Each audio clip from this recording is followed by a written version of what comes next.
Hello and welcome back to another Lord of the Rings live stream. Today we're continuing on in the Sands of Harad cycle, and last week we did defeat our last scenario. I believe it was called Beneath the Sands, and we were going to open the Black Serpent, but I ran out of time. And so we're going to start the stream by opening the Black Serpent, seeing what is going on, see some new cards, and then we're going to be playing through the scenario in here. If we do win and we have time, we're going to be also opening the Dungeons of Kurth Garot, which is, I'm like 80% sure, the next one. Good morning! New cars! Hey, hey. And yes, okay, cool. I did try and I messed with the chat. So it does look like YouTube is showing up on screen now. So, oh man, we're in for a good day now. Excellent. So here we go. Got Fast Tread. I read that as Farquad. We rewatched not Lord of the Rings. Wow, we rewatched Shrek recently, and so I just saw this as Farquad. I was like, nice. Alrighty. I think we're gonna try. I was looking at the difficulty of this quest. It looks like it's not. It's kind of like it's a 7.0 user rating. Now, Hall of Bjorn was down when I was trying to look at it, so that's usually where I go to. And so I'm not 100% sure how that ranks with like the 7.0. It was on a different website. So I'm not 100% sure how challenging this quest is going to be, but we'll see. Alrighty, we got a spirit hero, Lord Farquaad here. This is 9. Cost 1, 2, 3, 3. Pretty interesting stat line for a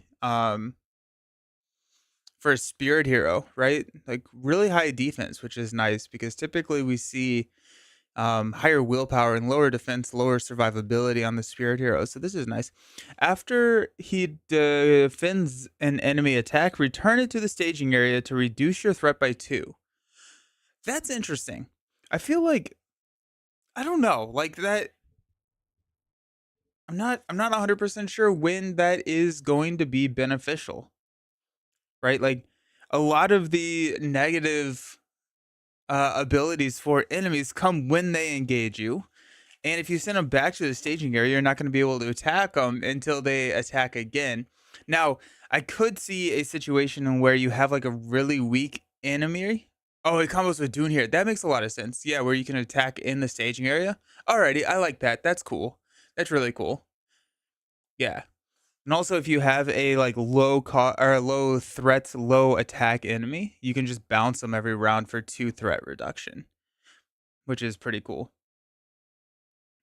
That's interesting. Okay, so Dune here, we can attack in the staging area. I like it. Okay, that makes a lot of sense. That seems fun. Would that be a strategy that would work here with this against this scenario? I haven't looked at the scenario at all, but if so, I think that would be kind of fun. Good morning, Greg. How's it going? We got a Song of Hope. There's another song card. Attached to a hero, limit 1 per hero. Spend 1 resource from the hero's resource pool to give the attached hero 1 willpower until the end of the phase. Limit 3 times per phase. That's insane. That feels so very good. It's a 0 cost attachment, so it is going to be teched against any of like your discard and attachment you control. Easily pitch that if you want, but also you run into a interesting situation in Lord of the Rings where you need a lot of resources at the beginning, and the way that you do that a lot of times are like Sword of Gondor, those resource generators, and then by the end of the game, you're sitting with like 14 resources. And so if you can use those resources to convert into willpower, that seems really good. It's not going to be in every single deck, right? But in a lot of decks, that seems very good. And you can also do it after the staging step, so you can kind of see what's coming and see that, oh, I need 2 more willpower in order to pass this. You can spend those 2 resources and push them. I like it. That's interesting. Song of Hope seems pretty decent. And it's not unique, so you can run 1 on each one of your heroes if you wanted to. I don't know if you would do that because typically that resource stack is 1 hero that has that rather than all of your heroes, but that's cool. Alrighty. Song of Hope. Pretty cool.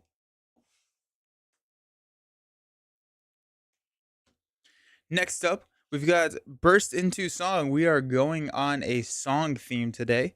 Ready each hero with a song attachment. Very cool. So those could be Song of Kings, Song of Hope here. A lot of that kind of stuff. I'm sure that there is a archetype or a deck build around songs. We've been seeing a lot of synergy for those songs recently. So that'll be cool. Got Defender of Care Andros. Defender with 0 defense. Love it. Or love that. 4 cost. Wow. Okay, so 1103. Horrendous stat lines. Let's hopefully let's see if that ability makes it a little bit better.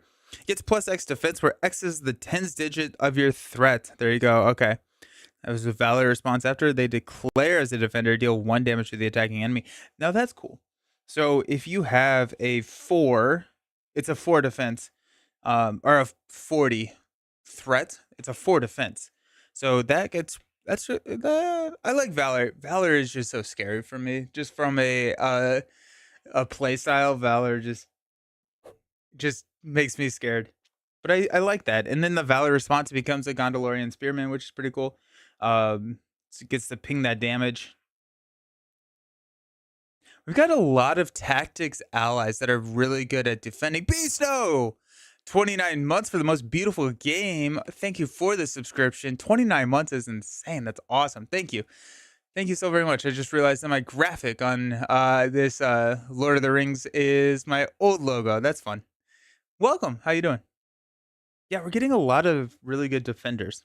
Because we have this, we have Defender Ramus, we have Gondorian Spearman, and then what was the Vigilant Dunedain. While there's a side quest, it does not exhaust to defend. So. Alrighty. Next up, we got the Oath of Earl.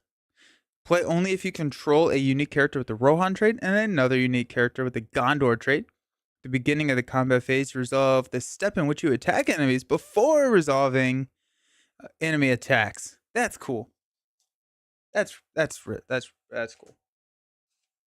It's like Quick Strike, but for everybody. Not bad. Super sad that Return of the King box is the last one. Oh, really? Did they say that? That's too bad. Took me a long time to enjoy Valor, mainly because the core set has Hill Troll, which makes you see anything above 30 threat is too high. Once you break out of that mindset, Valor is really fun. Yeah. Oh, 100%. I'm right there with you. I'm just like, no, I don't. High threat equals bad. High threat means that Hill Troll is going to come kill me. And I don't know if I want that. Get a Fearless Scout. I think I've seen this card before. I don't know where or how. Attached to a hero, limit 1 per hero. They gain the Scout trait. After you play Fearless Scout from your hand, draw a card. There we go. That's fixing something. It's fixing something out there. Got a new side quest. This is Rally the West. This is a 1-cost spirit side quest that takes 6 progress to clear. When this quest is in the victory display, each hero gets +1 willpower. That seems good. That seems solid. That seems really good. Alrighty. I'll take that. Now you do have to clear it, but seems pretty good. I did really enjoy. We did like a really heavy side quest build last time. I very much enjoyed that. I thought that was a lot more fun. And I'm glad that we were able to do that. Get the Dunedain Pipe. Attached to a Dunedain character. Exhaust it to place a card from your hand on the bottom of your deck to draw a card. Oh, interesting. Okay. That's nice. Especially because you have a lot of things that like fix. Like if you're running 3 copies of Sword of Gondor or Villia, in order to have them in that opening hand, once you draw the next one, it's a dead. So this just cycles a little bit. It does come in lore, which usually we have a lot of card draw in lore already, but we got the Pipeweed traded card. I love that. That's fun. So Pipeweed traded card. Old Toby. Draw a card for each pipe attachment you control. Heal 1 damage from each hero with a pipe attachment. Now that seems really good. We did a pipe deck recently. Not recently. At some point. And it worked out really well. And this card just seems like it just seems very good. Yeah. That'll be good. Lore. Draw cards and heal. Heck yeah.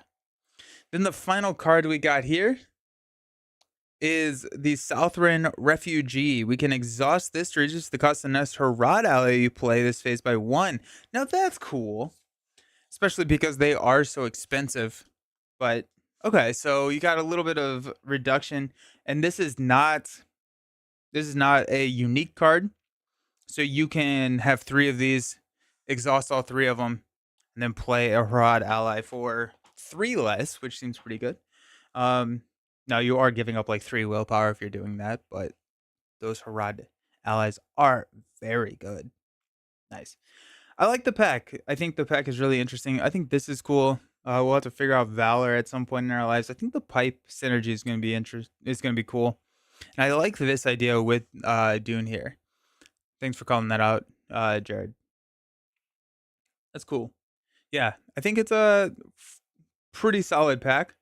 Um, I'll be interested to see how something like this works, but I am also like looking forward to playing more pipes. Let's look at the quest real quick because sometimes usually I do this before the stream starts, but here we are. Okay, so the Crossroads Fort said each Harad objective outside out of play. So that's the Banner of the Serpent's Garb, summons from Mordor. That's probably all of them. Okay. So these are guarded. Enemies or locations, enemies or location. While it's attached to an encounter guard, each Harad enemy gets additional attack, threat, and player's threat cannot be reduced. You can exhaust summons from Mordor and raise your threat by 1 to add a resource to the pool. Okay, so those... First player randomly selects one set aside Harad objective, reveals it, and adds it to the staging area. Then we're going to find something that guards it. Ah, the Harajim cycle, something they aren't reprinting. That's too bad, yeah. They did come out and say that Return of the King was the last one. The first player reveals it and adds it to the staging area, so we're going to get one of those. Hopefully it's not the threat one. If a Harad objective is not attached, the first player claims it and attaches it to a hero they control. They cannot be defeated unless each Harad objective in play is claimed and attached to a hero.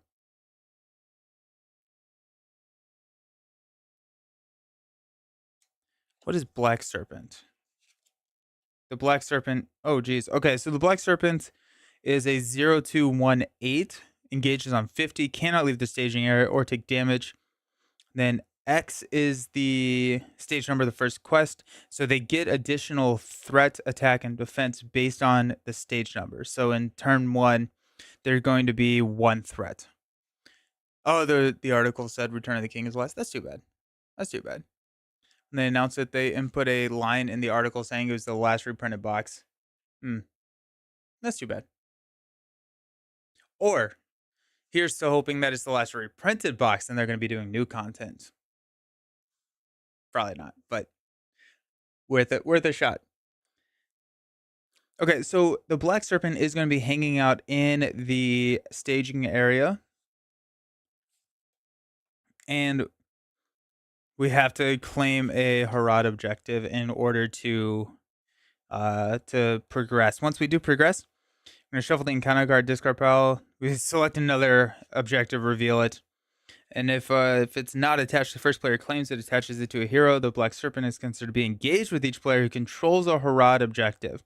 So they're going to start attacking us, which is less decent, less good. So what this tells me is that we want to stay on. Yeah, we just want to stay on 1B for a while and build up our state because we're not going to be taking attacks here.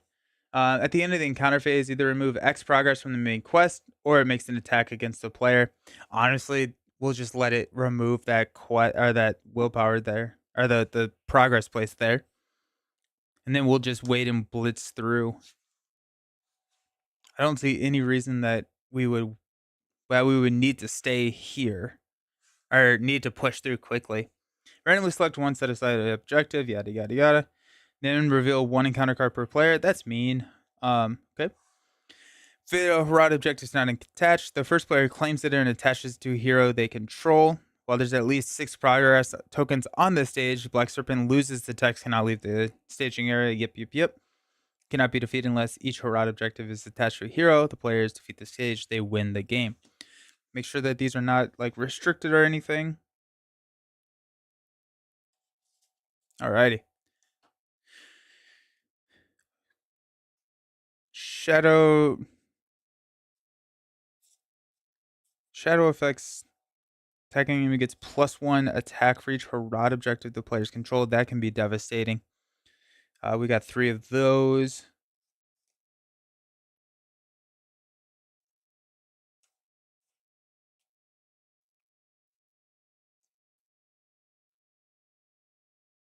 Okay, so they can steal the Harad objectives based on these shadow effects, and then also they can deal damage to heroes with objectives attached. So we probably do want to bring in some healing. Dude,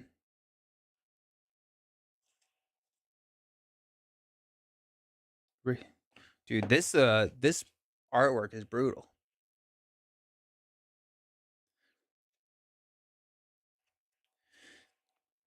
Alrighty, so I think we're going to be staying in stage 1, building up our board state, making sure that we are fairly strong before we push through and start taking attacks every single round from the Black Serpent. We probably want to run Shadow Cancellation, which could be just the Harad ally in Spirit. I think we will try and run a Spirit Dunhir deck in this. That does start our questing power very low, but that's kind of okay because as long as we don't lose the game, we can build up our questing power elsewhere outside of our heroes, especially if we are trying to stall out that first quest. So we don't need a burst quest at the beginning to try and push through something. I do think that it is a situation where we can probably run side quest. So cool. Alrighty. Let's see what we got. What are we're comboing this with the swords.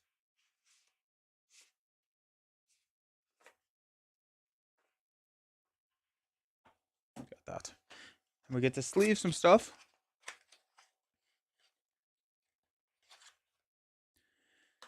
So I think we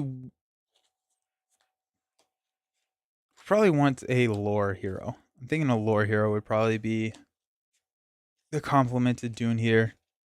Well, Dunhir is Dunhir spirit or leadership? I thought he was leadership, but I think I'm thinking of Theodred. I get those two confused in my mind. I think it's Theodred who is leadership, so we may want a leadership hero. If we have 2 blue, we can go purple.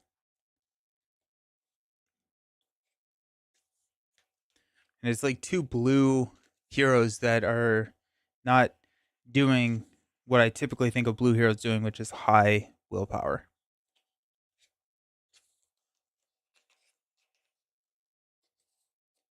There's a lot of surge. It seems like there's a lot of surge in this deck, which we do have cards that deal with when you resolve surge, right? I feel like we do. But the last 6 cards I've sleeved surge.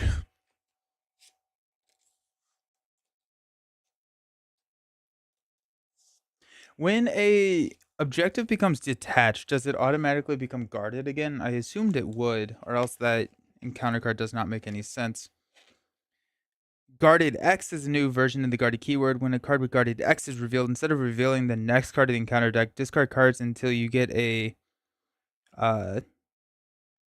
deck with the matching type.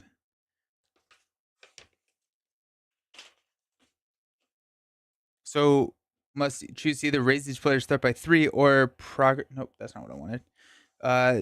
2 encounter cards or detach a Harad objective from a hero, reveal it, and then add it to the staging area. Okay, so it does state that you need to reveal it, which means that it will get re-guarded.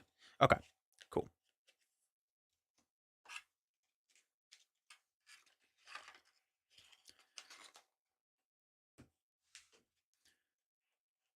so these are going in the binder.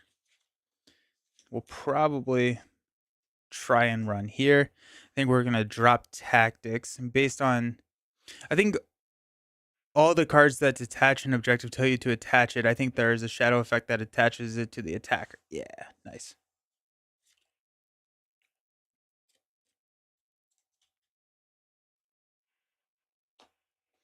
Black Serpent goes over there. Those are our.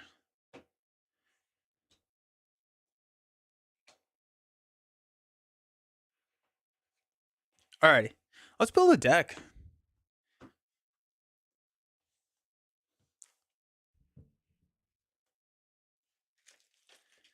If we go to blue, do we see a Dune here? Yeah, okay. They can target enemies in the staging area when he attacks alone. When doing so, he gets +1 attack. Okay, so that goes up to 3.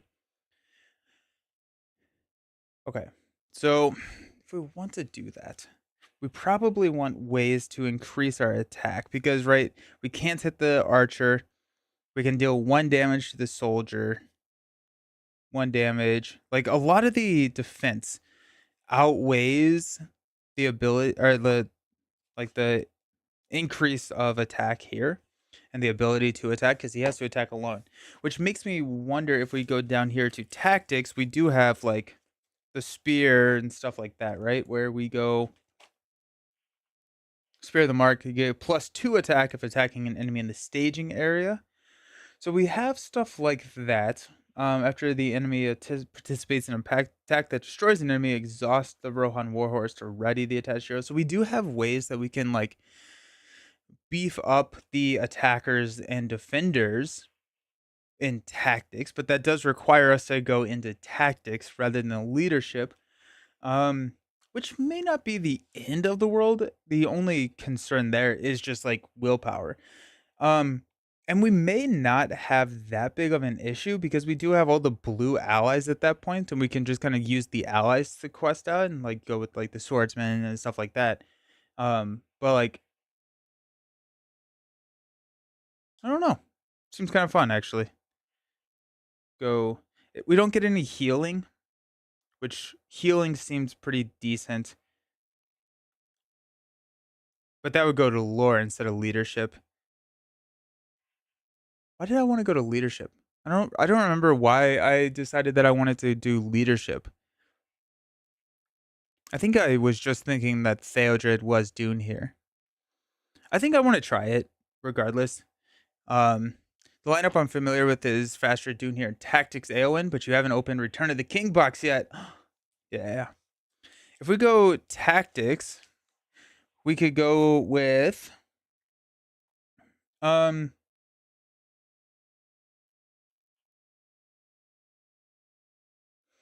we go Aragorn.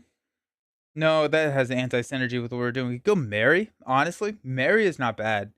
We could just go. We could, ooh, but he's gonna get absolutely dunked on with the deal damage to an attached hero. We could go with Gimli. Soak some damage there. Uh, Prince Imithril.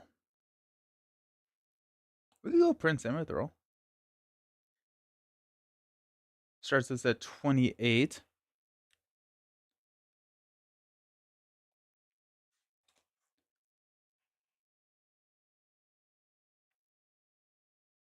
Hiragon. Hiragon is also an interesting idea here, um, because low threat,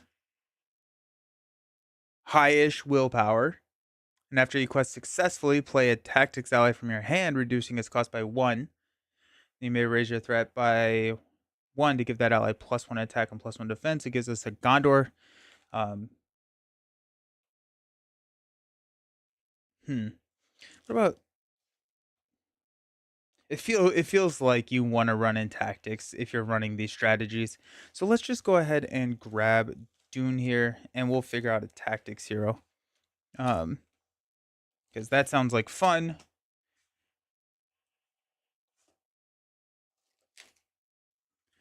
And let's make our tactics hero I'm leaning Hiragon. I'm leaning uh Prince. I'm leaning not really Gimli. Malbelong. Malbelong is kind of interesting, especially if we keep bouncing enemies. Um he's also just like a really solid stat line. Just 2 2 2 4. Um Theoden gives a +3. Pull a Warden of Healing out of your deck, giving a healing option.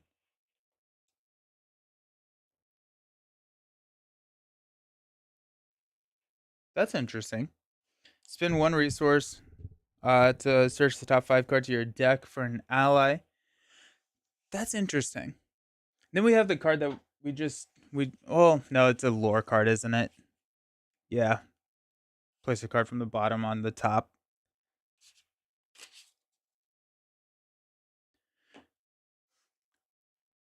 I'm kind of curious if we what if we just go with like high health heroes.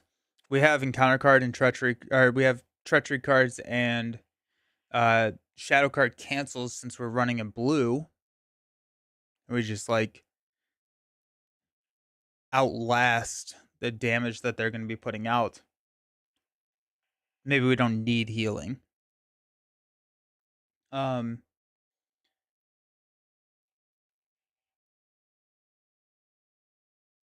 I think I'm kind of leaning towards Malblong. Get a resource ramp Malblong or Hiragon. I'm gonna go with Hiragon. I feel like this just is kind of the same.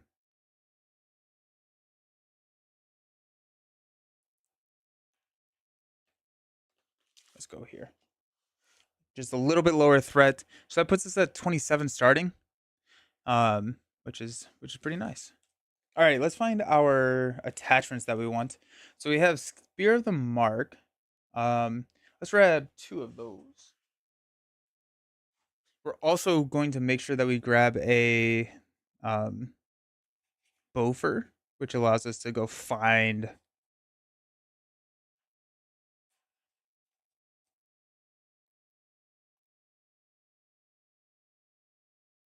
Snowman is pretty interesting.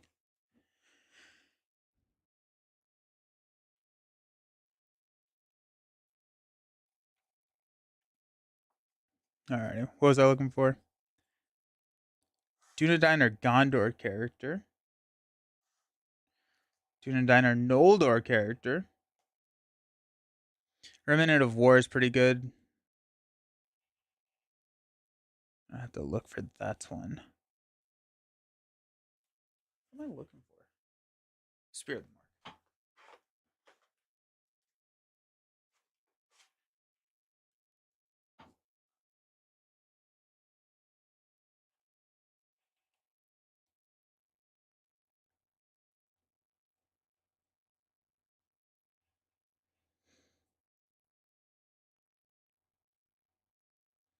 Got Spear of the Citadel. Nope.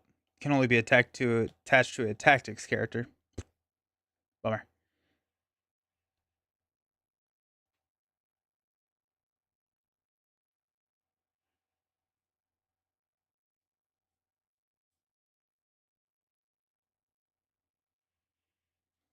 Where is this?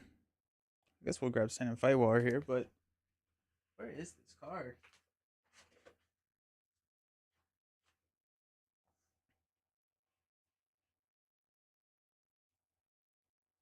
Spear of the Mark. There we go. Let's grab a sleeve for the other one there. So Spear of the Mark gives us +2 attack when we are attacking someone in these staging areas. So Dune here is now attacking at a 5, which makes that a lot better. We could go with a Rohan Warhorse, which would then be able to ready Dune here so we can make multiple attacks each round. Or we can go with a different type of weapon. We could go with like Dagger of Westernissi, which I think honestly may be the right call here, right? Because attached hero gets +1 attack, +2 if attacking an enemy with a higher engagement cost than your threat. And I think we're just going to be running a lot of threat reduction stuff. You're going to have to start alphabetizing the S cards by the second later. There's just too. Yeah, right? It's a pretty good idea. Oh, what did you say? Raymond of War. Is that a tactics card? Ooh, we're going to grab Teshua Gondor here. We're going to grab Red Arrow.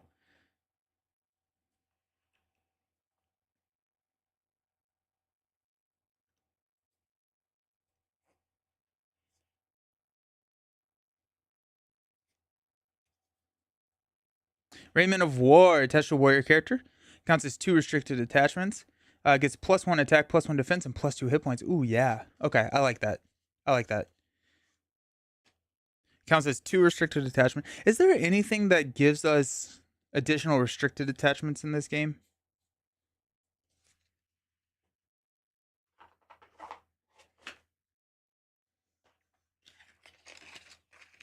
That's another weapon, so that's nice.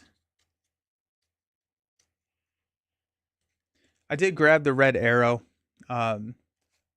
Just we're gonna be questing pretty heavy with them. Let's grab while we're thinking about it, let's go ahead and grab Bomer. What's his face?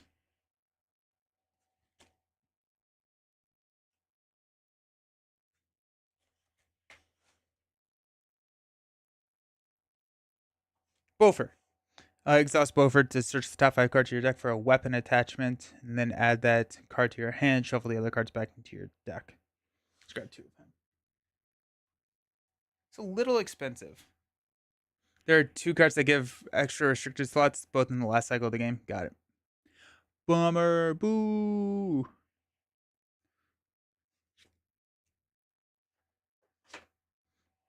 Alrighty. So we've got we did say we're gonna go with Dagger, didn't we? Yeah. Let's grab Dagger.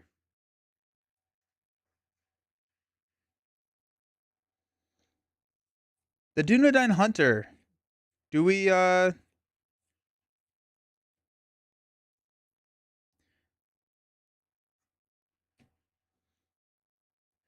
grab Doran Tomb.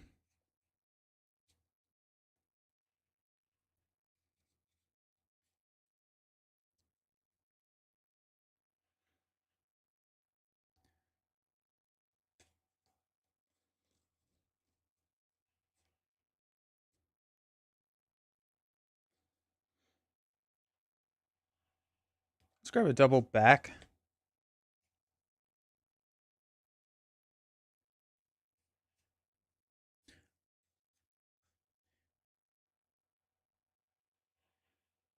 What was I coming in here to find? I don't even remember what I was looking for. I need more coffee, apparently.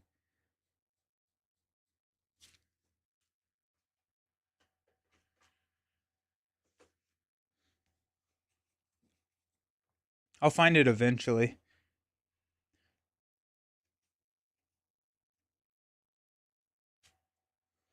The Pathfinder. Search top 5 cards of the encounter deck for a non-unique location and add it to the staging area.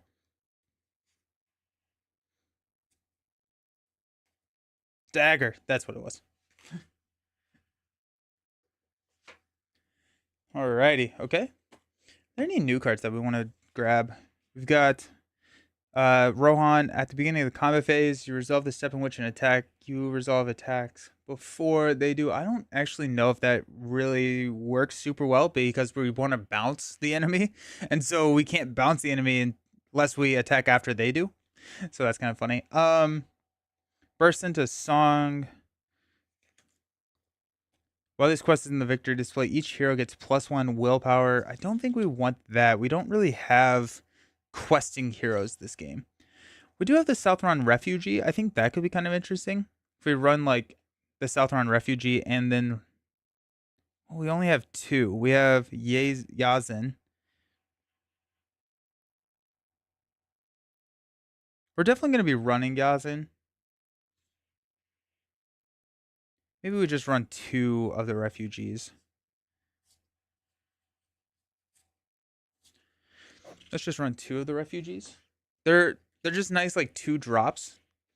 Um, and then if we can use them as a effectively a resource generator, sweet. If we can't, that's fine. So let's grab Yadzen.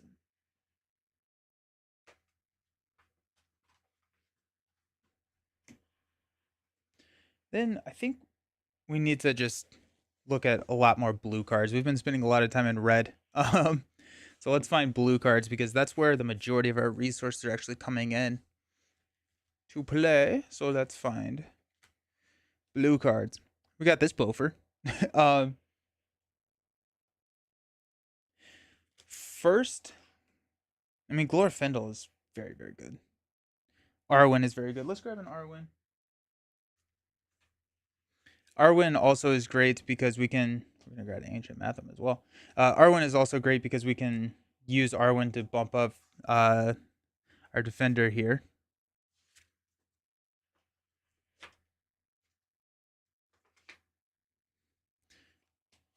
When in doubt, grab Gandalf and cut Gandalf if you need it. We got gather information. Glorfindel, Galadrim's greeting. Let's grab our test of will. All of our cancels. Hasty stroke.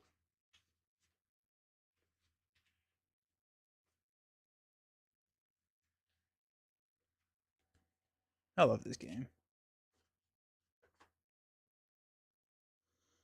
Hasty stroke, test of will. That's what it is.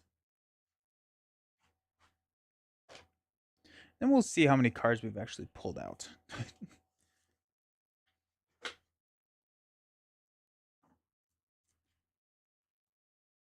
That being said, I do want to make sure that we have enough tactics allies for that to actually matter. Because we may switch it up to Malblong. We got 2, 4, 6, 8, 10. 2, 4, 6, 8, 10. 2, 4, 6, 8, 10. 2, 4, 6, 8, 9. 1 card, or 11 cards, I should say. Let's go ahead and grab Swordsman. That's going to be a lot of our willpower.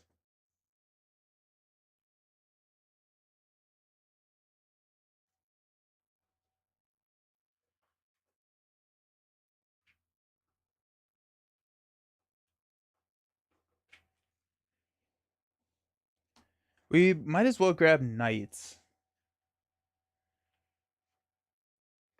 which are the other Outland characters.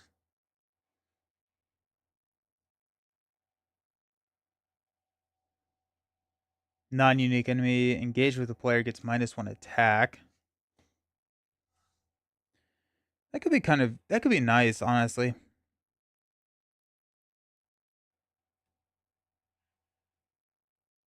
Because a lot of these have 4 and 5 attacks, so that's pretty brutal, actually. Let's grab a Keep Watch.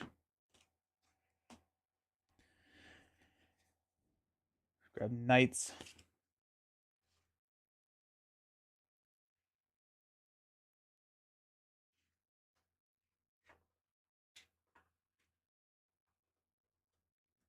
Mr. J. 2, 4, 6, 7. 3 cards left. Probably want those to be blue cards. Potentially higher cost allies because I think our blue curve looks pretty good. Or pretty low. Go Northern Tracker. Northern Tracker is never bad. That's lower willpower. I think I want a little bit higher willpower.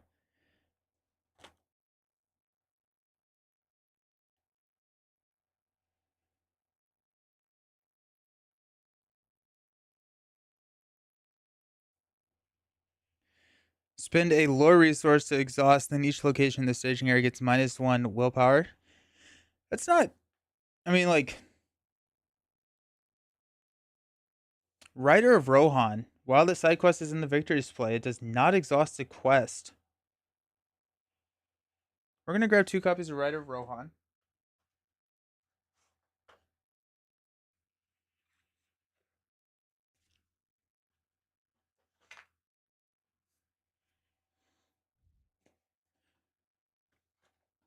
I think we got all of the side quests that we really need. Because even if we're not getting the additional benefit of not needing to exhaust, it's still not a horrible card. 2, 4, 6, 8, 9. One card left. Which honestly probably means we're just gonna grab another copy of something we already have.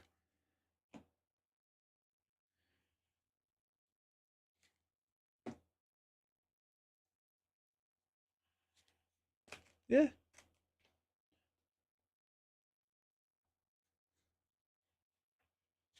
We could grab another copy of Dwarven Tomb. That could be an option. Did you grab Foe Hammer? I did not. I did not grab Foe Hammer. Um, Seems like a good call though. Card draw is always good.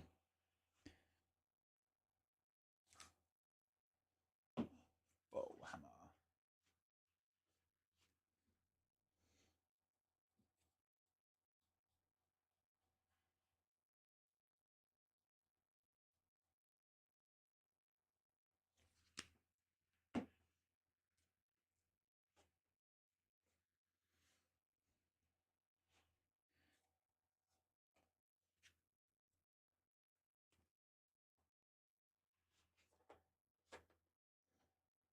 Drawing cards is good.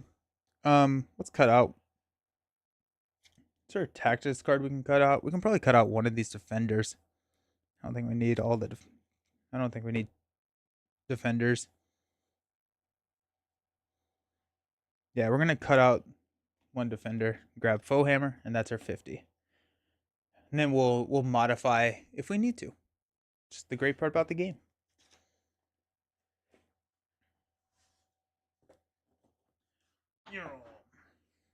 Alrighty. So we have a fairly low starting threat at 1827. So let's go ahead and pop that up there.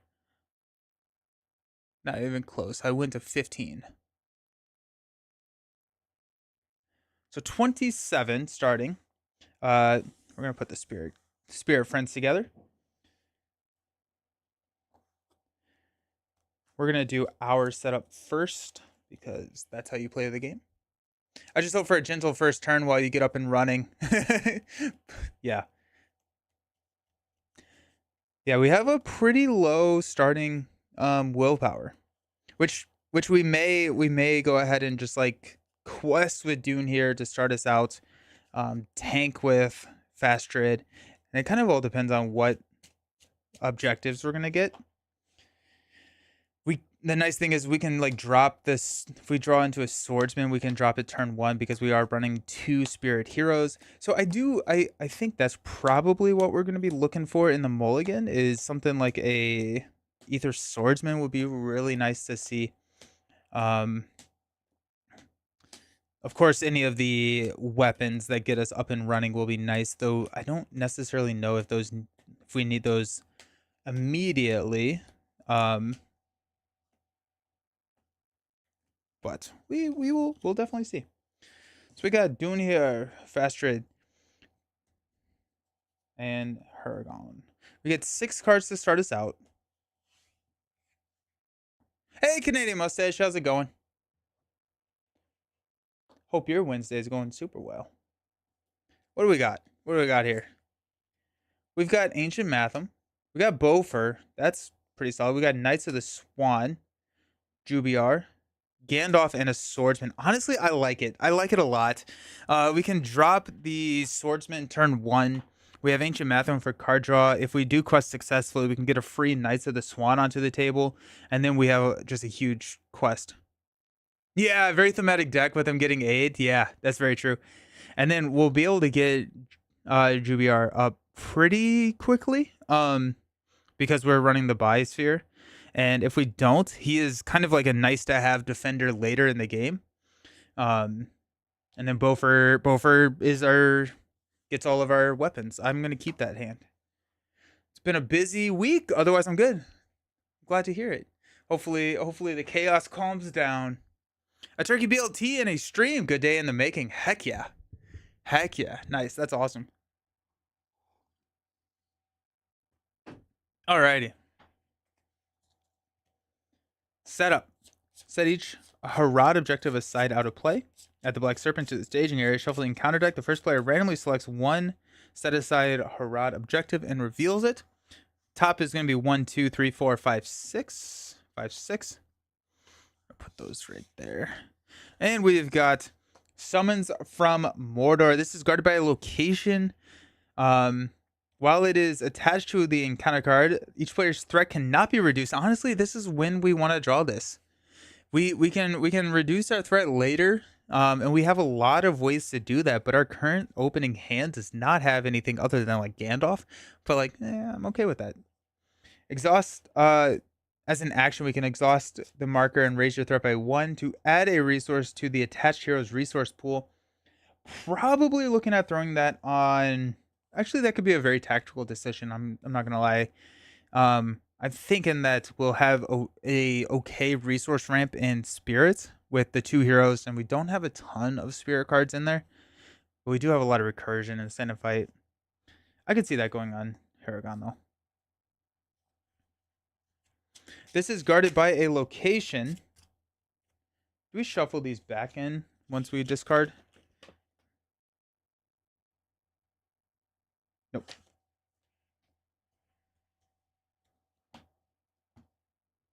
Okay. There we go.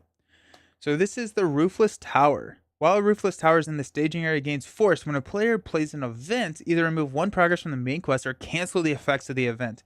We must exhaust a hero to travel there. Alrighty.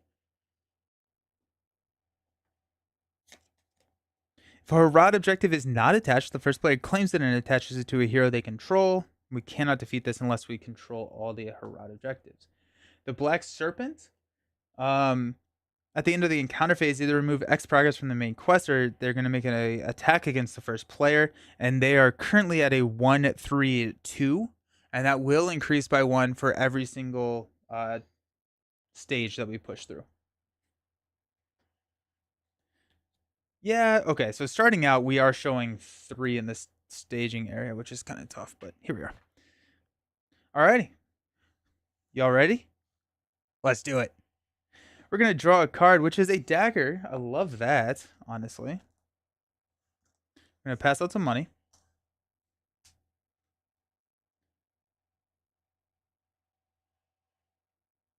We're going to spend 2, Dune here and Fastrid, to play Ether Swordsman. So all of our Outland characters get +1 willpower. So that's a 2 there. We could go ahead and drop a Knight of the Swan if we wanted to. But if we can get by and quest successfully, then we can get Knight of the Swan in for free. That's going to be I think we're going to try and do that, mainly because I would also like to get a Bofur out, and it sets us back an entire turn if we don't. We are showing 3. We're going to be questing for 2, 4, 5. That's hard. That's really, really hard. And I would like to put a progress on the stage so we don't take an attack from the Black Serpent, which I think is another... No free allies? I don't know if I put Knight of the Swan in here then. That's fine. Let's go ahead and just drop Knight of the Swan onto the table. That's going to give us a +1 willpower. And then we don't have anything that we can do. We may hang on to Knight of the Swan.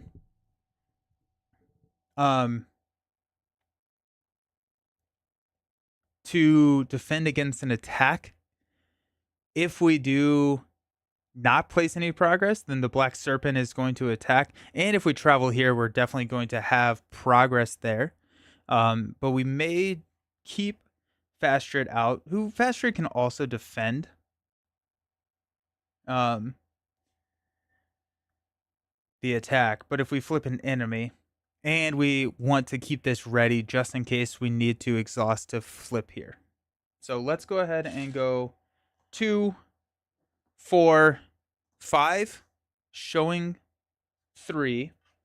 We'll flip into a 3. After it engages you, either remove 2 progress tokens from the main quest or it makes an immediate attack. We increase our threat by 1. Uh-oh. Uh-oh.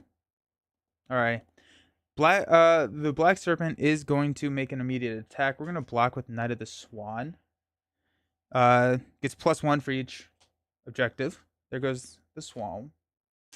Then we're gonna exhaust here to travel here.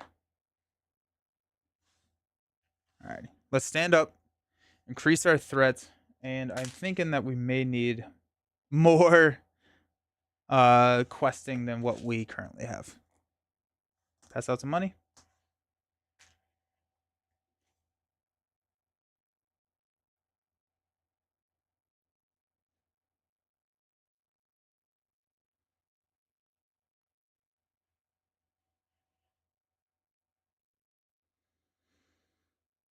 If we spend 1 now, we can drop an Ancient Matham there and still play Rider of Rohan next turn.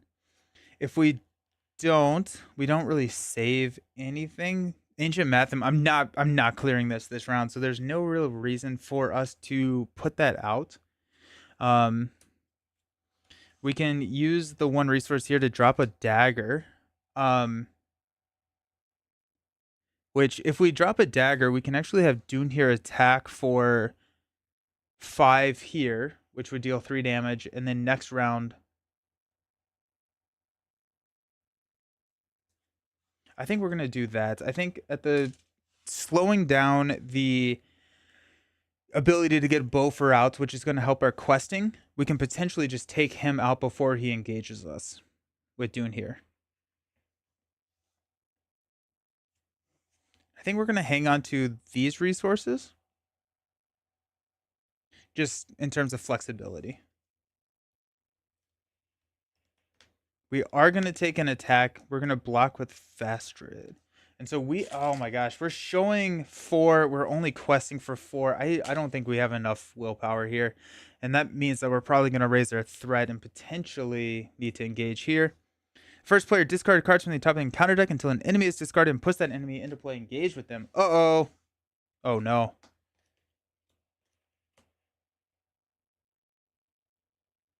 Either remove 2 progress, or it makes an immediate attack. I think this is a scoop here because we're about to get attacked 3 times for 3. So yeah, we'll go ahead and scoop because we'll lose probably 2 heroes. And I think we need to rethink our questing. I'll go ahead and increase our scoop. Okay. Oh, I guess we could defend and push it back. Then we'll take in a free attack there. Okay, hold on. Let's not scoop quite yet. So we're at 29. We're exhausted here and here. He's making an immediate attack. We're going to defend against here. So it's going to be 3 to 3, no shadow effect. We're going to push this back to the staging area to reduce our threat by 1, 2. Now we're just going to have a really hard time questing on that. Okay. Then we're going to attack. Oh, wait, no, we need the dagger. Where's the dagger? Picked it up. We're going to attack for 5 to deal 3 damage there.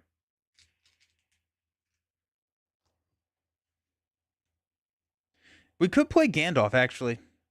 We could play Gandalf and snipe that guy and quest with Gandalf. Oh, wait. Player's threat cannot be reduced. Never mind.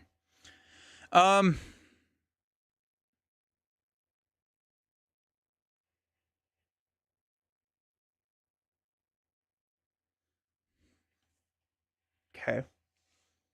I think I can still push him back. Or need a ruling question. After defends an enemy attack, return it to the staging area to reduce your threat by 2. Can I push it back if I cannot reduce my threat?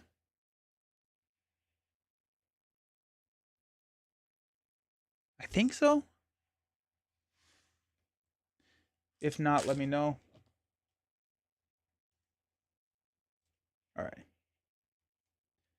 We will take an attack against 3. Either remove 2 progress or return it. Okay, so we're gonna go 3 damage on Dune here. No, on yeah. Oh shoot, we need healing. We need healing. Hmm. Because now once we get a attachment here, we're an encounter card from losing. Um, Makes me kind of think that we want to go with lore instead of tactics and potentially go with um I believe that I think so. I think we want to go with lore over tactics. And potentially go with the song of tactics to still get dagger um onto the table. So I will go ahead and scoop here. Because I don't think we can deal with the attacks. And we get more willpower in the uh Harad allies.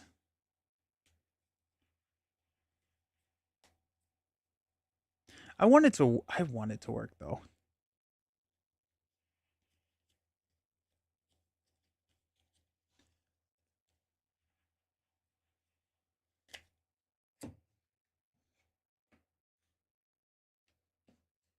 Alright, those are the tactics cards.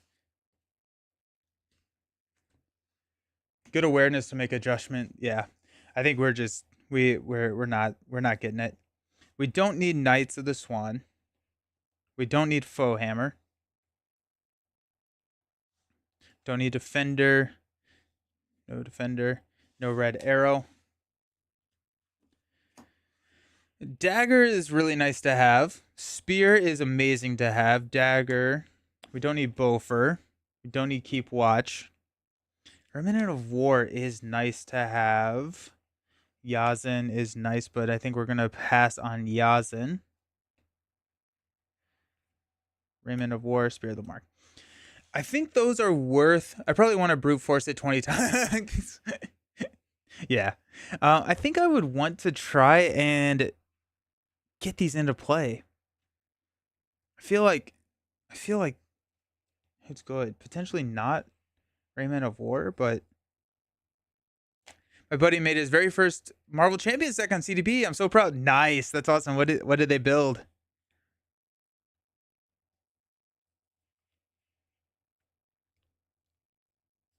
Oh, there's another Bofer. I think we go Song of Battle. I think we do Song of Battle. Let's find a spirit hero. The other thing, we could just like drop Elrond on the table and like Villia these things to victory. Villia to victory. But I think we need Warden of Healings. Um,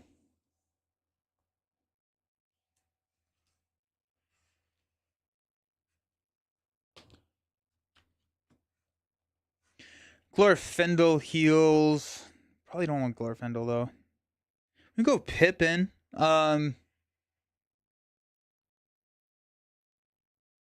Pippin is not bad here actually.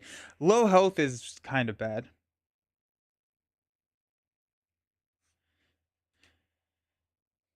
Hmm.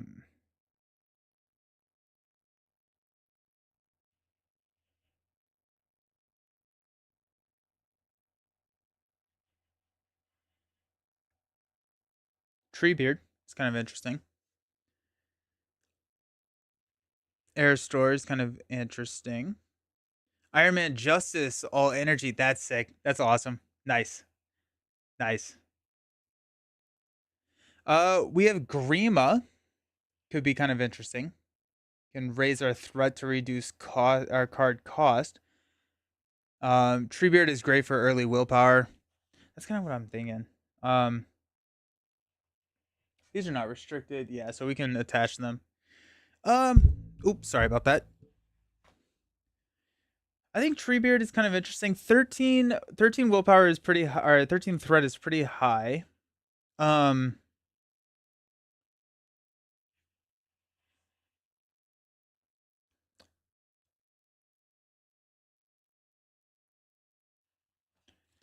I think also Bearveer is kind of interesting. He also gives access to int drop, so Raiment of War is less necessary. Oh, true. That's probably worth it. That's probably worth it, right? Do we have any weapons? Let me look at our spirit cards to see if there's any like weapon attachments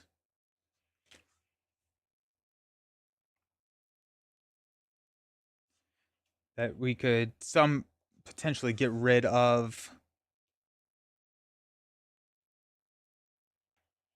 tactics altogether.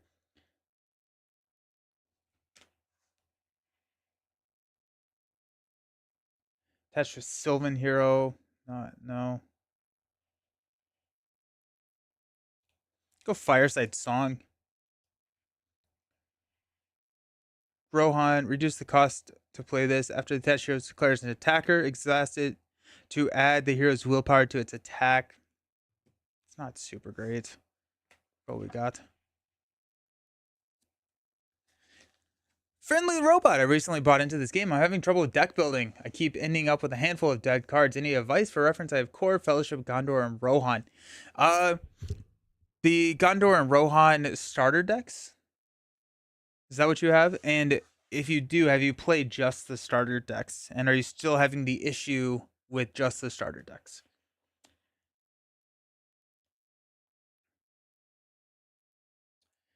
Alrighty.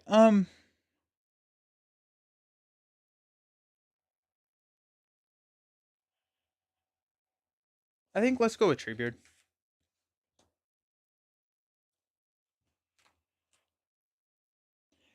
I also do like Grima. I also think Grima is really good. Hey Astari. Mirkwood Long Knife for spirit weapons. Yeah. Those don't really work super well with what we're trying to do.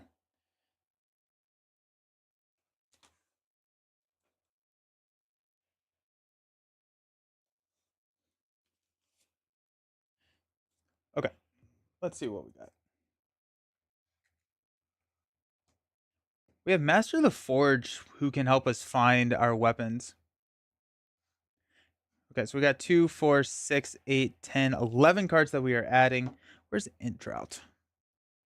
I want to look and see what that is. We also have Scout Ahead, which is good. Explore Secret Ways. Seems tough.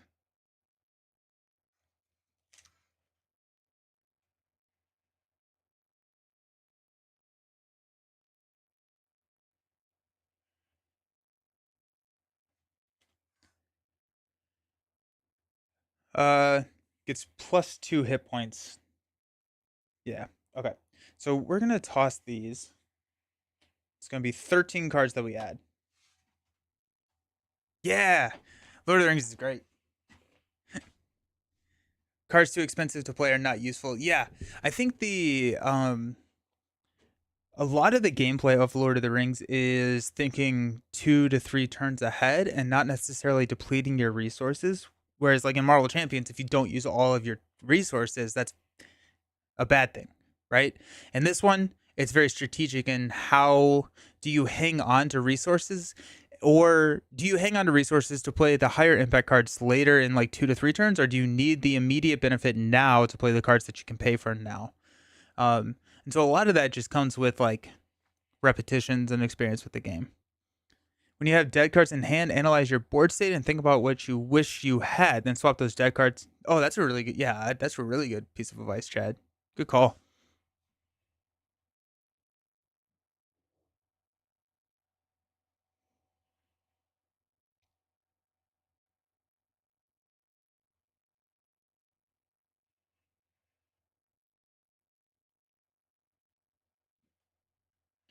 Let's grab int drop draft.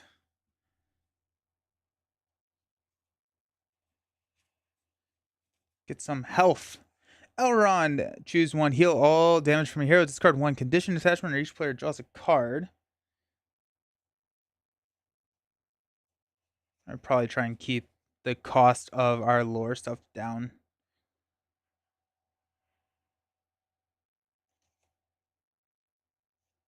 Escort for Edoras is actually pretty interesting for early game willpower.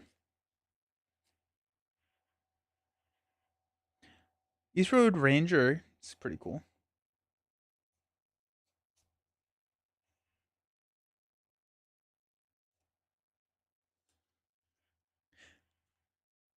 Is it possible to play solo with just one aspect? It is hard to do so. Yes. With the cards that you have, I would probably not recommend it. Um, with the cards that I have, I don't really do it that much. Um, with a full card pool, you can, but it's I would at least I think probably true solo. Your best case is Trisphere. Um, it depends. Mono lore tactics very hard. Mono spirit leadership is easier. Yeah, I would say that it's a challenge to aspire to try and beat, but not something that I would recommend as deck building advice. If that makes sense, right? Yes, you can do it. It's going to be tough, but it will like it can be a fun thing to try and do. But I don't think it's going to be something that you want to try and do if you are trying to learn the game. Because in solo you need flexibility, and every single sphere is different at good at different things. And so the way that you add flexibility is you add more spheres. And so if you go tri-sphere, you're going to be out of resources, or like you're going to be your resource generation is going to be slower, but your flexibility is going to be higher. And that I think that's kind of where you need to be focusing as a true solo player in Lord of the Rings. Oh, um, I never grabbed intro.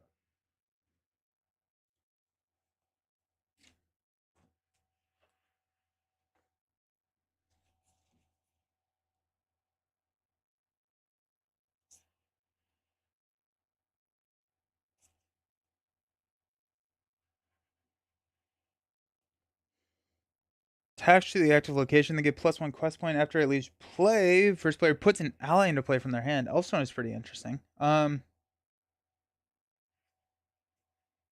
Yeah, yeah, of course. And it's a tough game. It's a really really tough game. So definitely ask questions.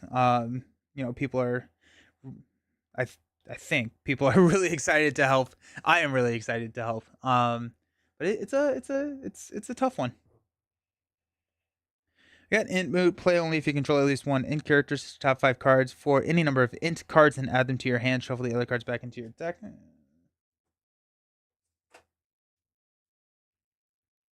If we are here in lore, we do have access to quick beam though, so that's nice. Let's grab Warden of Healing. I think we're actually going to grab 3 copies of Warden of Healing, mainly for consistency, but also we're just going to have the healing. One last question. I noticed Lord of the Rings, there were decks with 4 heroes, one of which was a ring bearer. Can you have 4 heroes if one is a ring bearer? If you're playing a quest which allows for a ring bearer hero to be present, yes. And so that's going to be in like Fellowship. Whenever you open that box and start playing through those, like it will tell you which ring bearer to use, and like um all that information. So when you're sitting down to play a quest, if you don't see anything calling out ring bearer or anything like that, no, you do not use it. And I'm pretty sure that those are only in the saga expansions. Don't try to have your deck doing too many things. It should have a focus. Too much division within the deck makes it unpredictable. True. Yeah. Warden of Healing. That's what I'm grabbing the last Warden of Healing.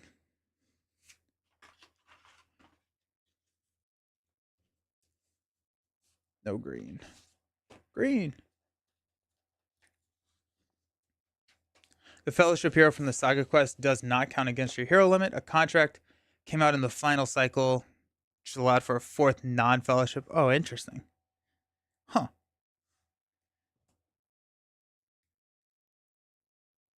That's 5. We do want Song of Battle. And if we're grabbing Song of Battle, we might as well grab Daughter. I don't know. No, not Song of Battle. Song of yeah, Song of Battle. It's so hard to justify running Song of Battle for 4 cards.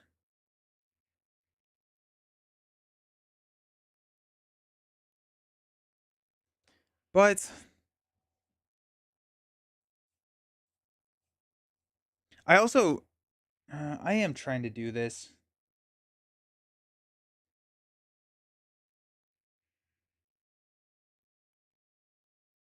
I think honestly I may would rather go with Good Harvest. If I go with Good Harvest, then I can it can be more flexible. I don't know. I want to do this, but going away from tactics makes it really hard to justify because now you're just like you have all the pieces to the puzzle. You're just randomizing the bag and hoping to draw the right pieces at the right time, which makes it hard.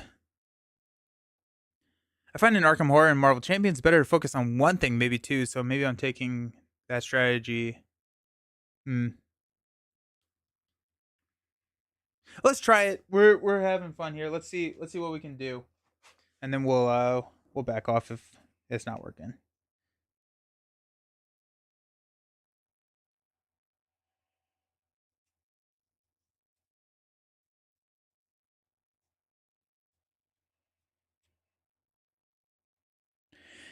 Do we run 1 or 2 copies of Song of Battle? Uh oh, we're actually gonna run the. No, we don't have a Dunedain character. We're not gonna run this pipe, but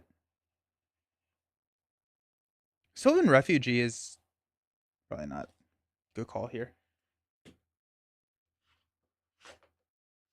I straight may reorganize the S's and redo the S's here and break them up even more.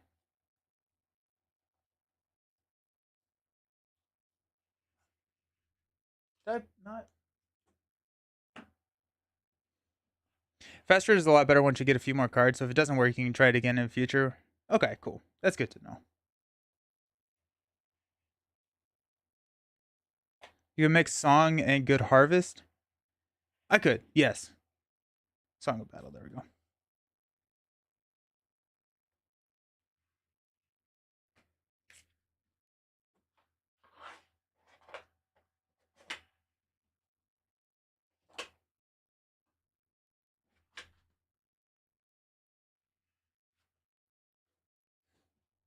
Campaign mode November.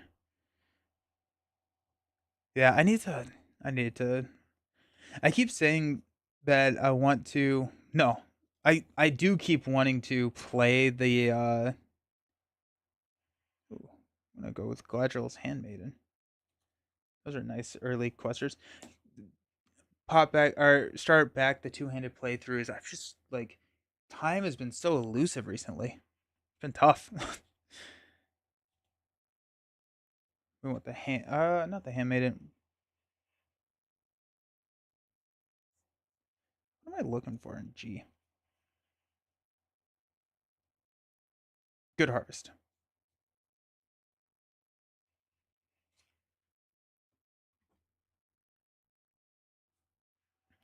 I think like it's not out of the question to run like Steward of Gondor at that point because you can run Good Harvest. I don't know. Starting to get a little too cute with it, I think.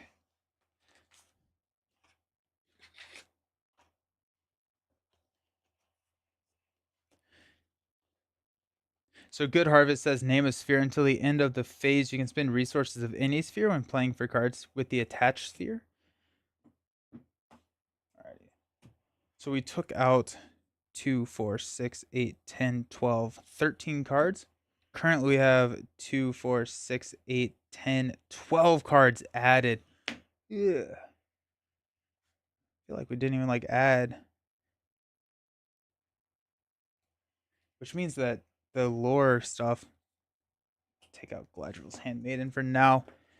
Because I think we want more lore stuff than what we're putting in. Do you have a really underutilized card that you like to make work better, or any that you actively don't use in deck? There's a lot of cards that I have not used in the deck. So like any card that is not sleeved, I have not used, and so like there's a lot of cards that I just have never used before, um, and so yeah. I can't wait to replay the campaigns from the beginning. Yeah, nice. Guiding your gaming through standard. Rise of Resical, they love the cool add-ons. Oh, nice. Nice.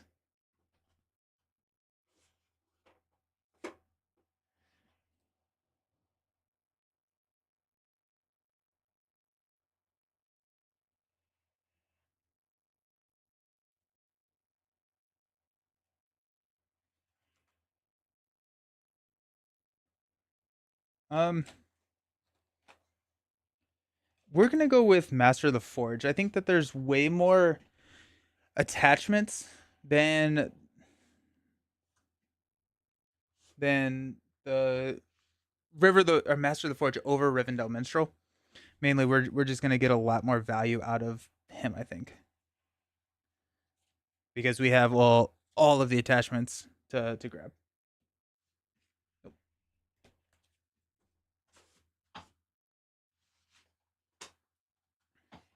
And we also there's one other thing that I had in the back of my mind. Quick Beam. Quick Beam is good. Quick Beam is not a one first turn drop though.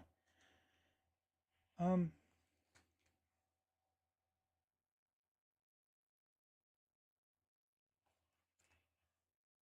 oh, the Harad ally. Furiel. Yeah. Furiel's so good.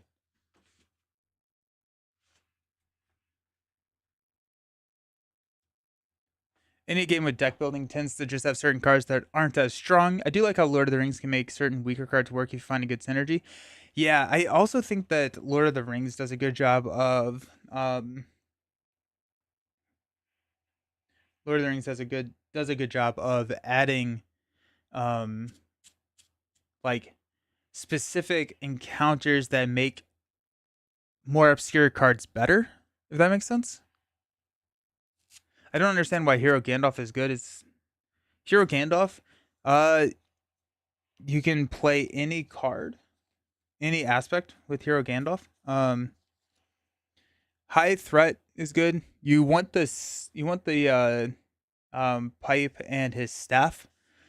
Um, his ring is pretty good. I don't know when you get the ring or if you have the ring, but yeah, just being able to play the top card of your deck and seeing what that card is, one opens up a lot of synergies that are not with necessarily Gandalf. Um, so using Furiel to get rid of the champion side quest is a top tier play. Nice. I'm in K.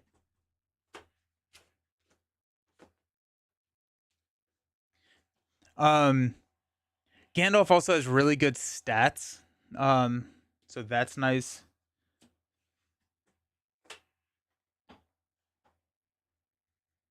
We cut out 13. We got 2, 4, 6, 8, 10, 12, 14. One of these cards that we can cut.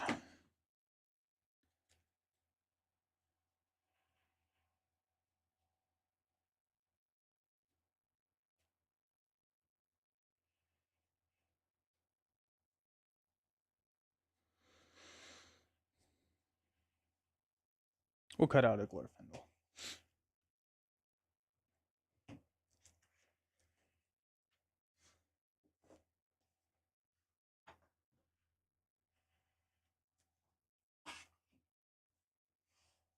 Alrighty. So now we are starting at 30 threat. So that's worse.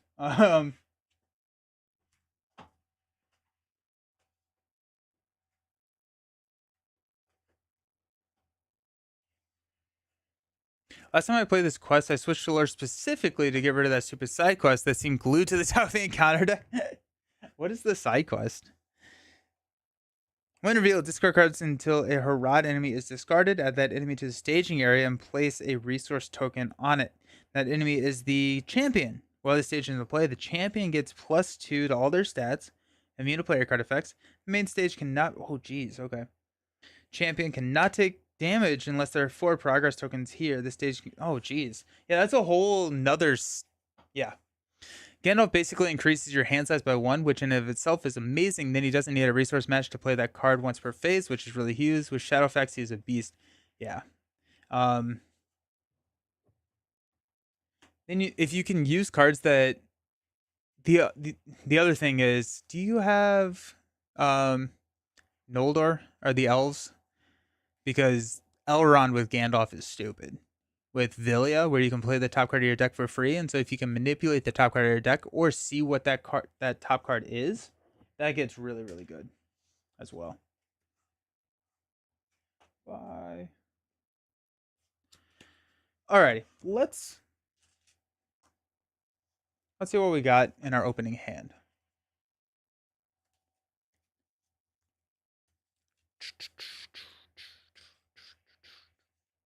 We're gonna put our buddies next to each other again.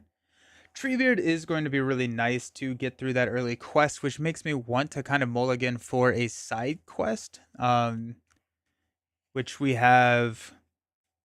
Gather information is really nice, but also just placing progress on this main so that we can remove progress instead of getting attacked is huge as well. That is the number 1 deck, one of the most powerful in the game. It's dumb. It's really really good. Yeah. It's fun though.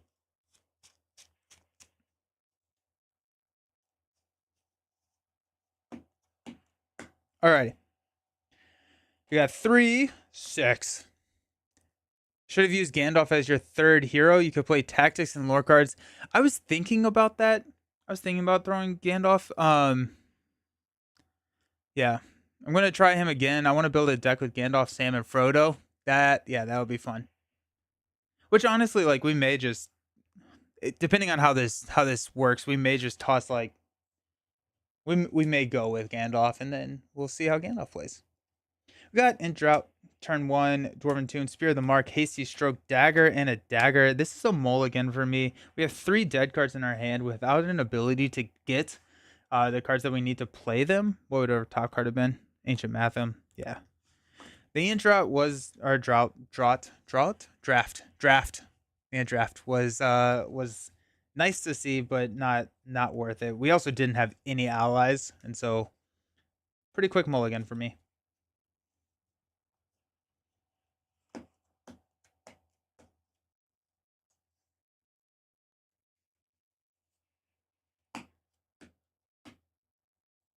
Alrighty, 3 key, 6. We're stuck with this hand.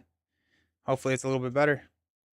Gandalf, Glorfindel, Warden of Healing, Ancient Matham, Double Back, nice, and Ethereal. Sweet. Alrighty. That's exciting.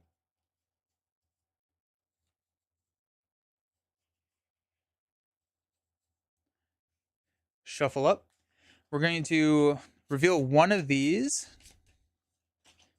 Go 1, 2, 3, 4, 5, 6. 3. This is guarded by an enemy.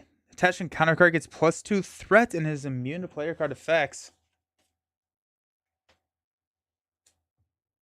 So we're starting with a pretty high threat in the staging area then.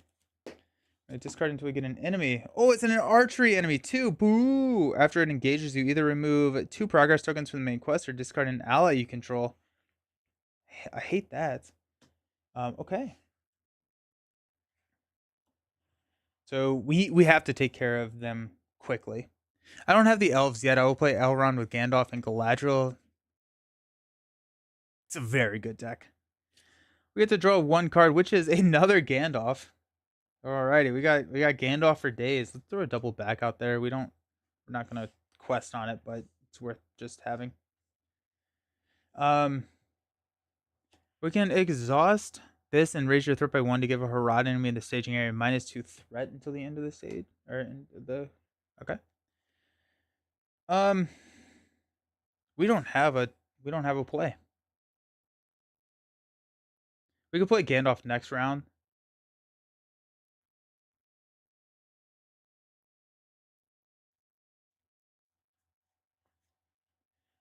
He's got 3 defense. This guy is a monster. I hate him. The archer is so annoying. The archery 2 is going to eat me alive. and I can't really do anything about it. Um, I do have a Warden of Healing, which is nice. We're showing we're showing 5 in the staging area. Oh my gosh. I would say Rohan and Gondor are the 2 weakest starter decks for a new player with a small card pool. If you grab the elves or dwarves, nice. Too bad that objective ruins your strategy. You can't return the enemy, and you can't attack him in the staging area. Since yeah.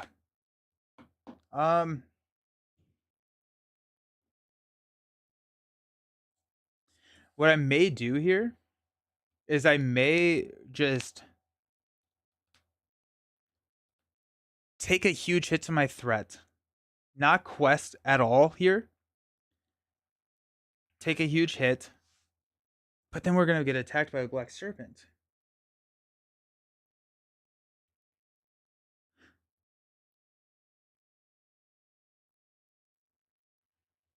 Is there a worse than best hero? I think it's a little bit easier to balance in Lord of the Rings because the threat is a way that you can balance, because Dune here is effectively not as good as Treebeard, but that is balanced out by the threat cost. Fast Red is a non bow with this quest, which is a shame because he came with it. Yeah, I think we're just gonna switch up what we're doing. Hulk tactics, Dory. Oh yeah, that's fair. Strange tactics, Eowyn. Where's probably Spirit Pippin, which is oh yeah, I do like Spirit Pippin's pretty tough. Okay. Yeah, I just don't see how this works. We can grab Gandalf and see what happens. I think Dune here still can work. And I think the shell of the deck kind of works. What if we just go with Gandalf? Gandalf, Treebeard, and Dune here and just see what happens. You need a Lore Haldir. Do I have Lore Haldir?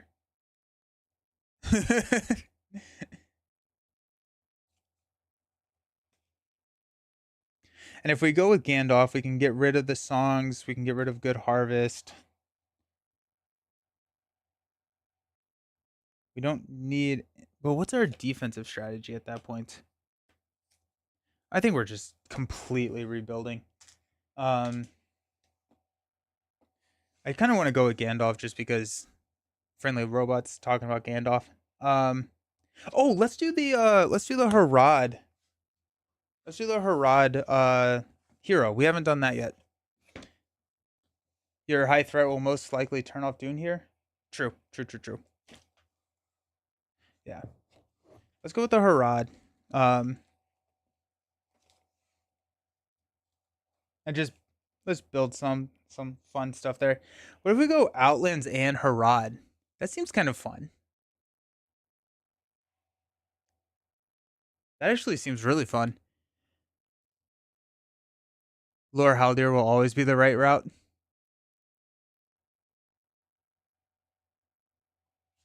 If we go Hurleon, and if we go Calheal, that seems like a fun, and just like lean into the Harad and Outland strategy and just have a ton of allies. I got Rohan and Gondor because I love them in the movies. Also, couldn't find the elves and dwarves. Almighty Amazon did not provide. No, Jeff. Come on, Jeff. And then let's go with Gandalf. This actually seems like a pretty fun deck. Not gonna lie. Completely different than what we've been trying to do, but if that strategy does get better as we get more cards, let's just try it a little bit better. I like to give heroes that are terrible in the quest they came in. That's funny though. Where is Gandalf? Where is Gandalf? Gandalf. Neat idea. The Harad aren't plentiful enough, and the Outland Swarm is always good. I want to see you make it work. You don't think that the Harads are plentiful enough?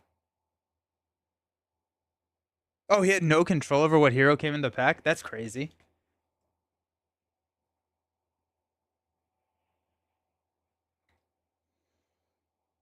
Alrighty, let's find. We have the headdress.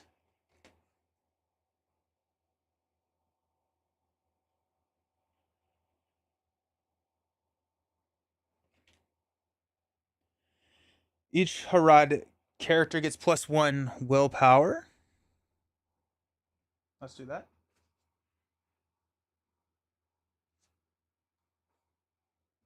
Let's grab the tridesman while we're here.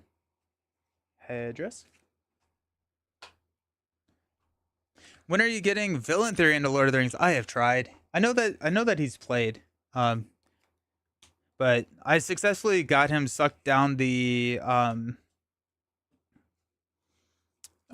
Spirit Island rabbit hole, and I'm happy with that. It's a shame. It would be cool if the designer put a new hero in quest where they could excel. Yeah. So pumped for Gandalf. Sweet. Good. I'm glad. While we're here, let's go ahead and grab all of Gandalf's toys, which is Narya. Oh, this is gonna be sick. This is actually gonna be a really fun because since we have Narya, where you can and it gives him the leadership icon. We're gonna have so many leaderships. It's effectively a mono leadership build. We can exhaust Narya and the attached character to choose and ready up to 2 allies. Each of those allies gets +1 attack and +1 defense until the end of the phase. Let's just grab. Oh no! I put my M's in with my N's.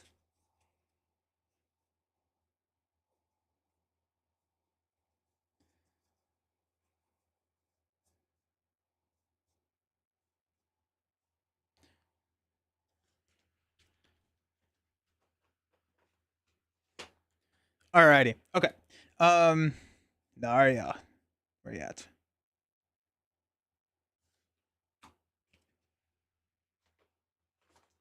Okay. We want the staff. Is Shadowfax restricted? Shadowfax 3 cost? Ranged and Sentinel. We can ready him. Okay, let's grab the staff.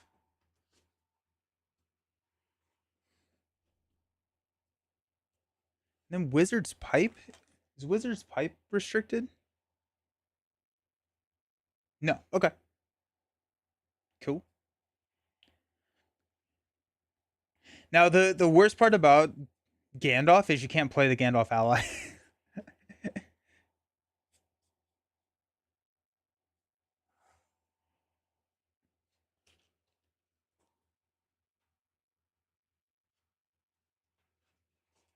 I also need to subdivide the G's. There's a lot of G's in the game now. Shadowfax. Shadowfax.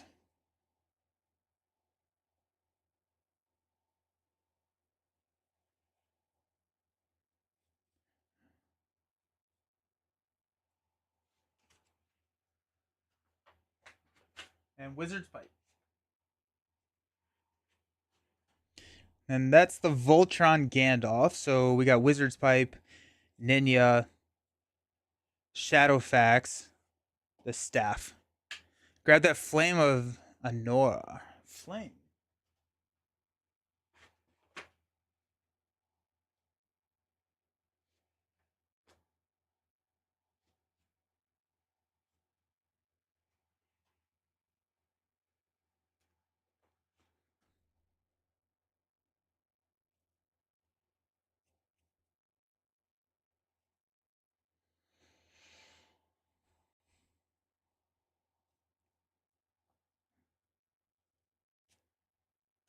Add it to the victory display. Discard the top card of your deck to ready an Astari character. That character gets +X until the end of the phase, where X is the printed card's cost. Lincoln, hey, is this the Lord of the Rings LCG? It is, yes. One of the greatest games of all time, aka. I love Flame of Anora with all the big unique Harad allies. Oh, that's amazing. Actually, yeah. Yeah, that's sick. I love that.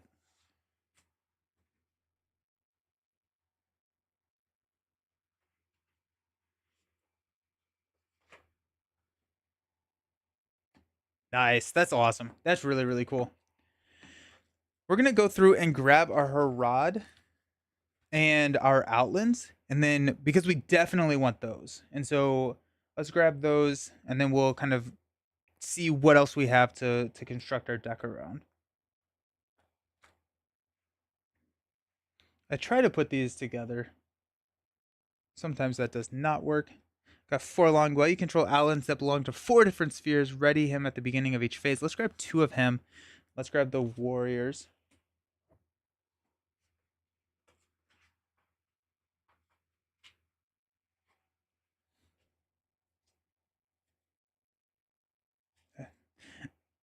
I like Outlands way more than I probably should.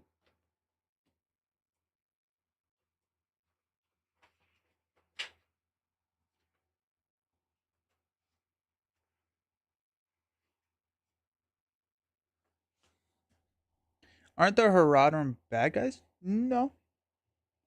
I think it's just a type of people. I don't think they're all bad.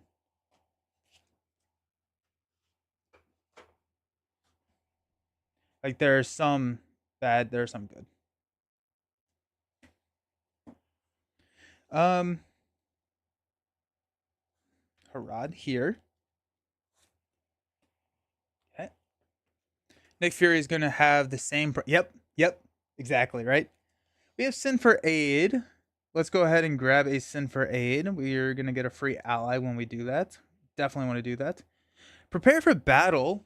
Drawing an additional card. That seems good, right?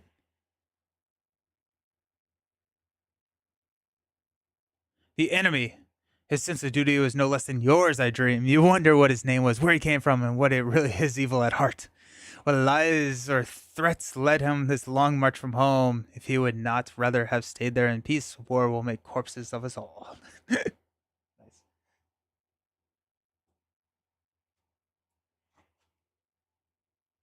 Oh, we're definitely grabbing Steward of Gondor. We have so many resources now. Steward of Gondor. There's the Steward of Gondor is good. Probably worth running.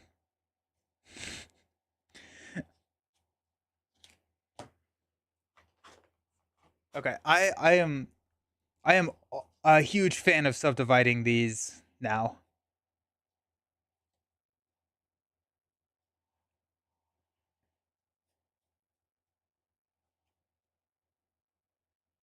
I don't think we need sneak attack.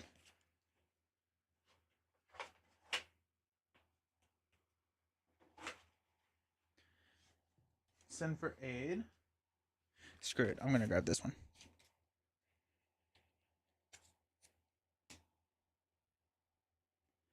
Prepare for battle. We'll come back to prepare for battle. I don't know if we need it right this second. Let's grab. I think we have our outlands in here. Let's have outland.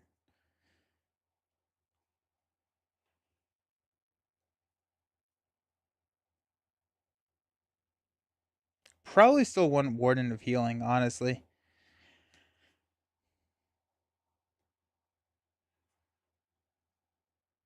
We probably also want Master of the Forge.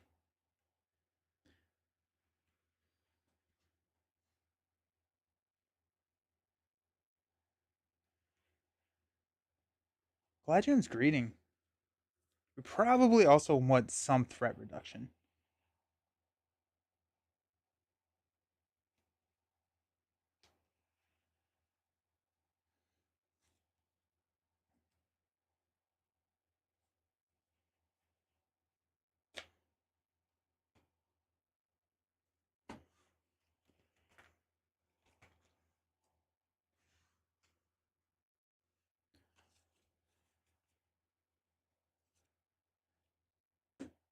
That's an S tier answer to my question.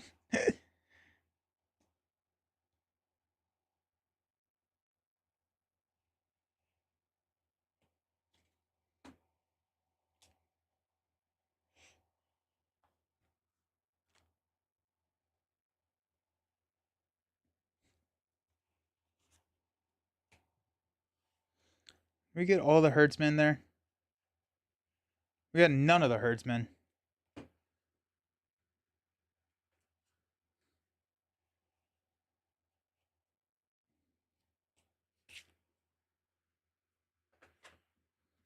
There's a leadership thing that deals with outlands as well. A very good tail would be kind of interesting. Uh, if each hero you control has a printed leadership resource icon, it does not, unfortunately. Close though.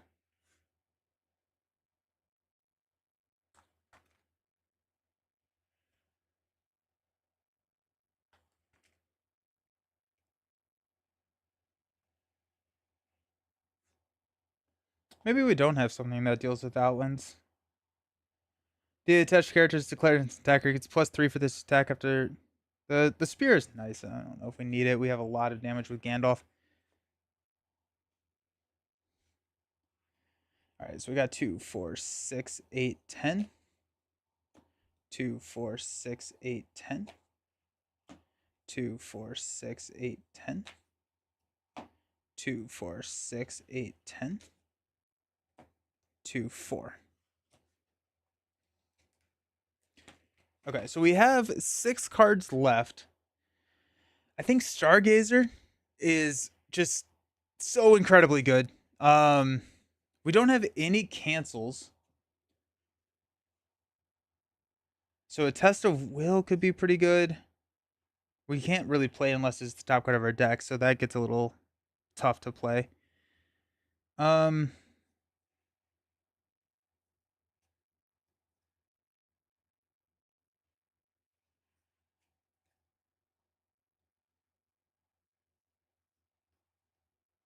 Word of Healing. Let's grab 2 of those, just so we have them. Healing is going to be good.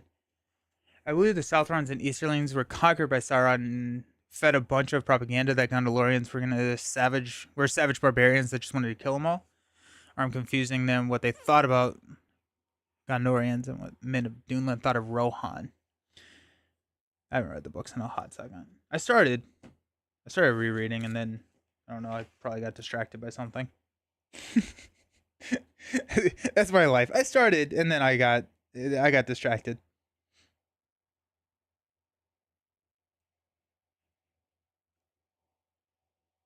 Let's grab Stargazer.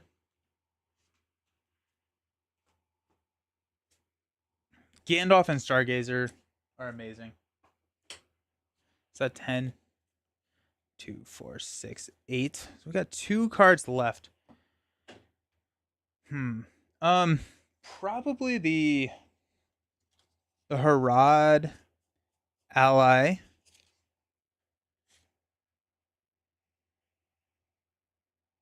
Song of Hope seems really good. Let's grab Song of Hope actually. So we can spend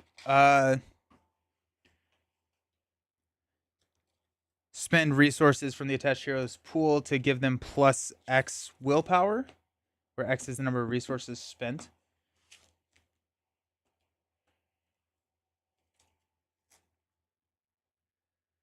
We do have another Knight of the Swan here. Let's actually grab that. I didn't realize that we hadn't grabbed all of them. I'm only grabbing 2 of each of the Harad. I don't think that we need 3 of each of Harad. So let me make sure that I only have 2 of each. Potentially 3 of like the defensive one, but I don't really know if we need.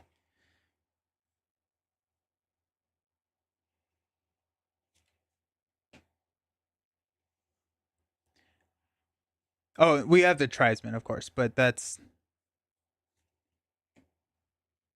Lord of the Rings are some of the best anti-war literature ever. Nice. We'll toss a Ninya for the knight.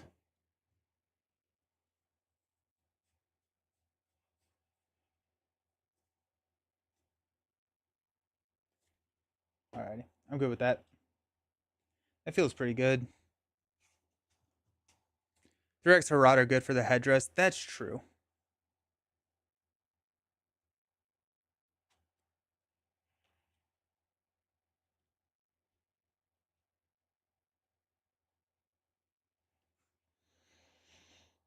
I'm just worried. Well, I don't know how we're discarding the cards. Right? Like how are we getting the allies into the discard pile? Just letting them die? Oh, we need another refugee.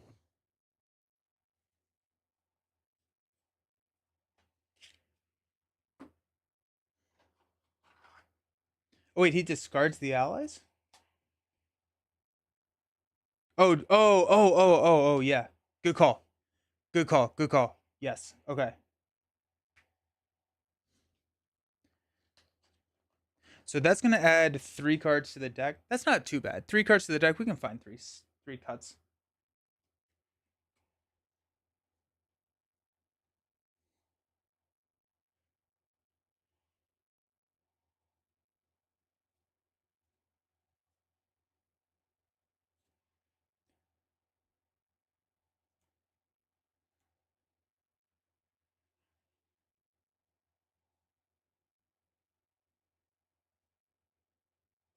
Cut out the Steward of Gondor. That's one.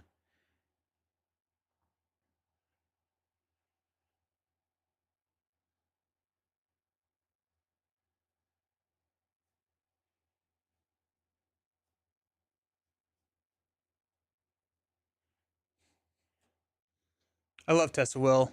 Oh yeah, Test of Will is insane. Uh, in one of the interviews I did with Caleb, he talked about how Test of Will basically dictated the design direction for the rest of the game. Um, and that how that was tough because it's. And I asked him, I was like, I want to test of will for Marvel Champions. He's like, you will never get it. And I was like, that's fair. Make sure that I have all my Ether Swordsmans.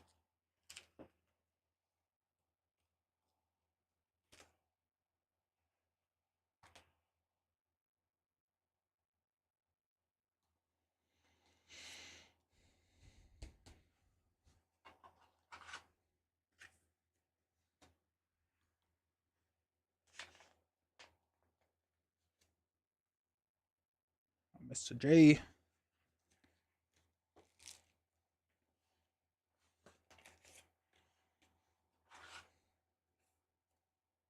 Furiel.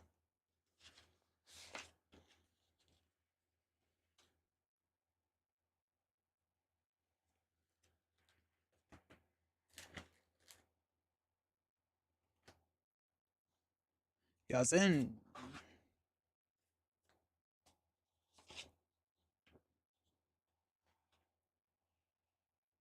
All right.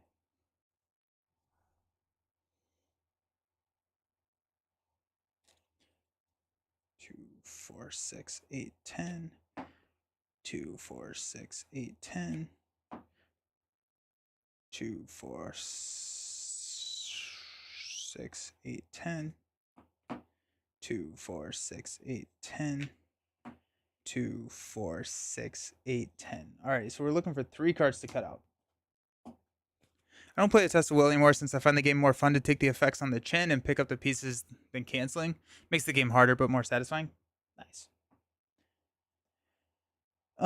Okay, what are we doing here? I feel a little concerned about threat. We have did I even leave the Gladriums in here? The greetings? Yeah, I don't think I have the Galadrium greetings in here either. No, I do. Okay, I have 2. So that's gonna be a total of 12 threat reduction over the course of the game, which should be okay.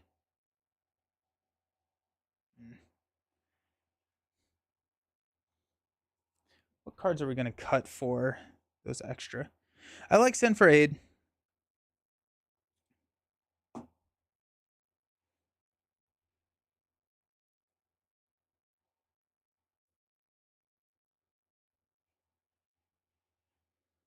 Stargazer feels too good to cut. Warren of Healing is really good.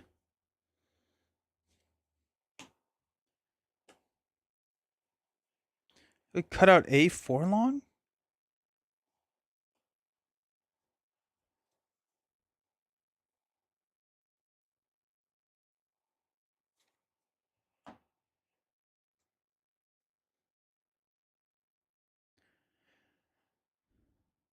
I'm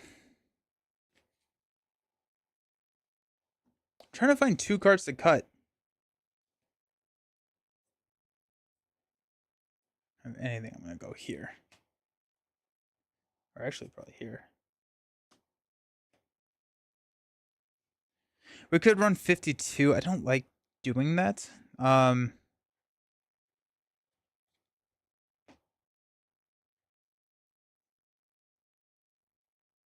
We could cut out Song of Hope. Let's cut out Song of Hope. We have a pretty high cost. And then we'll add those in.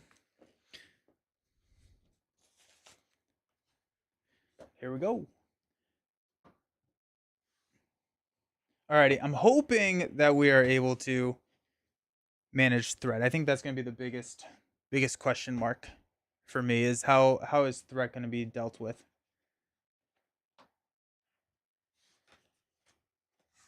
Alrighty, so we got 18, 22, 32 to start us out.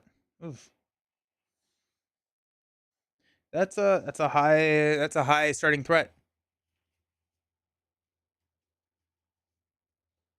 So we'll have to play at a decent clip, so we don't just threat out. But we're also not necessarily sitting on stage 1 the entire game. So we can use resources here to pay for any Outlands ally.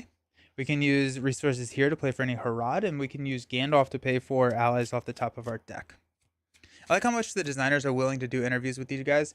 Was it hard to set up? I assume they loved it. No, yeah, it's really easy to talk with them. Probably,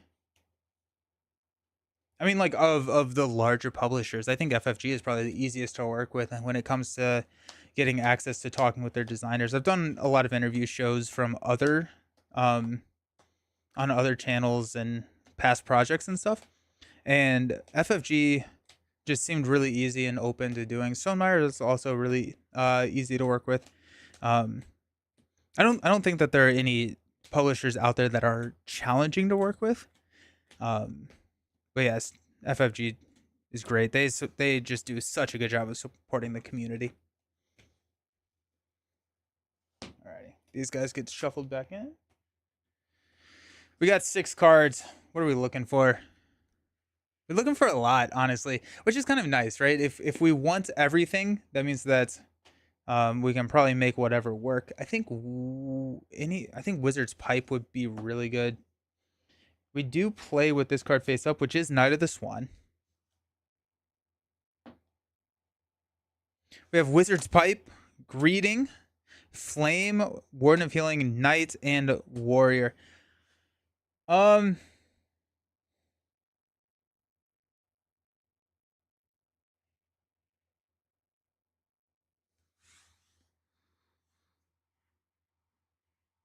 think I'm gonna mulligan this.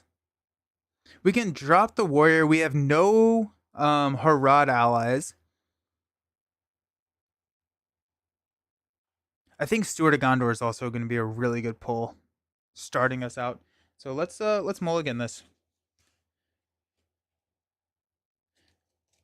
Get the Outlands up and running, but we don't have any of the swordsmen, or not the swordsmen. Yeah, the swordsmen. So we wouldn't have a huge willpower boost, which is what I think we'll probably need. Especially if we want to go a little bit quicker. All right, so we're stuck with this. We know we're going to get a warrior.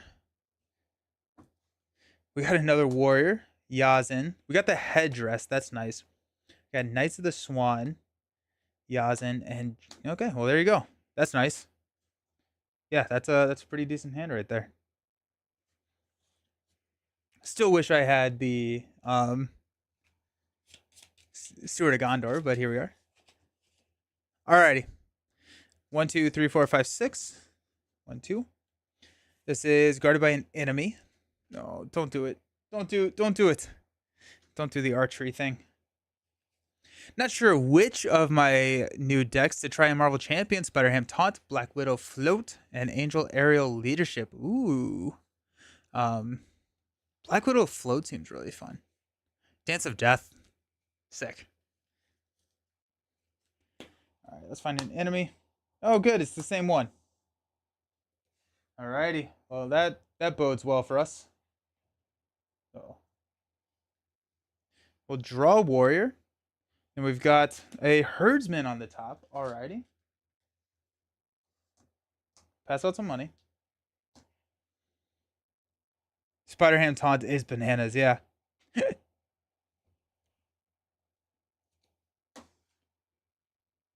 Alrighty. We're, oh gosh, this is a tough pull.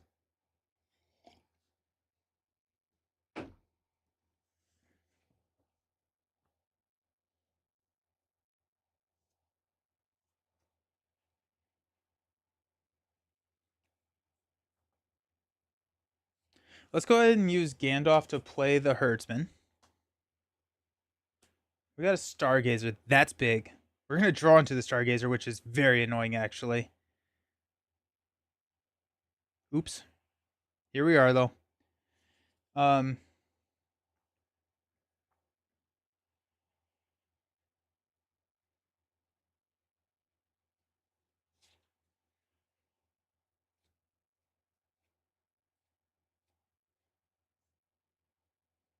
I want to save out the resources here on Khalil.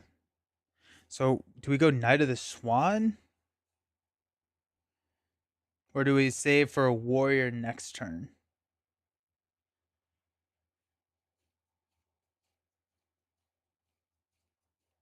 We honestly may just lose here. And this is tough. I don't have an option to take him out. Good afternoon. Gotta run for lunch. Good luck with the rest of the game. Thank you. Those teams seem better, but I've never tried deck building around air supremacy and flying formation. Ooh.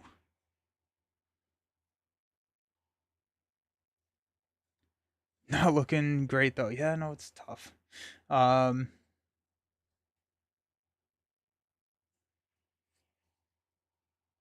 gonna take a hit. Part of me wants to just quest. If we quest for 6, we're showing 5 though. Ugh. Aside from the enjoyment of chatting about the game, I assume working with you guys benefits. Yeah, 100%. Right, like, yeah. I often say, content creators are the best deal any company could ever ask for. It's free marketing for them. Um, so, it definitely works. And like, I think, they see that and they're very happy to support us, which is awesome. Yeah, FFG does a really good job with their content creators, I think. I don't know, man. All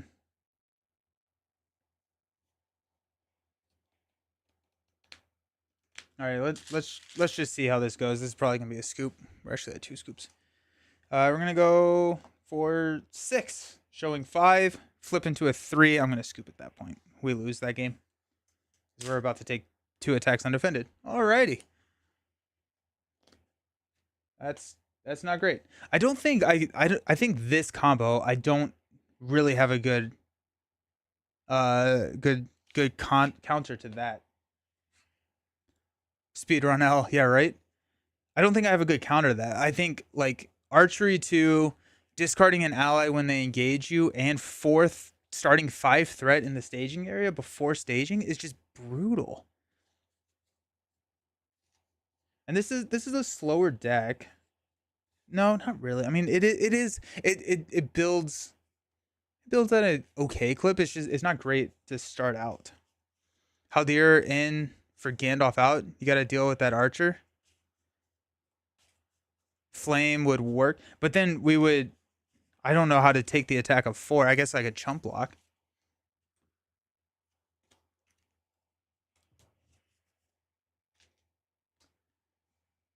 What is?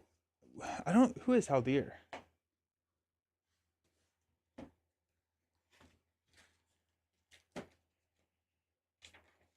I don't remember what he does.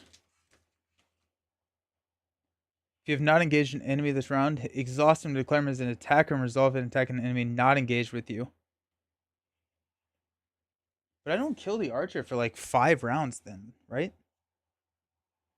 No, I would never kill the archer, unfortunately. Yeah, because he has 3 defense. What does Haldir do? Is that a better question? Haradrim Archer is probably the card in the cycle that has given me the most losses. He's brutal and in several quests. Yikes. I may try and get another Steward of Gondor in here. It adds about 20% into the likelihood of drawing it into our opening hand, and that gives us so many options if we do that. Um, what do we cut if we add another one?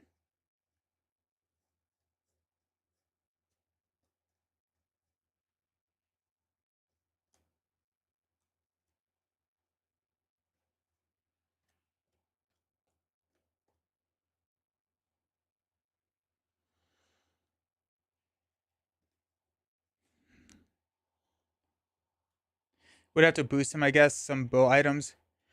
You can't because the guarded attachment makes him immune to player card effects. So you can't like attack him in this. Oh yeah, so even Haldir couldn't attack him.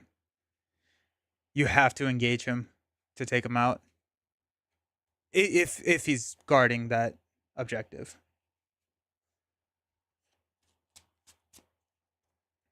All right, 3, 6. Top card is a knight. Give me a steward.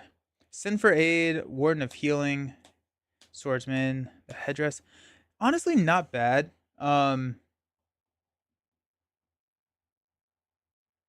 think we mulligan though. I think we are looking for Steward of Gondor.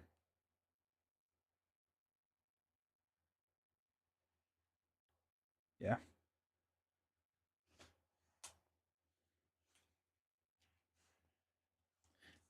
Or Wizard Staff could also work. Like that's a slower resource generator, but it is a resource generator. Um, I guess it can be. But one of the attachments, I think we need something that Voltron's Gandalf. And I believe, yeah, 100%. The Steward goes on Gandalf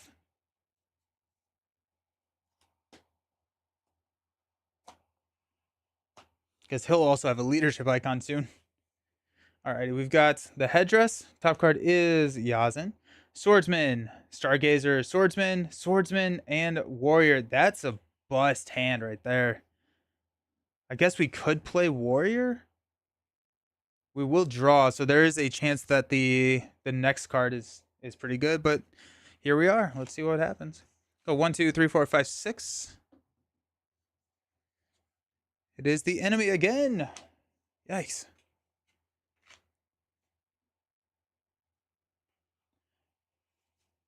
Get a quick scoop. If we just the nice thing is we do have all the swordsmen, so we just if we can get those onto the table, we have our answer for um questing. So that's nice. Not an enemy, not an enemy. Oh my gosh, it's the enemy. It's the archer again. Jeez. So we will probably lose this game, but let's see what happens. We'll draw, and we got a flame on top of the deck, so that's nice. We don't necessarily know. Okay. I think we play warrior because we're gonna take 2 attacks. I think we have to take this one undefended. No chill from that archer today, right? Hadir is Galadriel's lover. If he's good enough for Gandalf, he's good enough. Galadriel is good enough for me, right? Okay, so we're gonna take an attack undefended here. That's gonna be 3. We're gonna take block here of an attack of 4. We're gonna take 2 archery damage. So we're taking minimum 5 damage onto our heroes. But I think we're engaging here. Then we'll take another archery damage and another attack. Oh my gosh. Um, and we'll lose a swordsman, but then we can have flame depending on what the top card of our deck is. But I think this is the only path forward here. We could also just no. I don't think we can sacrifice our threat because if we sacrifice our threat, we just run out of time.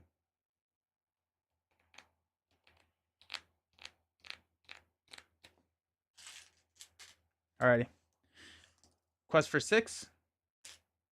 We're showing 5. Either reveal 2 encounter cards or detach a Harad objective from a hero, reveal it, and add to the staging area. The first player must choose to either raise the threat by 3 or progress cannot be placed on quest cards until the end of the round. I'm going to do the progress cannot be placed on quest cards. And then a 3. And that's going to be game because we'll take another attack of 3 there. So that's going to be a total of 3, 7, 10 damage undefended, which we cannot split. So that's going to be a loss. And I think I don't think the loss is deck. I think the loss is just flipping this. So like I want to try at least another setup. Because there are so many variables in how this can be set up.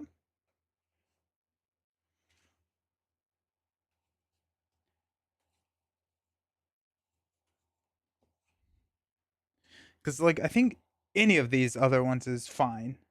Banner of the Serpent, and honestly, Summons from Mordor, really, really good stuff. So those are way easier to deal with, I think. So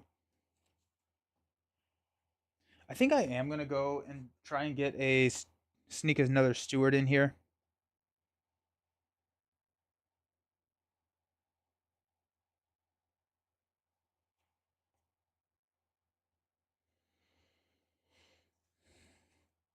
I think I'm gonna cut out a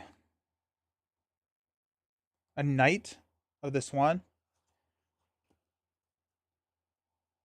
for that. Okay.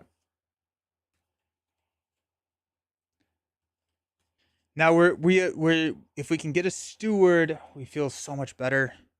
I think steward kind of needs to come with a wizard's pipe.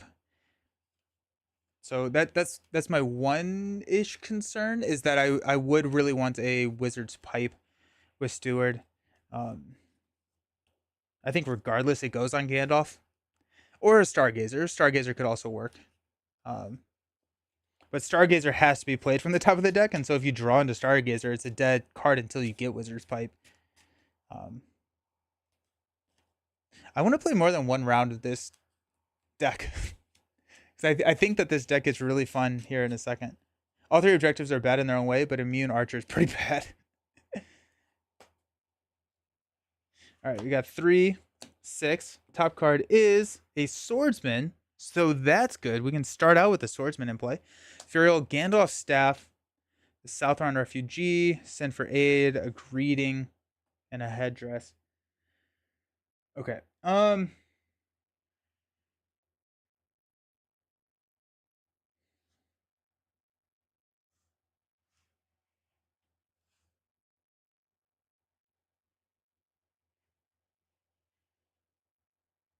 Is that good enough? Or do we mulligan for the Steward? Gandalf's staff can help us draw cards. It can also discard shadow cards or give her a resource. I think Gandalf's staff kind of takes place or takes a the steward slot that we need here. I think we're gonna keep it. We have the headdress, which is nice. We have the refugee, which is a generator for us. Send for Aid will be nice. I think we keep this. Oh, we're not gonna get to play Swordsman on turn 1 because we're gonna draw that card. That's probably fine-ish. I don't know. We'll see. Alrighty. Come on. 1, 2, 3, 4, 5, 6. 4. It's guarded by a location. Alrighty. This is the one where you cannot you cannot reduce your threat. Which is honestly the one that I want. Hopefully the location is not horrible.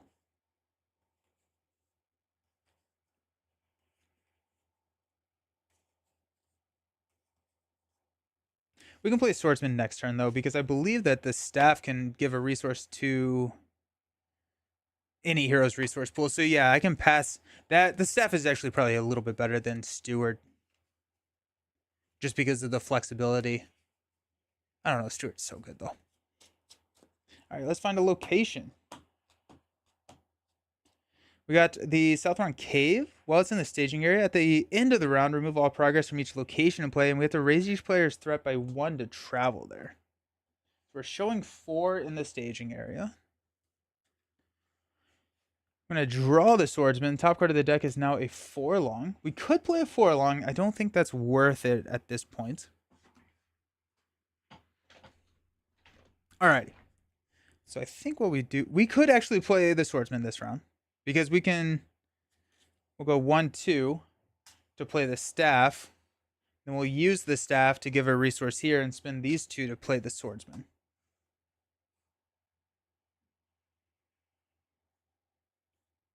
I like that.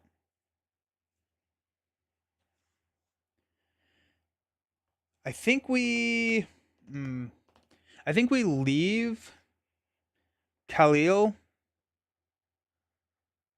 not committed to the quest. So we got 2, 4, 7. We are showing 4, but I think we do that. And then we can either defend the attack here, or if we flip another enemy, take one of the enemy's attacks undefended. So let's do that. Let's go 2, 4, 7. We're showing 4. I'm going to flip into a 1, Surge. While it's in the staging area, the main quest cannot have progress tokens beyond its printed quest value. Alrighty. Surges into another one, and surges into an Archer. Excellent. Alrighty, so 2, 4, 7, 8. We'll increase our threat by 1. I hate this Archer. I hate this Archer so much. The Archery 2 does mess with us a lot, actually. I don't have an answer to it, but we will take this attack. We'll defend with Khalil. So it's going to be a 3 to 2. Gets +1. So 4 to 2. That's going to be 2 damage here. We are going to travel here and raise our threat by 1. We take Archery 2. We'll go 2 on Hurleon. Okay. End of the round, we're going to stand up. We are very close to just engaging him outright. Draw here. Top card of the deck is Knights. Alrighty. 1, 2, 3.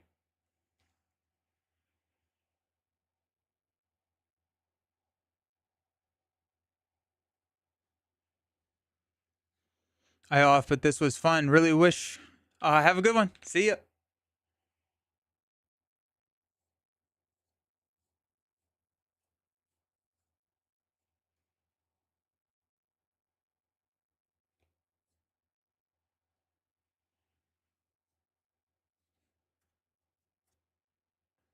All right. I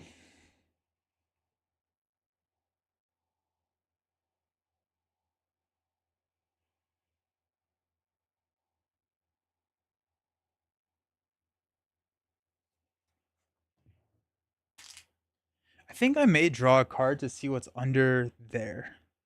And hopefully that gives me something. Because I can also just play this with that resource. So we got draw. We got Yaz, and not the finish he had hoped for. Okay.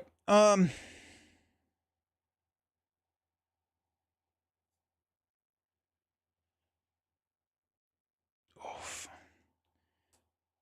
I don't have an answer for that Archer. I don't know what to do with that Archer. We'll spend 2.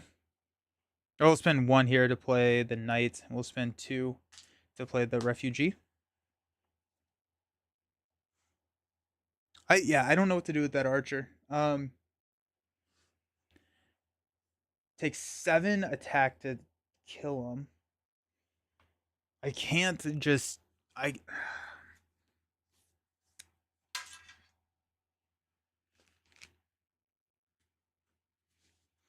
I'm not going to be able to just tank the willpower. We're showing 3. We're only showing 5 in the staging area. We have a lot of cards, but we're only showing 5. That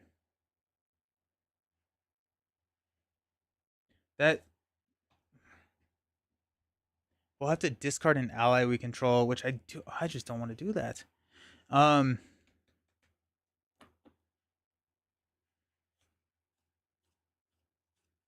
If so, we're showing 5-8. If we can put one progress on there, so we got 3, 5, 7, 9, 10, 11.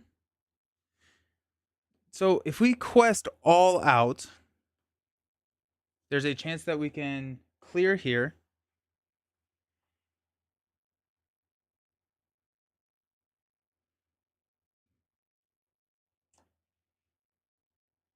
And if we can place progress there, then we can remove instead of taking an attack. I think that's kind of what we have to do. Let's do it. Can you optionally engage him? I can, but then I have to discard an ally. And so like, but if he's engaged, the archery still hits me. Or are you talking about the Black Serpent? I cannot engage the Black Serpent. No. But I can engage the archer, but then I have to discard an ally. Which I could discard Knight of the Swan. Then I have to take an attack of 4, and I just don't have the ability to do that.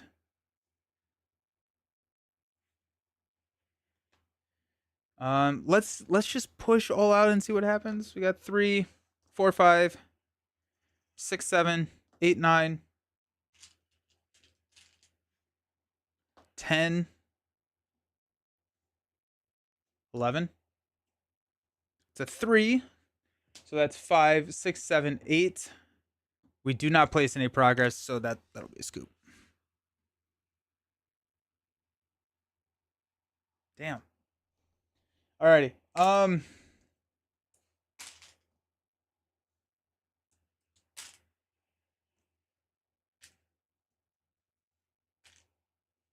think I'm gonna try it one more.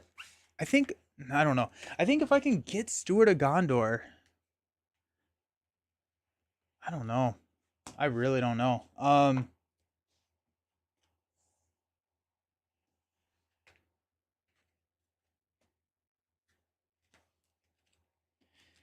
We I want the deck to work. I just like we need a lot of everything very quickly. It seems like, right? Which could just be because we are keep drawing that archer, and I'm inflating the idea that we need a lot of health, which we may not. We got 1, 2. How many archers do we have?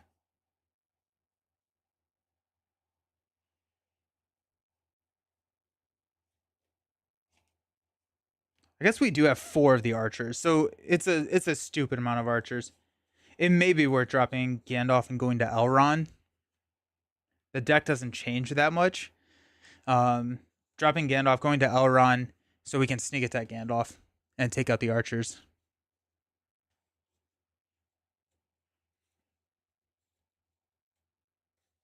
We'll try this one more time, but if I can see us scooping pretty quickly again, and if that does happen, we'll make that swap because it's a pretty easy swap in.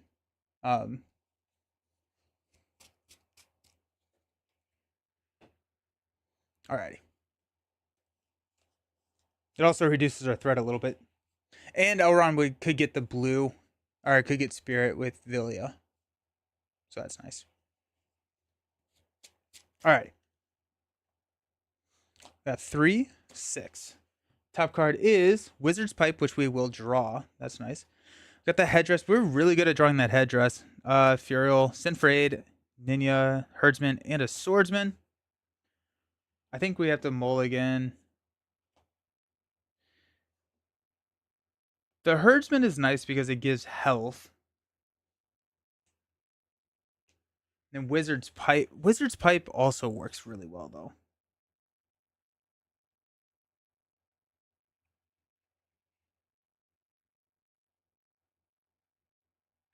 And we can send for aid for Furiel.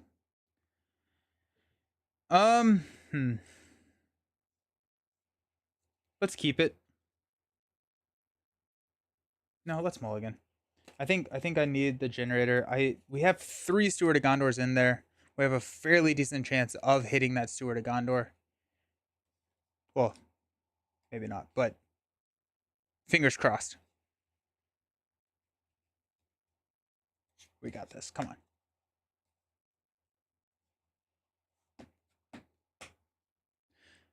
Got 3, 6. Top card is a Warden of Healing. Steward of Gondor. Send for Aid, Furiel, Steward of Gondor, Galadrim's Greeting, and a Tridesman. Okay, well we got Steward of Gondor. We got a couple of them actually, unfortunately, but here we are. Ask and you shall receive. We start at 32.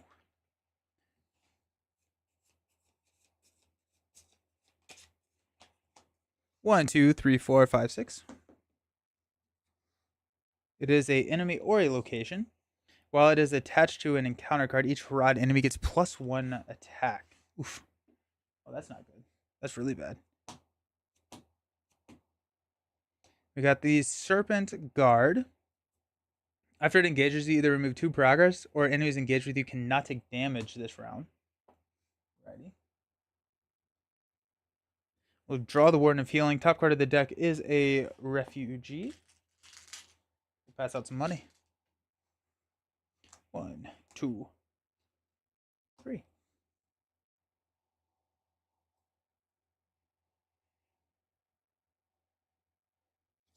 Spin 2 to play Steward of Gondor on Gandalf. We'll spin 2 from Gandalf to play the Refugee. We got a Stargazer. Okay.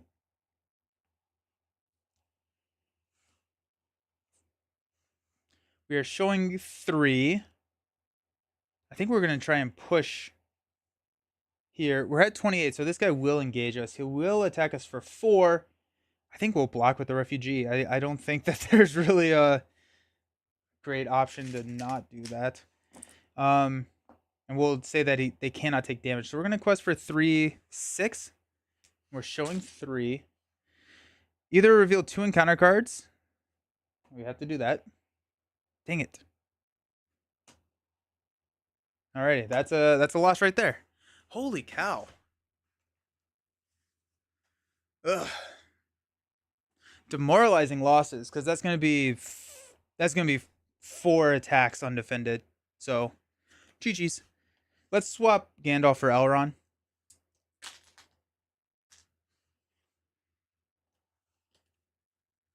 Pull out the Gandalf cards.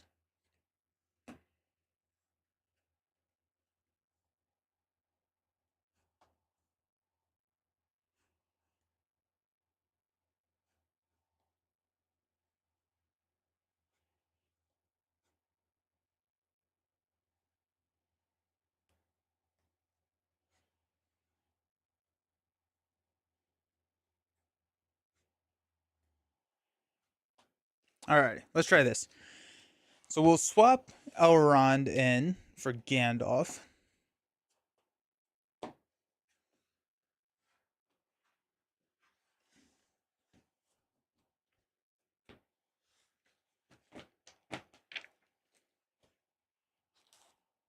We got Ninya. Or wait, not Ninya. What's its face? Villia.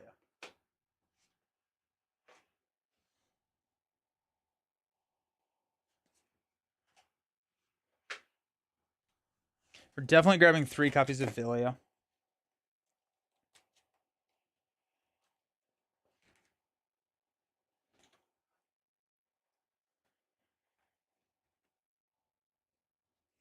Okay. Sneak attack. I grab 3 copies of sneak attack and 3 copies of Gandalf.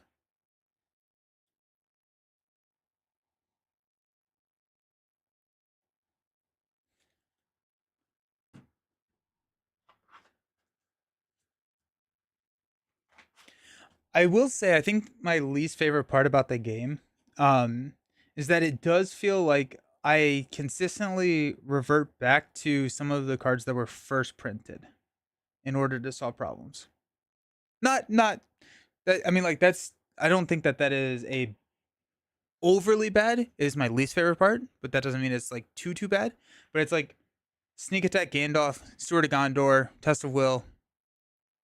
It's like most of the deck is already taken up with core set cards. Makes me think of the Ranger deck and engage the archers and just Forest Snare trap them, but then we still have the archery. Then Baragon to take Black Serpent attacks, but let's see how Elrond goes. Healing, yeah, healing. We do have, and then Elrond doubles the healing, so we probably want another Warden.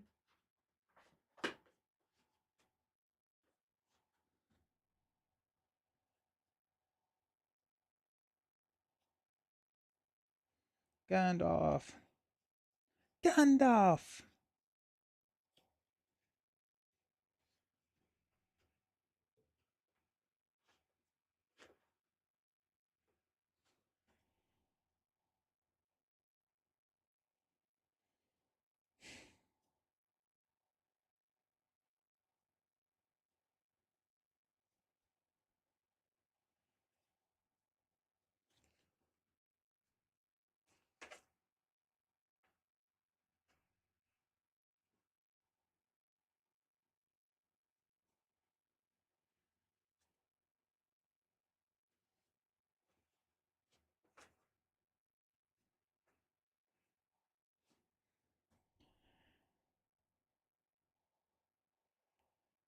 Actually, let me put some of my E's in my G's.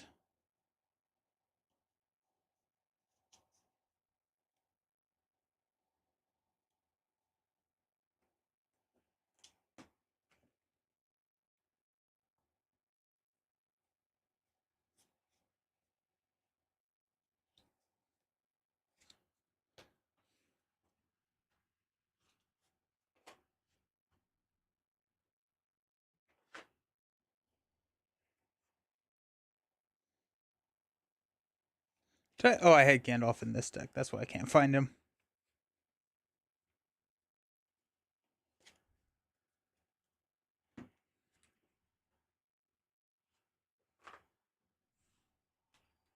Alrighty. 3 for 3. 3 for 3. 3 for 3. So we got one more card left that we can put in, which could be another Warden of Healing, another Stargazer, or we could just go into the Test of Will stuff. Actually, I think Test of Will needs to be in this deck.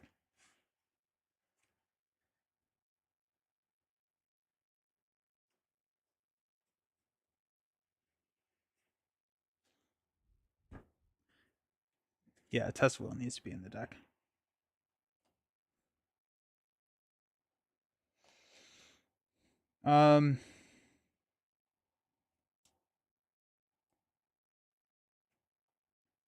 That's why I don't use the Test of Will. Force you to find different solutions to problem and frees up deck space. That's true. I just lost that game because, yeah, I don't know. Yeah, that's fair.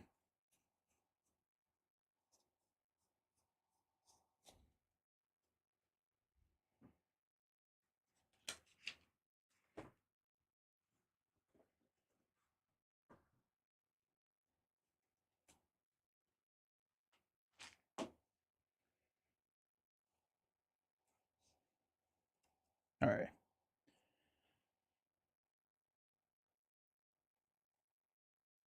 I do like Warden.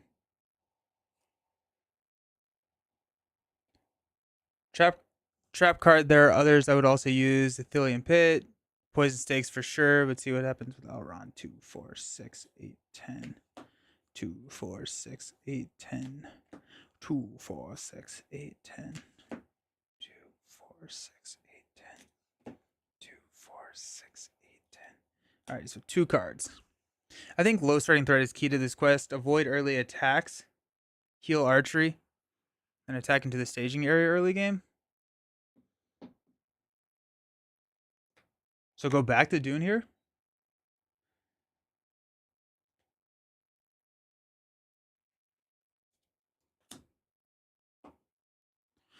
I really want to try and make this work. I'm going to cut out. It's our defensive option. Quest. So we're going to cut out the 1 copy of the Yazin. Do we have 3 headdresses in here? I don't think I need 3 headdresses. Or is it just 2?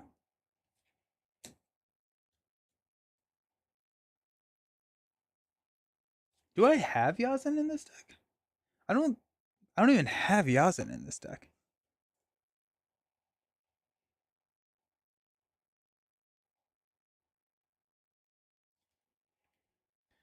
With a high starting threat, you're limiting yourself on how to handle this. You can't take high threat increase from questing, but then you also have to defend with those big enemies and take archery. That's fair. Where did I put that card?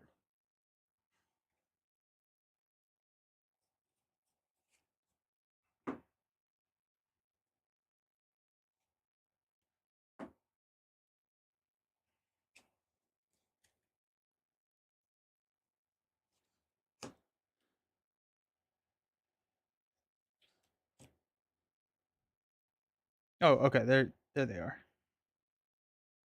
Okay. We'll cut one of those for Tesla wheel.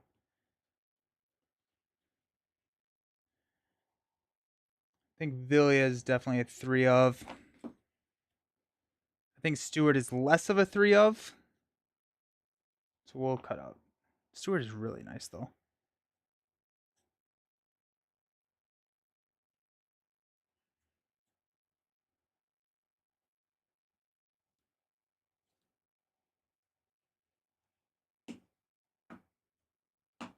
The theme of the quest is sneaking into camp to steal stuff, so you thematically be non-threatening. Or very high threat because they know where you're at. That's kind of how I've always thought about threat thematically, is that if you have very low threat, they don't attack you because they don't know where you're at. But if you have very high threat,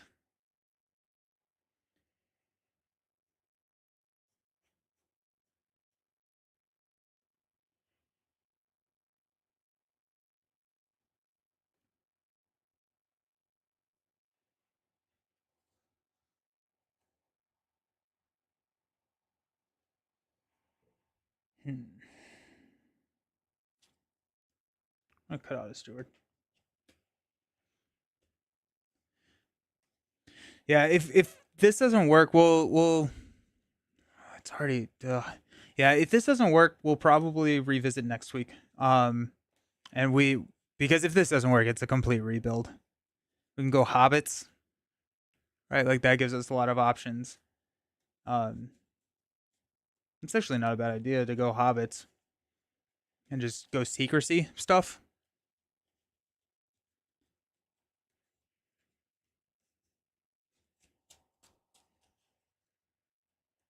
It's just like every encounter card that we've seen just seems horrendous.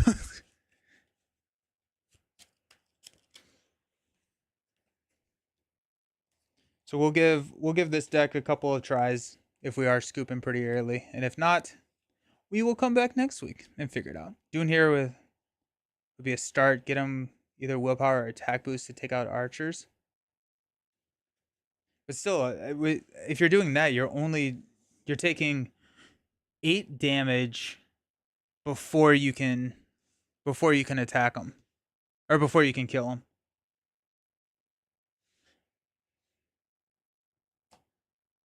You go Hobbits and Dune here. You go Pippin. Frodo? You could go Frodo and just like tank all the hits. That could be your defensive option.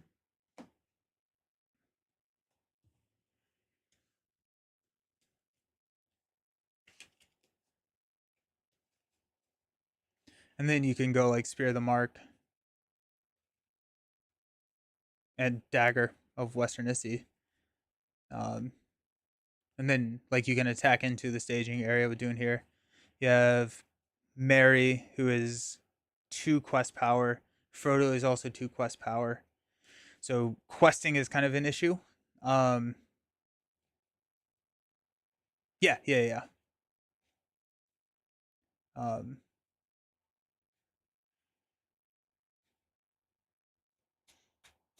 yeah, I haven't. I don't know if I've ever made a deck that works attacking into the staging area. It just feels like you typically need more than one attacker in order to assign a any amount of damage. Maybe I'm missing a card or not building correctly, but that's kind of Baragon with some Citadel plate. Yeah. I do try and avoid Baragon and Glorfindel at this point, and Elrond as well, because I've used them so much. So I'm trying to use newer cards or different cards. Attacking into staging areas, what I'm known for. Nice. Got a healer, Furiel. Headdress again. That's Mulligan. Novilia.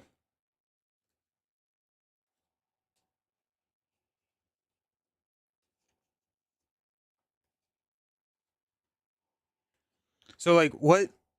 So Chad, is it just Dune here and Spear of the Mark and hope for low defense enemies? You're trying to mix and match new stuff and use the usual 4-stat heroes. 4-stat heroes. 4-stat heroes. What do you mean by 4-stat heroes? We're also only at 31 now. Nope, 32. Haldir? He seems worse than Dune here, though. Right? 4 defense, 4 willpower. Oh, yeah. Haldir, Pippin, and Tactics Mary? You just go Spear the Mark and you're attacking for 5 instead of 6. I guess that makes sense. Maybe I just needed to try it.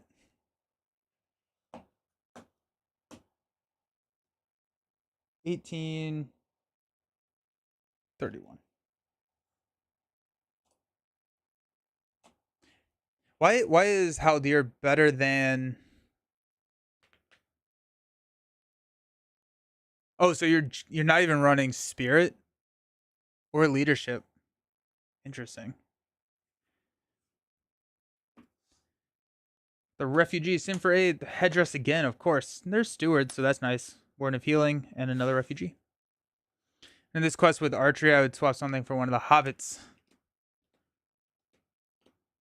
Nice. Money! 2, 4, 6. All right, so let's figure out what we're going to get rolled on by this time. 1, 2, 3, 4, 5, 6. 1. The location one. Bow of Galadriel.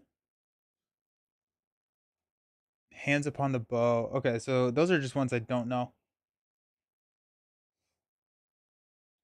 Guarded is added to, or is it revealed?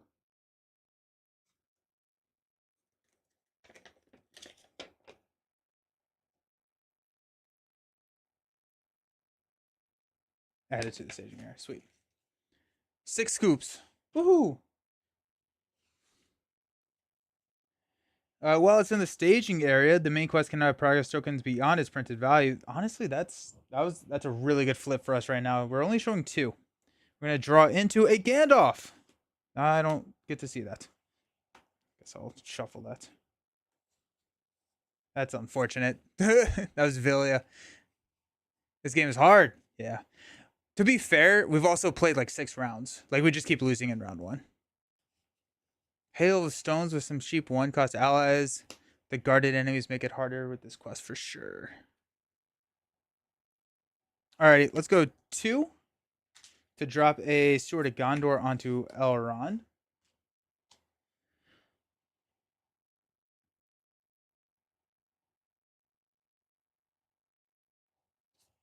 We'll spend 2 to play the Refugee.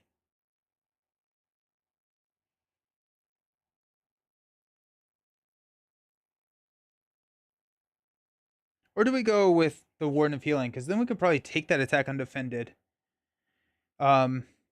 Maybe not. Because we don't. If we get to +1, we do lose a hero. But honestly, we may just be at a situation where we need to take that risk. So let's go Warden of Healing instead. We're gonna go 1, 3, 6, showing 2.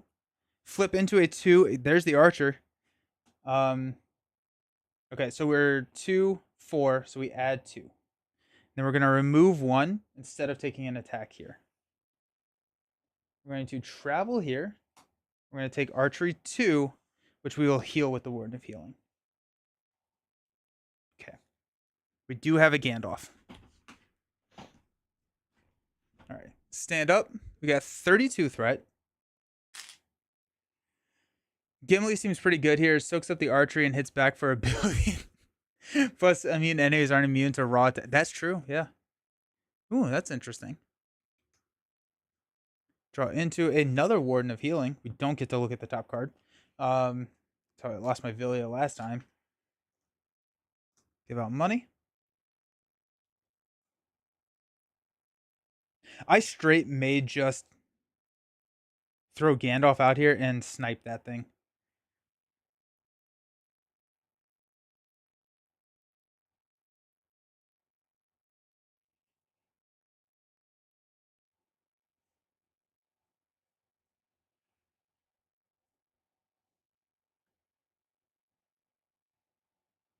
Or we could we could drop the refugee and the headdress. And then we're questing for a pretty decent clip there. And then we give the ability, or we give the time to potentially draw into a sneak attack. I think that's what we'll do. So let's go ahead and spend 2 here to play the refugee. We'll spend 3 here to play the headdress. So we can exhaust the headdress to shuffle the topmost Harad enemy in your discard pile into our deck. We can also discard a Harad from our hand to ready a Harad character in play. So we can quest here, and if we need to, we can ready to chump block there. Now we are questing for 3, 6, 8, 9. And we do have another progress here, which we can clear. And we do have a heal for the archer. So I think that's what we'll do. And we can just toss this. So we can actually quest here, and we can just toss this to ready it up. Okay. That feels pretty good. So let's go 3, 6, 8, 9. Showing 3. It gets +1 threat for each Harad objective the players control. So that's going to just be 1. Oh, did we push here? No way, right? We're showing 4. No, we didn't. 7. So 2 goes here. Oh my gosh. So this clears. We get this. We can raise your threat by 1 to add a resource to the attached hero's resource pool. And we are going to throw this on Hurley on the Fair, mainly because we can increase his health. And there are cards that are going to be dealing damage to this guy. Okay.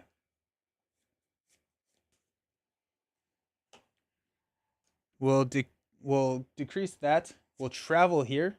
We'll take the archery, and then we will heal it with Warden. Let's increase our threat to 33. Stand up. Draw into Tribesman already. We have not seen an Outlands character yet, which is kind of funny.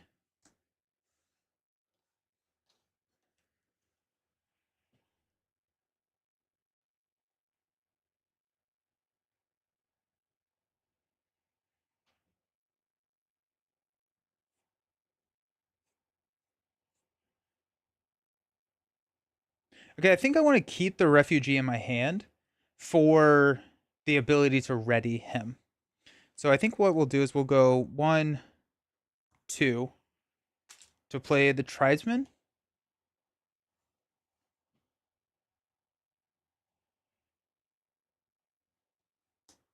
Spend 1 from Elrond's camp. We could drop a Sin for Aid out there and quest on Sin for Aid. Because we're probably not clearing, right? We're showing 3, 5. There's no reason for us not to put this out here, I guess. So let's go ahead and spend 1 and drop Sin for Aid, and we'll be questing on Sin for Aid. Okay. So we've got 3, 4, 5, 6, 7, 10, 11. We are showing 3 and requesting on Sin for Aid. It's going to be a 3, the Southern Camp. While it's in the staging area, at the end of the round, remove all progress from each location in play. Okay, so we quested for 11. We're showing 6. So 5 gets placed here. That was a big clear. That was a big clear for us. We'll reduce 1 here so we don't take the attack. We will raise our threat to go here. Archery will hit us for 2. We'll heal with Warden. And we will stand up. We're going to 35 threat. Okay. I'm going to draw into it. We got another Warden of Healing. Let's go. Pass out money. I think we drop Gandalf here to take out that archer. And I think we quest really hard on Sin for Aid. So let's use 1, 2, 5 to play Gandalf. We'll deal 4 damage here to take him out.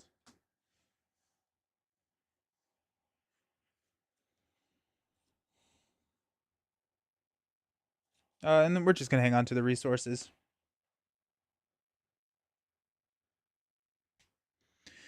So we're going to quest hard onto Sin for Aid here. So let's go 1, 2, 1, 2, 3, 4, 1, 2, 1, 2, 3, 1, 2, 3, 1. So that puts us at 15. We're showing effectively 4. We're going to flip into a 2. After it engages you, either remove 2 progress from the main quest or enemies engaged with you cannot take damage this round. That's fine. Okay. So we're showing 3, 6. That goes there. And then Sin for Aid will clear. So each player searches the top 10 cards of their deck for an ally and puts it into play under their control. 2, 4, 6, 8, 10. Refugee, there's Furial. That's probably what we want right there. I mean, that just solves our questing. We'll shuffle our deck.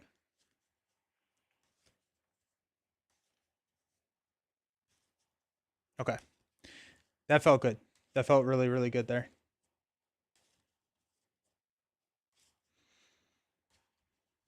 Alrighty.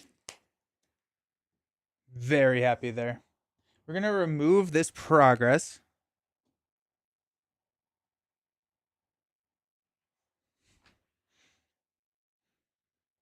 My wife is cooking something and it smells so good. I just like got a whiff of it. Oh my gosh, nice. Okay. Ooh, that smells good.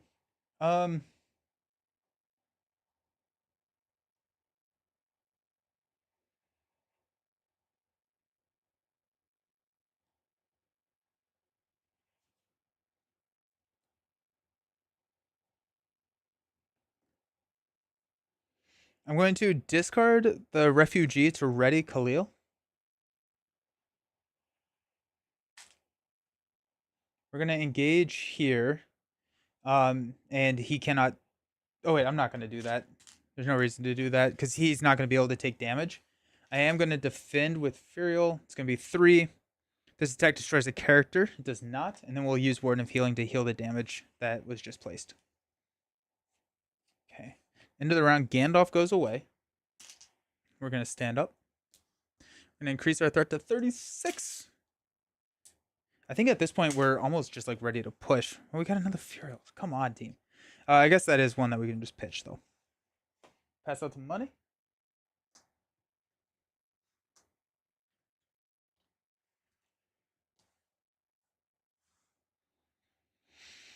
We'll go ahead and spend 2 to play the refugee. Because we do have Furial to pitch if we want. We'll go ahead and spend 2 to play another Warden of Healing. Because when we go to stage 2, we get another objective, and then he's considered being each engaged with me, so we're gonna start taking potentially 2 attacks every single round. And the first round, the first time we push, we will take 2 attacks because there will be 0 progress. So he will attack then. Then there's also going to be the fact that he's engaged with us. So I need a defensive, and he's going to be attacking twice for 4. So we will have to pitch. We will have to chump block at that point. So I don't think I really want to push here. And build a little bit more, but then threat is going to be an issue. We haven't seen any Outland characters. Or Villia. We're still doing pretty well. I guess we got Steward, which helps. We are showing 0. So let's go ahead and quest for 4.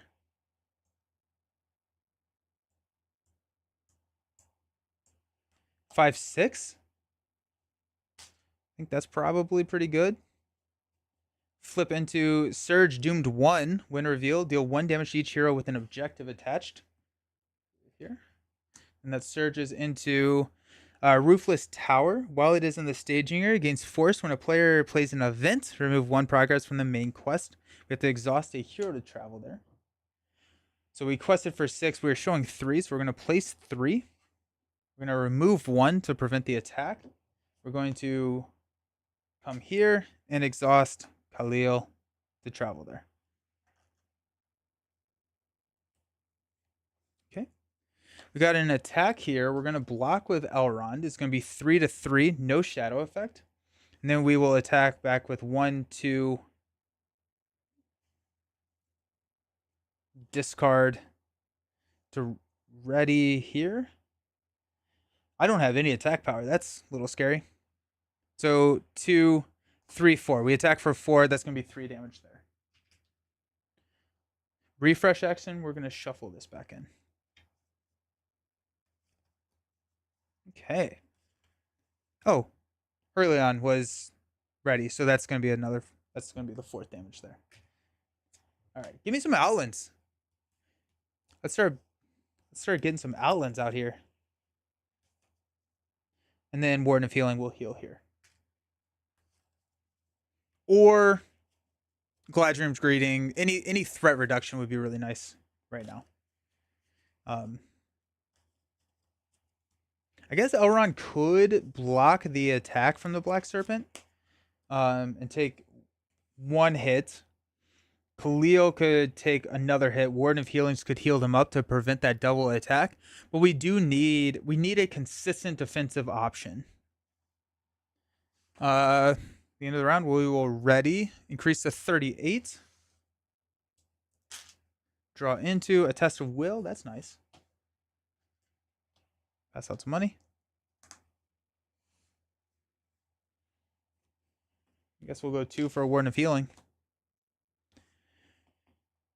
We do have a Test of Will. We're showing 1. Let's quest for 4. 5, 6. 7, 8.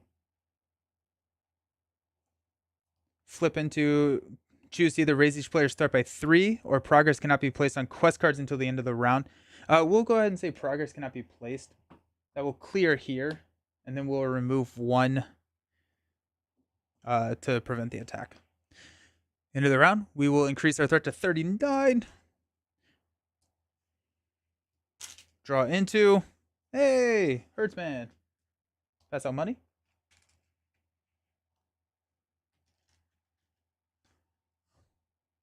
Spend 1 to play the Herdsman.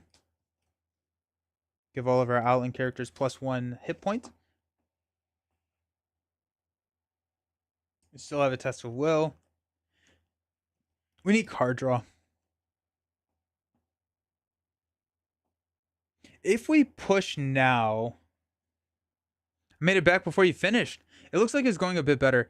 Yeah, we are we've reached a steady state. We can prevent all the health, we can quest, but we cannot we're not really great at taking or dealing damage, I should say. We can probably take a couple hits. Um, but we're just we're top decking right now, just hoping to grab Villia or something. um, we're gonna go 4. I think if we push, it's not the end of the world. It's not great. 4, 6. We're showing 1. So if we flip a, we're good. Okay. 3. After it engages, you either remove 2 progress from the main quest or it makes an immediate attack.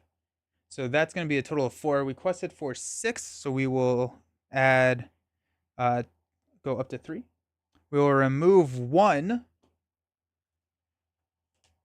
to make the Black Serpent not attack. We will engage here and remove 2. He's going to attack for 3. We will block with Elrond. It's going to be 3. Choose a non-unique enemy in the staging area, engage it, and deal it a shadow card. There are none. And then we have to do 7. So we got 1, 2, 3, 4, 5. Do 3 damage here. We don't have like any damage at all. Okay. Increase our threat to 40. Ah. Draw into a test of will. Not the finish we had hoped for.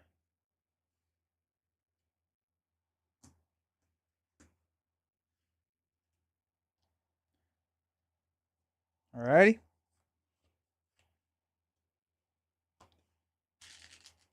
For 6.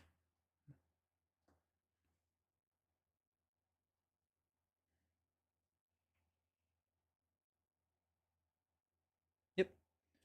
Flip into the Desert Bastion. Gets +1 threat for each Harad objective. So that's going to be 2, 3. So we'll place 3 progress here. We'll go ahead and remove a progress so we don't get attacked. And then we will travel here. We've got an attack coming at us here. We'll block with Elrond. It's going to be 3, no shadow effect. We'll attack back for 2, 3, 4, 5, which will be enough to take this guy out. Alrighty. Stand up. Increase our threat to 41.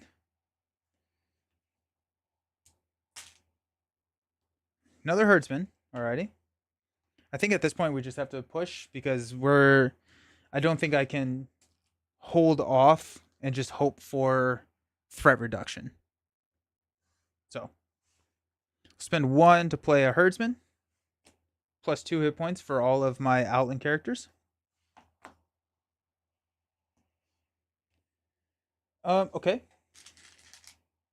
What are my defensive options? So he's gonna be attacking for 4. I could block with Hurleon. Hurleon and Elrond, and then heal. All right, so we got 4, 6, 8. Let's quest for 8 because if we don't push, then that's also kind of okay. Let's go 9. Showing 1. We're gonna flip into the archer. Ah, the archer does. I hope we don't push here. Actually, 3 requesting for 9. 5 goes here. 4 goes here. We do push. Shoot. Oh, should not have quested with that warden.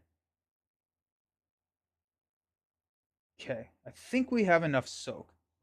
So we clear here. We clear here. Shuffle the encounter card discard pile into the deck. You can discard the archer with Furial. Oh, yeah. Good call. Thank you. I have not been doing that at all. So we're gonna discard this, and then the real one is gonna be a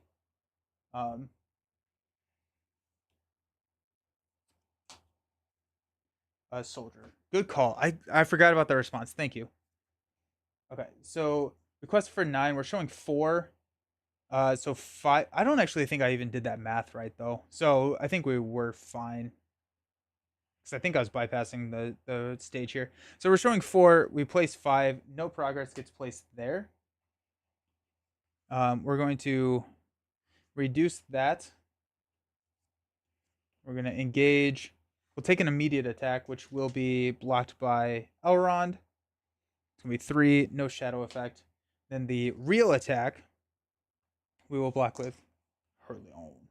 For 3 to 1, the attacking enemy is non-unique. Attach a Harad objective you control to the attacking enemy, or it makes an additional attack after this one.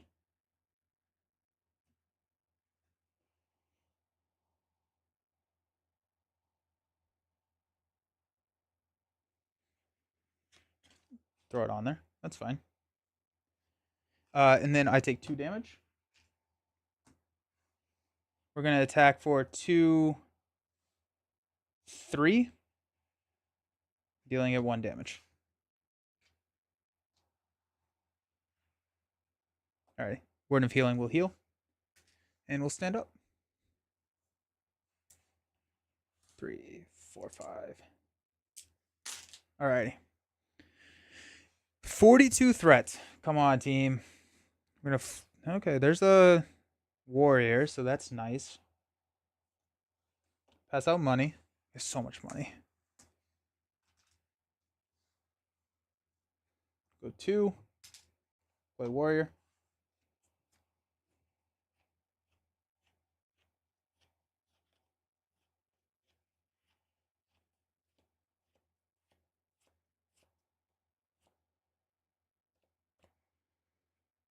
All right. Quest for 4.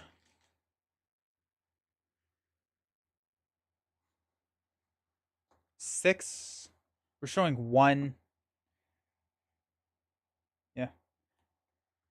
When revealed, the first player discard cards from the top of the encounter deck until an enemy is discarded and puts that enemy into play engaged with them. We will go ahead and just discard that with Furial. And flip into, when revealed, either reveal 2 encounter cards or detach a Harad objective from a hero, reveal it, and add it to the staging area. We'll go ahead and just spin the 1 to play Test of Will and cancel that, which will push us here. Alrighty, we got even odd. Even is guarded by an enemy or a location. We got the Serpent's Redoubt. While it's in the staging area, force after a player plays an ally from his hand, either remove 1 progress from the main quest or exhaust that ally. First player searches the encounter deck and discard pile for an enemy and puts it into play engaged with them when I travel there. Yikes. Okay. Black Serpent is considered to be engaged with each player who controls a Harad objective. And then this is every Harad enemy gets +1 attack. That's actually kind of scary. Alrighty, so that's fun. Oh, that's a horrible one to guard the plus attack. I think I need to not travel there quite yet.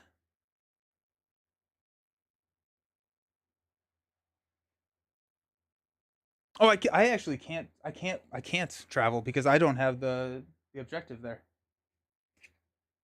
Oops. Yeah, you're right. You're right.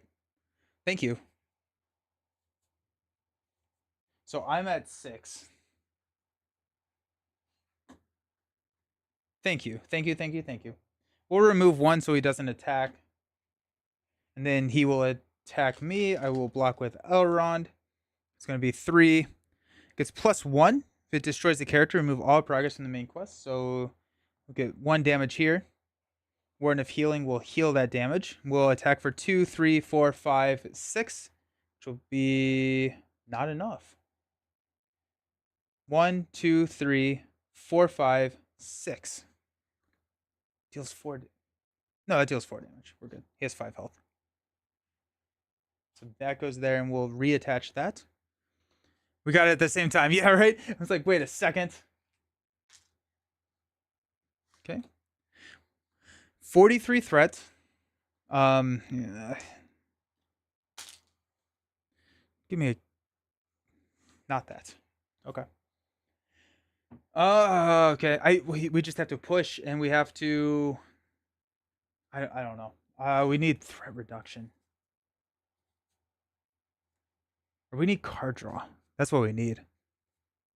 We're just hoping that we luck into the next card. Um, alrighty. So we're gonna hang on to the refugee just because we can toss it if we want. We'll quest for 4. We're showing 1.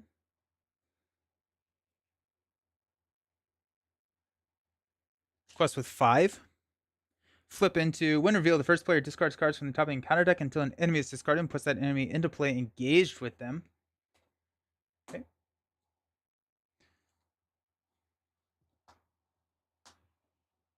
After it engages you, either remove 2 progress. That's what we will do. 2.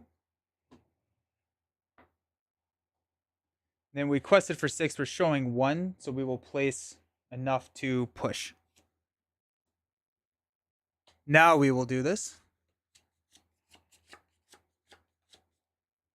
Top is even, bottom is odd. Even is guarded by an enemy. Oh, this is actually, I think, going to be kind of bad. Get the Serpent Guard. Enemies cannot take damage this round. Crap. That sucks. Alrighty, we're taking a lot of attacks right now. Okay.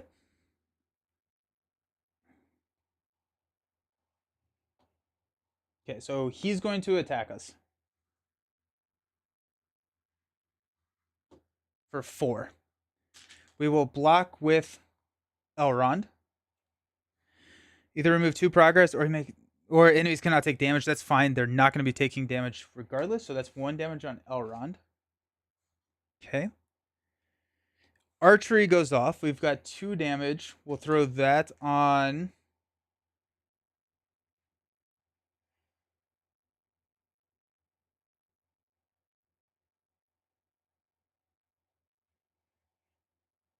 Khalil.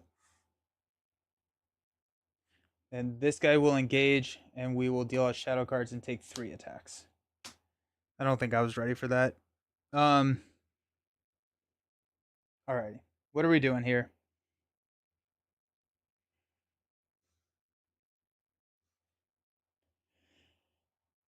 We may take this undefended. Uh, Enemies cannot take damage this round. We know that.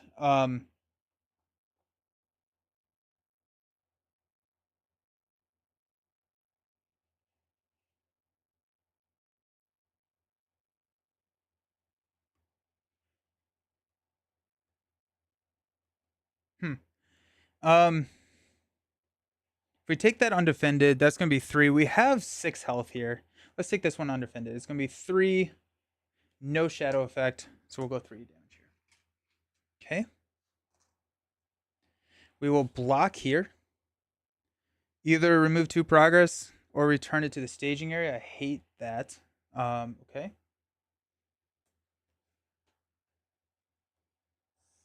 And then we've got an attack here.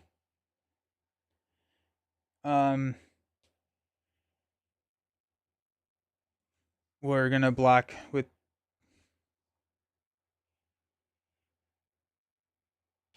Can we get rid of a healer? Do we need all the healers?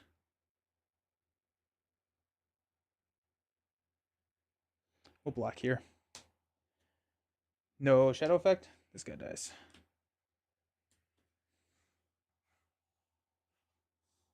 We're going to heal here and here. And we're going to heal here and here. Okay. We're going to shuffle the tribesman back into the deck.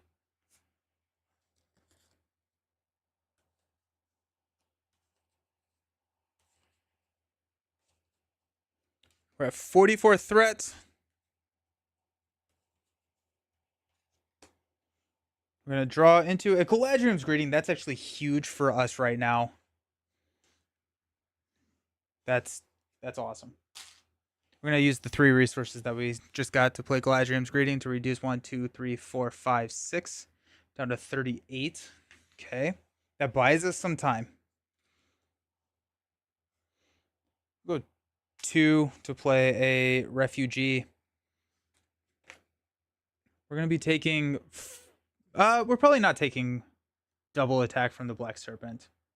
We're probably just going to be taking 1 attack. Does Elrond have Villia? Oh, I think I've been... You're right, he doesn't. Alrighty. Need card draw. I think we will lose this game just because we don't have card draw. Alrighty. Also, I played Test of Will earlier, so we'll just go ahead and call this one a loss because I cheated. Alrighty. We need Villia. We need card draw. We need something. That's too bad. That felt really good. Okay.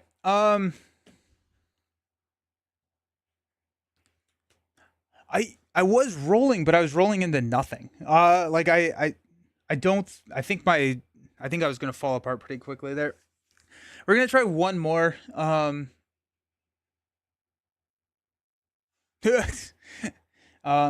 need card draw. There's nothing. There's no way of getting around that. I need card draw. We're gonna cut down and get rid of some of the extra 3x.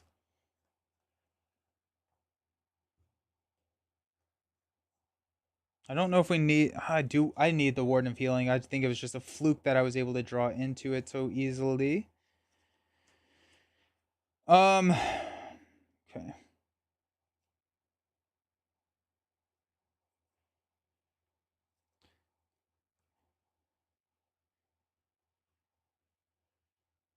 I think I'm gonna remove Send for Aid. I don't think I like Send for Aid as much as I want to like it. Like, it was nice, but like I could have just. I would rather have card draw than Send for Aid. And I think we. Do we just go?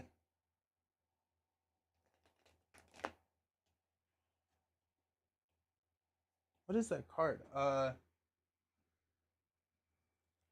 0 cost, draw 2, discard 2, or discard 1.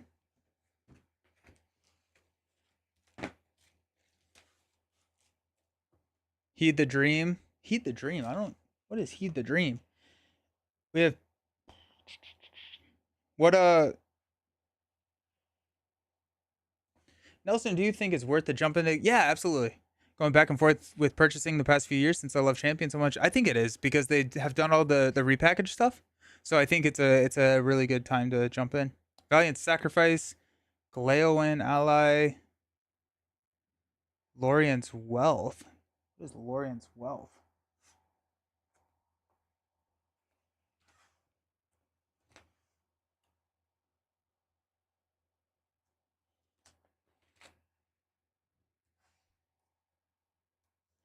That player draws 3 cards for 3.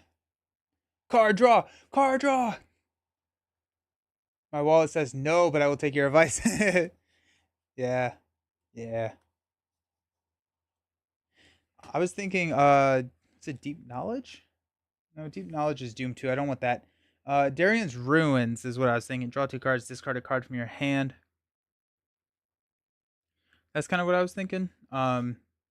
Lorien Wealth. I think Lorien's Wealth makes a lot of sense here.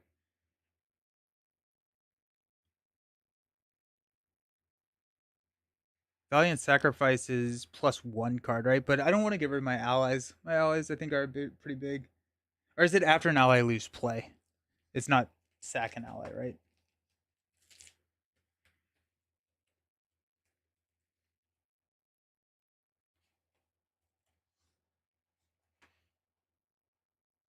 After an ally card leaves play, we draw 2 cards. Interesting. You bought all the Netrunner cards? Oh, geez. Some months ago, they went on sale for €3 a pack. Oh! No, so I would recommend buying the repackaged content, which is currently in print. After release play, so after you lose 1, take 2 cards. I kind of like 2 Lorien's Wealth and 2 Valiant Sacrifices.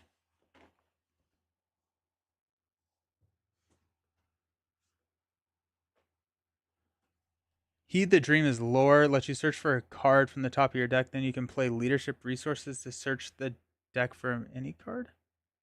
Okay, I'm gonna have to look at that one. I'm gonna grab Valiant Sacrifice just to have it out. Heed the Dream.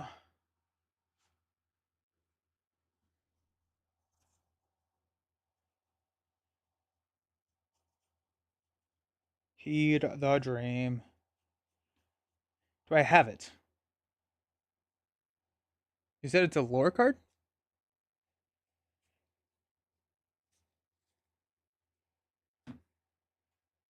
How much does it cost?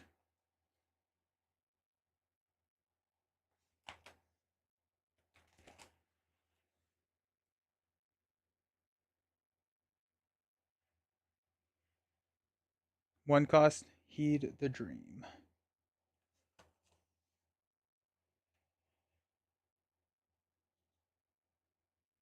I don't know if I have that card.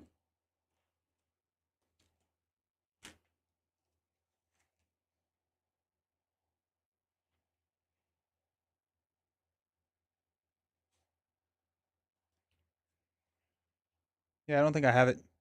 Right next to Peace and Thought. Oh, okay, there you go. Choose a player. The player searches top 5 cards of their deck for a card, adds it to their hand, and shuffles their deck. Players as a group may spend 3 leadership resources, search their deck for another card. Yeah, that's better than all of these, I think. So heed the dream.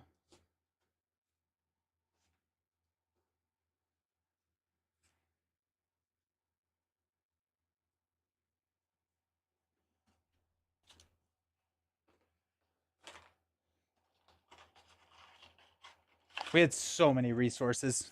Um,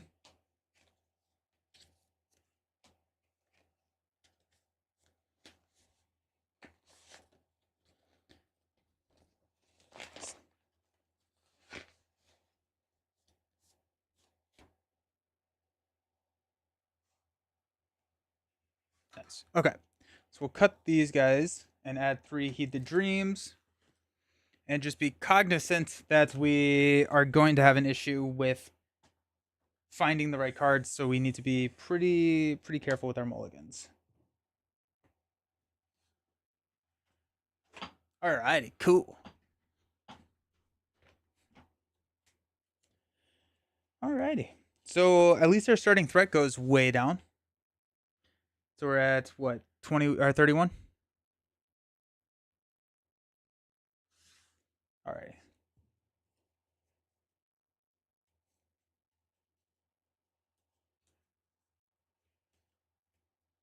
Alrighty. I like the idea of the deck. We also didn't draw like any outlands, which was half the deck.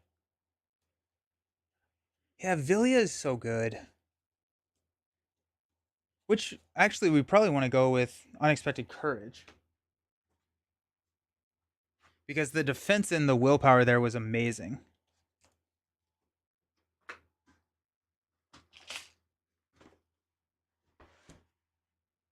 Everything is relative. Yeah, right?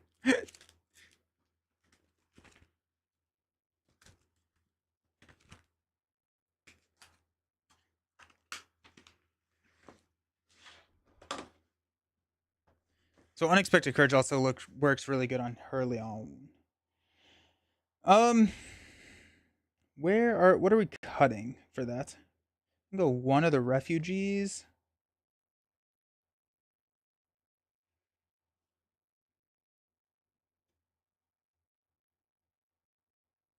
I'm gonna cut out one of the Warden of Healings. Because if we have Heed the Dream, we can use that to find it if we absolutely need it. Alrighty. We got this team. But Unexpected Courage on Elrond will be very nice.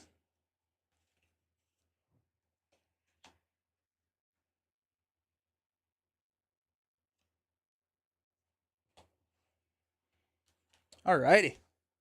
We got this.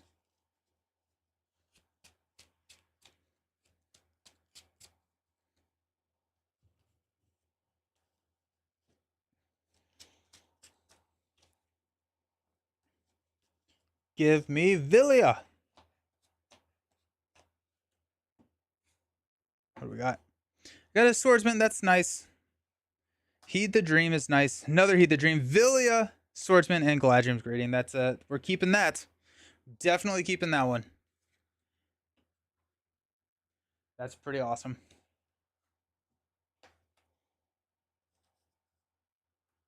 And based on the Heed the Dream, we honestly could just kind of hang out until we can hit it.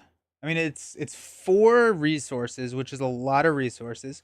But based on what we hit with Villia, we can manage that 4 resources pretty easily. If we can get like a Steward of Gondor or something like that.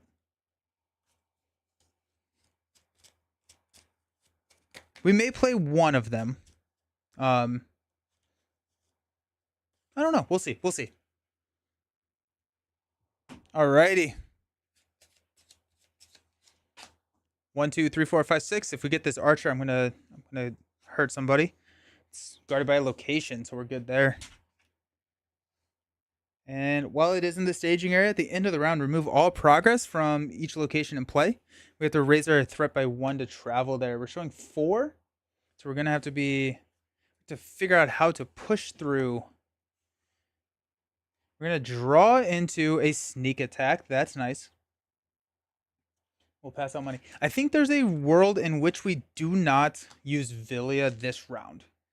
Right? If we can place progress on that main, and the best way we can do that is by questing with Elrond. I think we do that over playing Villia and hoping that we hit something good. And so we can play the swordsman. We'd be questing for 2, 4, 7, showing 4. So if we can place like 3 progress on that, that'd be sweet. If we quest with Khalil, why do you have the stickers on the bottom right? If it has a sticker, it goes back into my binder rather than I have all the other cards sorted alphabetically. So yeah, I think we hang on to Villia 1 round, and we try and put as much progress here as we can. We don't have a Harad ally, so we cannot ready here. All right, let's go 2 to play the swordsman. Okay, worst case scenario, we can sneak attack in someone to block. I hate it. I hate that idea, but we can. Alrighty. So if we quest with everyone, it's 2, 4, 6, 9. We are showing 4, so we cannot progress, but we probably will place progress. If we engage, the worst case would be a 3. If we take that undefended, that'd be sad, but I'd rather just, I mean, we have to get past this first round, I think. Let's quest for 9. We are showing 4. Quest into a 1. Gets +1. I like it. Alrighty. So that's going to be 4, 6. We're going to place 3 progress. We're going to remove 1 to make them not attack. And we're going to travel here by raising our threat. That was great. I'm very, very happy with that. Okay. The end of the round, we will increase our threat to 33. We will stand up. We will draw into a headdress. We will pass out some money. Okay.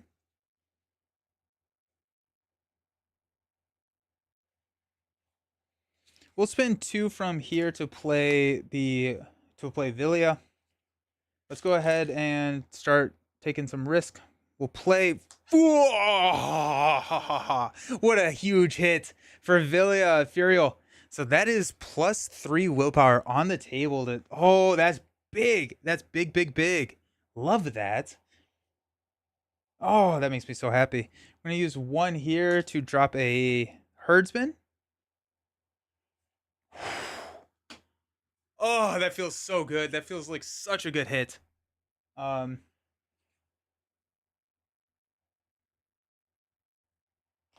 amazing. Alrighty. Alrighty. Heck yeah. We are showing 4. I'm sorry, not 4. 2, 5. We're gonna go 3 here. 2. That's 5. Um, plus 2 is 7. So we're requesting for 7. Showing 2. Flip into our archer. This. Okay, so that's 4. We requested for 7. So 3 gets placed here. Do that. We are going to throw this on Elrond. Okay. Archery 2. 1. 1. I don't think we engage there, but we do decrease here so he doesn't attack. We'll travel there. Okay. Into the round. I'm gonna we're at 33. I'm gonna exhaust, raise my threat to get him money. Let's stand up. Increase to 35. But I do have a greeting in my hand. So I do have threat reduction in my hand, but I wanted just a little bit of acceleration. Draw into a Steward of Gondor. Let's go. 1, 2. 1. Alrighty. We got 2 for a Steward of Gondor here. Which will give us 2 more resources.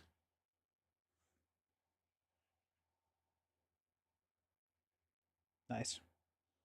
We're gonna play Heed the Dream. I'm gonna choose me as a player to search the top 5 cards. We got Yazin, Sword of Gondor, Test of Will, Galadriel's Greeting, and a Sneak Attack. Um,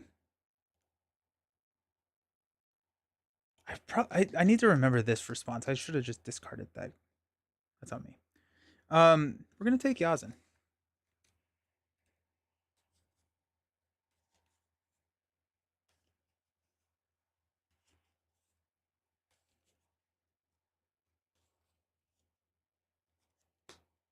Alrighty. We're at 35.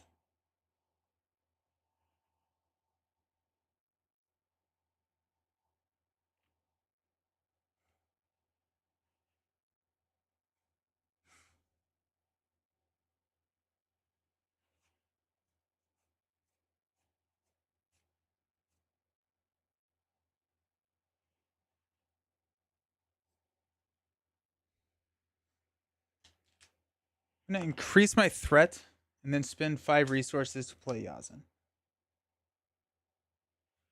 Okay. I don't think we're gonna Villia here. We could. We could.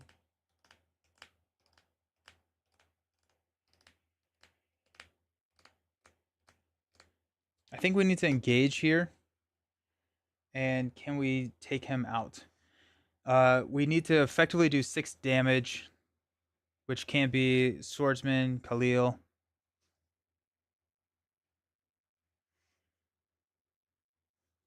But if we need to have a ally, we can discard.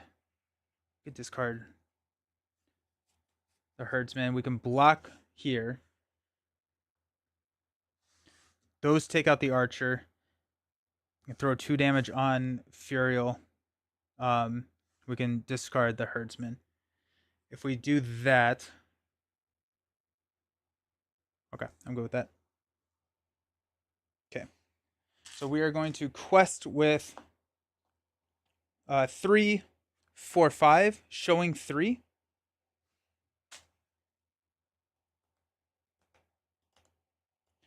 We can discard this card if we want. Either reveal 2 encounter cards or detach our Harad objective from a hero, reveal it, and add it to the staging area. I'm going to do that. So Summons of Mordor comes here. We're going to attach it to a location. After a player plays an ally from their hand, either remove or one progress from the main quest or exhaust that ally. The first player searches the encounter deck and discard pile for an enemy and puts it into play. Engaged with them to travel. Oh, geez, that's bad actually. So we got 4, 6, 7. We quested for 5, so we increase our threat by 1, 2. Yikes. Okay. We will engage here. We'll reduce this so we don't take an attack. We will engage here, and we will discard the herdsman. We will defend with Elrond the attack of 4 here. No shadow effect. And we'll swing back for 3, 1 damage. 4, 5, 6, which will deal the damage needed to take him on. And we have 2 archery, which we are placing here. All right, stand up.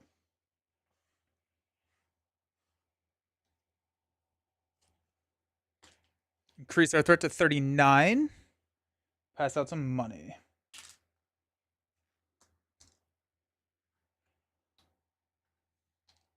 Draw into another headdress. Alrighty.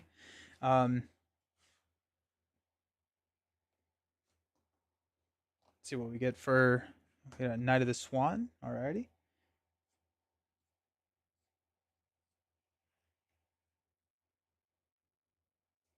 Oh, 1, 2, 3 to play the headdress on Khalil.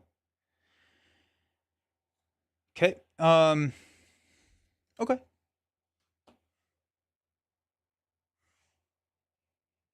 We need to put progress on this quest, or we can block with Knight. Honestly, we can. Okay. So let's quest for 4. 7. We're showing 5. 10. 12. So we're questing for 12. We've got 5 and 5 here, so I'm hoping that we can put some progress on there. We'll go 2 more. So that's going to be 14.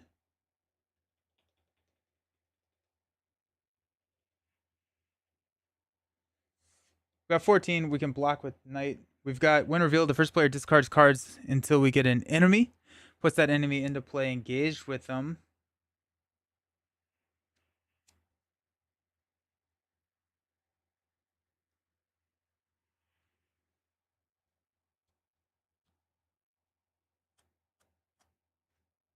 Okay, we'll do it. Because we're requesting for 14, we'll place 4 here. So we're going to discard until we get an enemy. The enemies kind of suck, but okay. After it engages you, either remove 2 progress or it makes an immediate attack. I did not think about that. This attack will be undefended. Or one of these attacks will be undefended. So if we get a +1, we are in a lot of sadness. We'll take it undefended. It's going to be 3. No shadow effect. That's big. Oof. 2 there. Or 3 there. Okay. We're placing 4 progress. We will remove 1 to take it down to 3. That will go here. We have to get an enemy and put it into play, engaged with us to travel here. I can't do that. I cannot do that. We'll block here. Either remove 2 progress, or it cannot take damage. I will say it cannot take damage. All right. Okay, we will increase to 40. We will draw into a herdsman. That's nice. And we will, all right, I guess I'm doing this a little out of order, but we'll stand up. Pass out some money.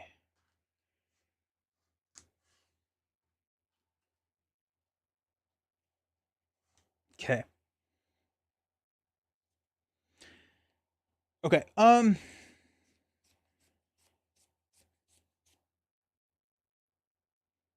If I wait 1 round, I can play Heed the Dream and find 2 cards.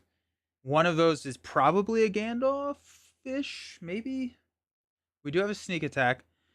It could be a healer. I honestly, a Warden of Healing. This sounds amazing. I think we're gonna wait 1 round to play Heed the Dream.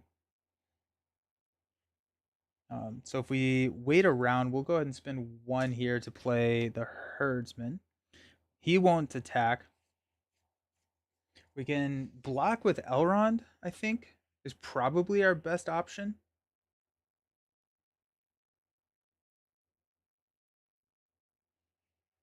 And not go Villia this round. We're showing 5 in the staging area. Um, so I think we're gonna quest for 6. We have a defense here, and then we have 1, 3 ping. Oh yeah, we got plenty of damage. Okay, so we're questing for 6. We're showing 5. We can discard this if we want.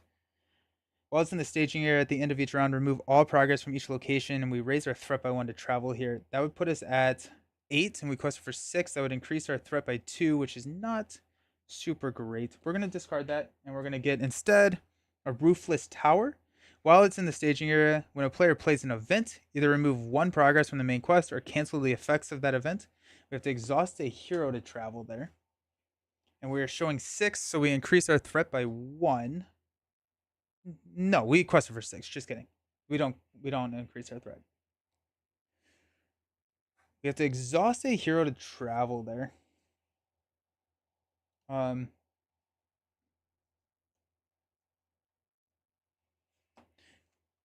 we got 5 and a ping. We don't have enough damage. We need this ping in order to take him out this round.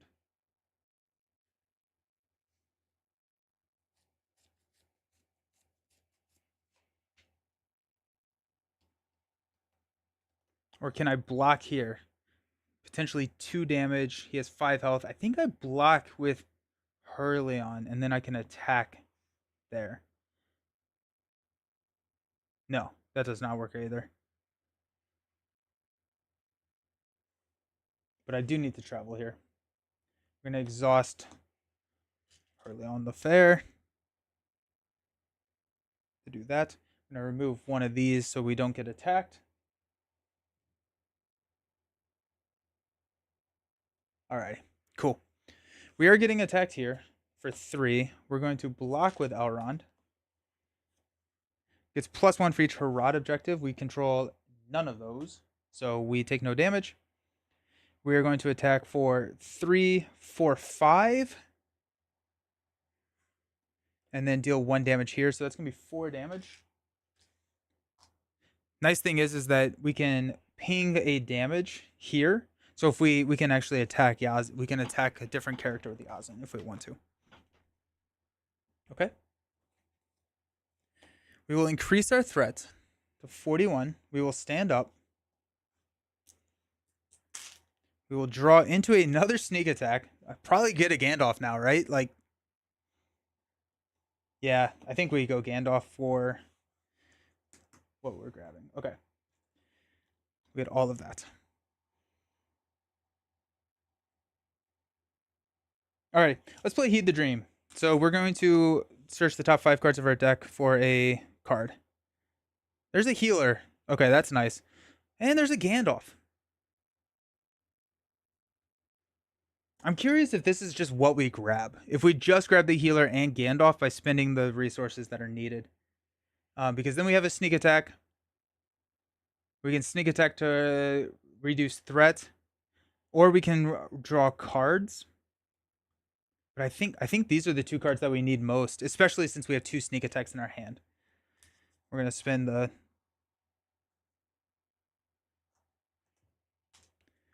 What a nice dream. Yeah, right? Okay. Good call on suggesting that. That was a good one. We do have the money to play it. We have the money to play all of it, actually. Or exhaust that ally when we play the ally from our hand. Honestly,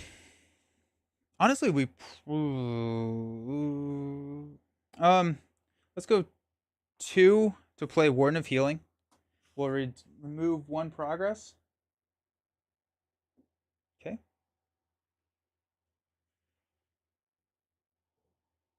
We will Villia here. We got another herdsman. That's nice. Surprised you didn't know the card. I think it's new. I guess there were other cards. Oh, it's from Dream Chaser. Yeah. Okay.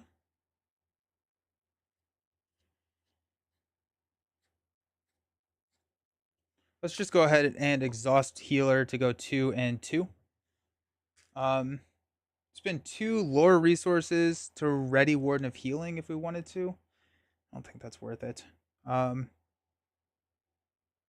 at 41 threat. We do have a greeting in our hand. We also have sneak attacks for Gandalf, so we can drop them. I think we will block with. Oh, who are we gonna block with? Interesting. We could sneak attack Gandalf in the. I don't think we need him in the quest phase. We could sneak attack him in combat phase and have him block there. Um. My camera. It started overheating more. I don't know why. Wonder if there was a setting that changed.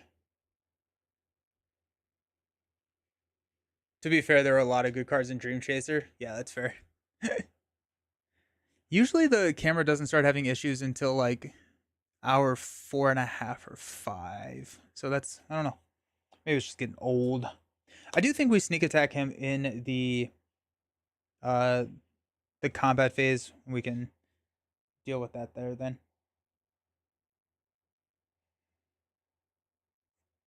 Alrighty. We are showing 5. There's 4 there. We need to play some progress. Actually, I guess we don't. We could do that next round. Oh, we could actually get a enemy. Yeah, we're gonna be able to travel here. So that's nice. Alrighty. Let's go 4. 6, 7, 8.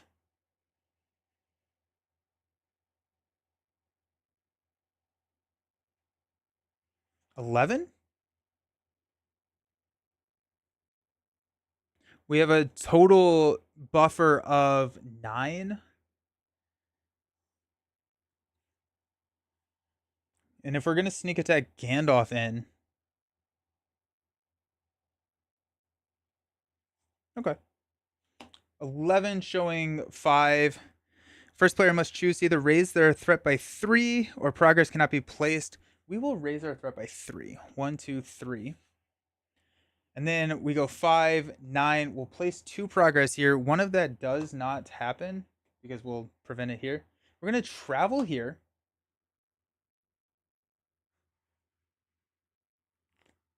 We're going to go find an enemy. I think it's going to be one of the archers, just so we don't have to deal with it anymore. We're going to get an archer there. We can have Hurleon defend here. Then Gandalf can defend there.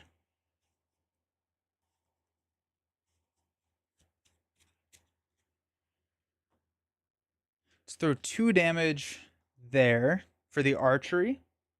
And we are going to sneak attack Gandalf in.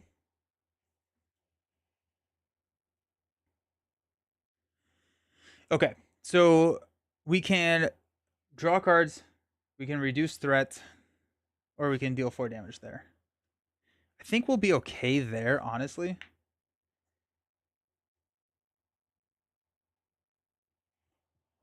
I'm going to draw cards. There's a Gandalf.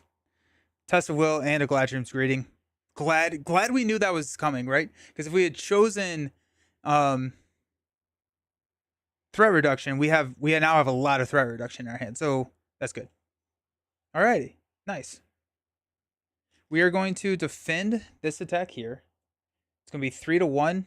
Choose a non-unique enemy in the staging area. Engage it. We don't have that. Okay, so we're going to take 2 damage here. And this has 6 health. Then we're going to defend Gandalf here. So it's going to be 4. Attacking enemy is non-unique. Either attach a Harad objective you control to the attacking enemy or it makes an additional attack. That's not good. Ah, crap. Ah. So annoying. We're going to lose Yazin. Alrighty, we'll defend there. No shadow. Alrighty, well that sucks. Ouch. Alrighty, stand up. Gandalf comes back to our hand. Oops. Blunder! Blunder, blunder, blunder. Alrighty. Increase to 45. We've got we got another sneak attack. That kind of makes up for it. So that's nice. Alrighty. Pass out some money.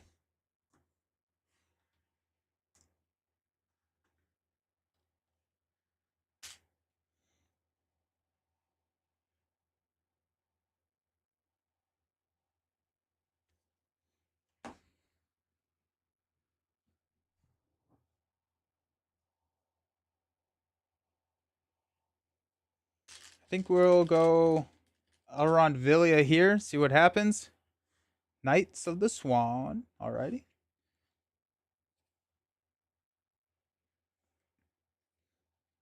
I think we just snipe the archer with Gandalf at this point.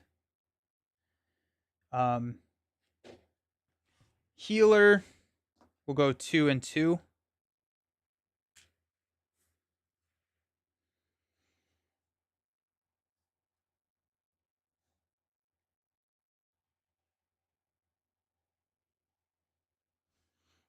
I can't believe that. That's so frustrating.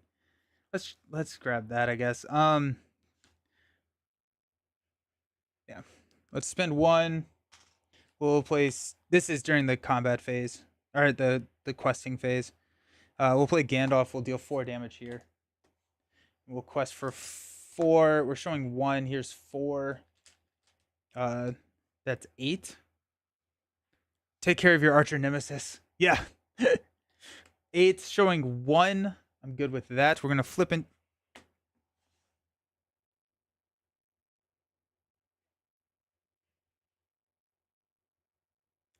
I hate this archer. I hate him. I hate him so much.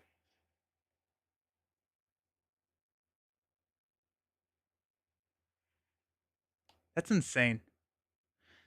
Alrighty. So we quested for 8. Oh wait, no, we're discarding that card. Much better. Okay. Much better. Okay, so 2. So we play 6, so that's gonna go up to 4, reducing it down to 3, so we don't get attacked there. We'll throw this on Hurleon. He has a lot of damage he can soak. And then we'll travel here. It's crazy that there are 4. Yes, 100% agree with you. That is crazy. All right, we're gonna block the attack here. It's gonna be 3. It gets +1, so it's gonna attack us for 4. We take 3 damage, and then we will attack with 1, 2, 3, 4, 5, which is enough. Alrighty, okay. Increase our threat to 46. We will stand up.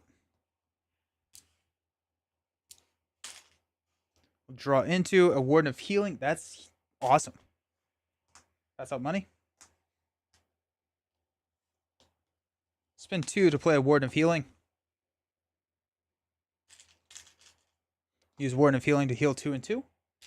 We'll save the other one just in case we do get more damage elsewhere. I'm gonna spend 3 to play Galadriel's Greeting. To go 1, 2, 3, 4, 5, 6. We'll spend 3 to play Galadriel's Greeting. To go 1, 2, 3, 4, 5, 6 down to 34. We do have Sneak Attack Gandalf's, which I think we'll probably just draw cards for. And I don't think we need to do it this time. I think the last kind of piece of the puzzle that we're looking for right now, well, other than all the Harad stuff, is Unexpected Courage for Elrond. Speaking of, let's see what we get. Or a Stargazer. We got Unexpected Courage.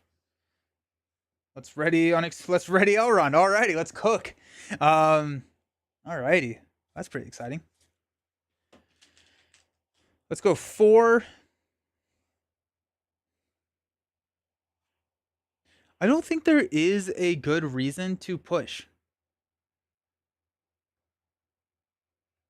Right? Like, I mean, I think it's just kind of like build up the board state. We'll play 6. We're showing 1. Surge, doomed 1. Deal 1 damage to each hero with an objective attached. Okay. That surges into the Serpent's Redoubt. So, the one that we just cleared. All right. So we quested for 6. We're showing 5. We'll place 1 here. We will remove 1 to not take the attack. We will increase our threat and stand up. Or actually, we're going to heal with Warden, and then we will stand up. Alrighty. We'll draw into Harad. Nice. Pass out some money.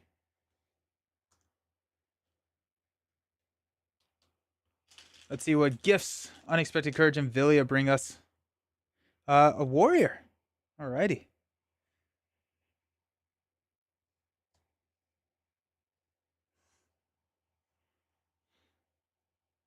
I don't think I'm going to play the refugee. Actually, we just exhaust it. That's not the end of the world. We'll spend 2 to play the refugee, and we'll just exhaust it here. We do have sneak attack. We have test of will. Which I think we sneak attack Gandalf in to block maybe one of those attacks and potentially draw cards to just kind of get more pieces of the engine. We will need to get a enemy, but we have defensive options for that.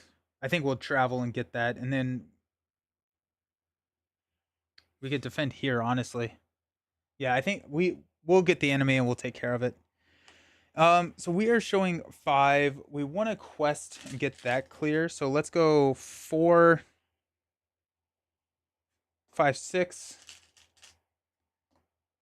8, 9, 10. Questing for 10, showing 5. Potentially clears there. We'll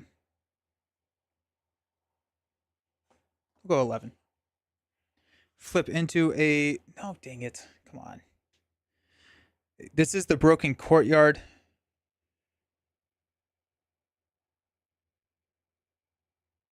The camera doesn't even feel that hot. That's what I don't get.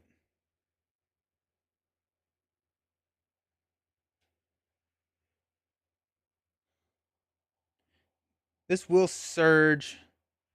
I think we're going to discard that and get instead the Serpent Guard.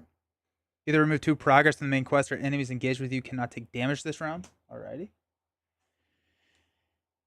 So we quested for 11. We're showing 7. So that places 4 here, which clears, which is perfect.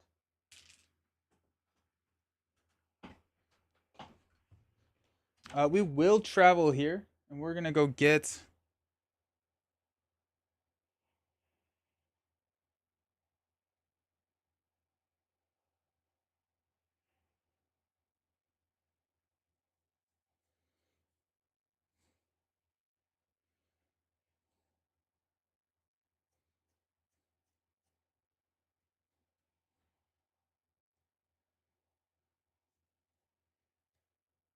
I don't like any of these.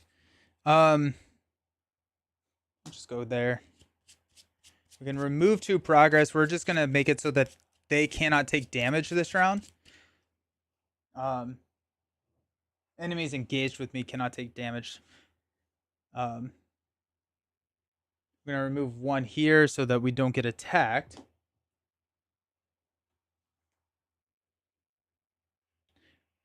We could sneak attack and ping one of those, but what I think we're going to do is we're going to engage, and enemies cannot take damage this round. We're going to spend 1 to sneak attack Gandalf in. We're going to draw 3 cards. Now we're talking. Now we're talking. Okay. Yeah. Perfect. Perfect. We'll block one of these with Gandalf. It's going to be 3 2 progress or return the attacking enemy to the staging area after this attack. Guess we can't remove 2 progress. Gandalf doesn't take any damage. And then we've got a attack of 3. We're going to block with Elrond here. So it's going to be 3, no shadow effect. We're going to attack for 2, 3, 4, 5. Wait, we can't attack, so never mind. We're not. Warden of Healing will heal this. Well, we can't attack. We can't deal damage. Okay. Stand up. Increase our threat to 37. Feeling much, much better now.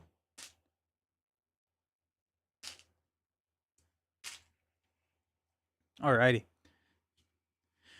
Draw into a test of will. We're going to pass out money. Feeling good. Feeling good. Okay. We could go Heed the Dream if we wanted to.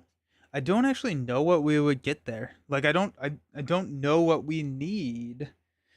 I don't know what we need to heed. A Forlong could be nice. Because we now have the kicker, so we get to ready him every single phase. But I think we just kind of hang on to that. Do we have? Is there another sneak attack in our deck? We've used all of our sneak attacks. That's fine.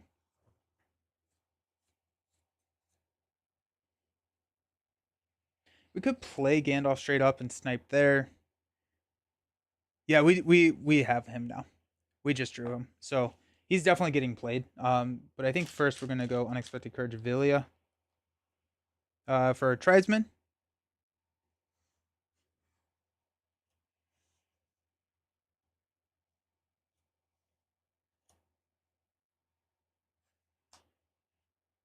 Okay.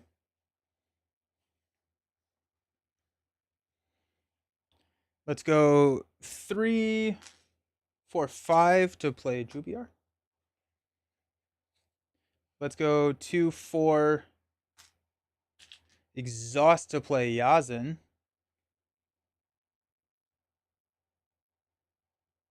We have a Test of Will.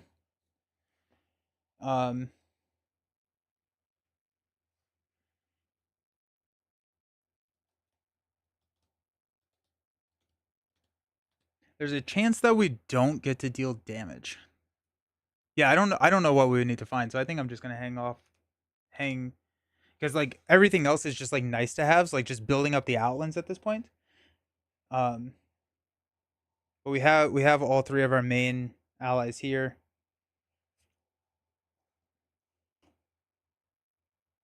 Okay. I'm going to hopefully place enough progress on that stage so that we can remove, so we can actually take care of these, and then we can look to push next round. Now, we are showing 3, 7, and we need to at least place 2 progress, so that's 9 if we flip a Treachery. So with that in mind, let's count it up. So we got 1, 2, 3, 4.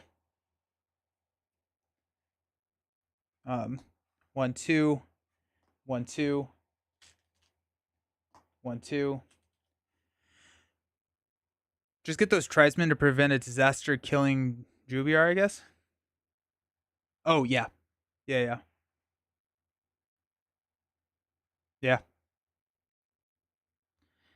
I think we are actually still struggling a little bit with where we're dealing damage. Yazin and Knight of the Swan, actually Yazin and Hurleon can take out one of these, pinging a damage over here, and then we've got 2, 3, 4, 5 damage, which can take him out there. We actually don't need that many. And that's assuming that we do place enough. So let's go 1 here for Warden of Healing. What did I say? We needed 9? 7, 9, yeah. And I think we can actually do 1 more here.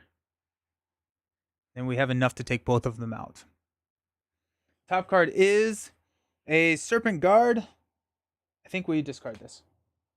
And instead, we're going to get a broken courtyard. Main stage cannot have additional quest. It's going to surge into Surge Doomed. Deal 1 damage to each hero with an objective attached. Doomed. 1 damage. Surge.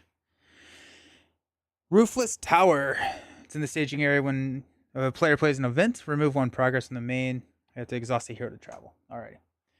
So we quested for 12. We're showing 2, 3, 4, 5, 6. So we go here and 2 progress there. Did I just do that math wrong?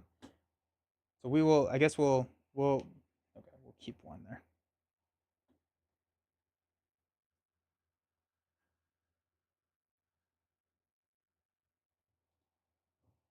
I don't want to exhaust the hero to travel there. We'll travel there. We will remove 1. We have 3 on there, and then we'll remove 2 so that they can take damage. Alright. We're going to defend this one, which discards the shadow card. And then we've got a Elrond defense here. So it's going to be 3. Choose a non-unique enemy in the staging area. There is none. Alrighty. Okay. So now Yazin is going to go 3 damage. Ping 1 here. We're attacking here. So that's 2. And then a Hurleon will take him out. Then we've got 2, 3, 4, which will do 3 damage and take him out. Alright. That'll get shuffled. We do have damage, so we'll heal that with the healer. Let's stand up. Increase our threat to 39.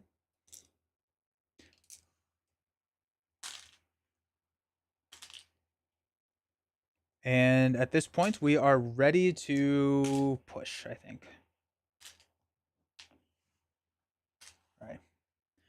39 will draw into a swordsman. I do like that. Let's pass out some money.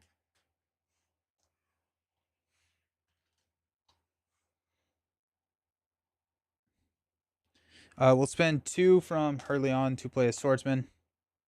Now our questing is solved.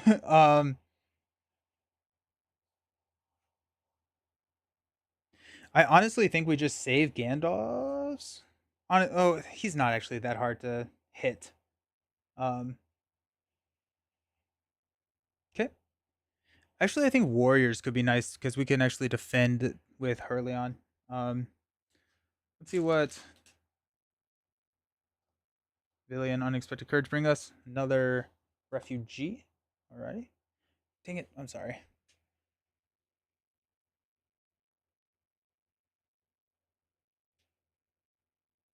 It's gonna be a thing for a little bit, I think. Alrighty.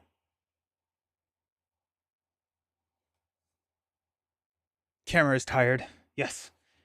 Let's go 1 to play Heed the Dream. We're just gonna search top 5. We got Tribesman, Furiel, Gandalf, Stargazer, Forlong. Forlong's not bad. Stargazer is probably better. We're gonna take Stargazer. Because then Stargazer gets us Forlong. We'll spend 2 to play Stargazer. Let's go ahead and use Stargazer to search our 1, 2, 3, 4, 5. Okay, so we will draw into Jubiar, which will help here, and then we can Khalil's Tribesman for Villia and Elrond, and we'll just bury the rest. Nice. Alrighty. Stargazer is going to come over here. We've got an army on the table, so that's kind of exciting. If we push right now, we'll take 2 attacks from the Black Serpent, which is fine. We can block here and here, and then we have healers because he'll be attacking us for 4, so we'll take some damage, but that's fine. We can exhaust Khalil to travel there. I'm not too concerned about that. I think we just quest out. Honestly, we could defend there. We got it.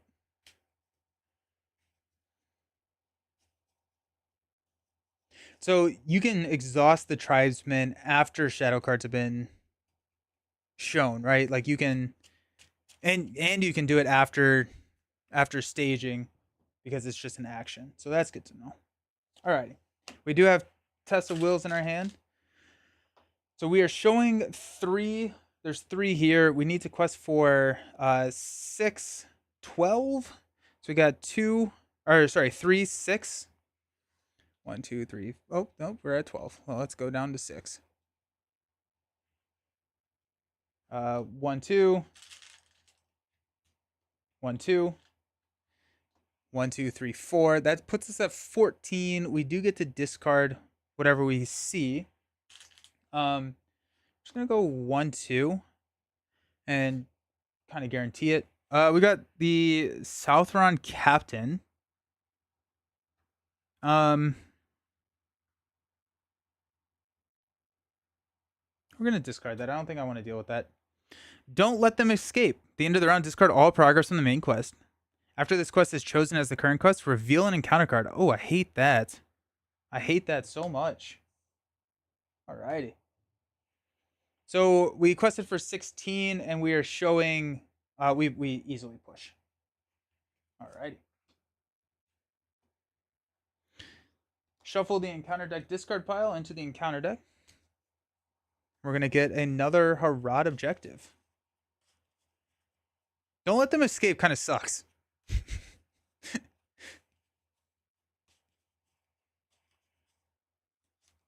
Alrighty. Top is even, bottom is odd. Got bottom is odd. Banner of the Serpent. So this can be guarded by an enemy or a location. Each Harad enemy gets +1 attack. That's not good. It's guarded by the Southron Camp. At the end of the round, remove all progress from each location in play. Travel to raise each player's threat by 1 to travel there. Then Black Serpent is considered to be engaged with each player who controls a Harad objective.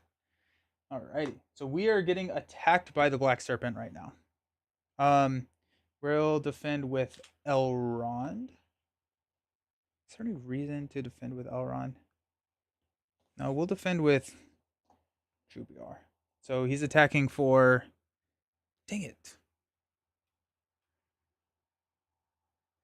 It's a little concerning about the camera, honestly.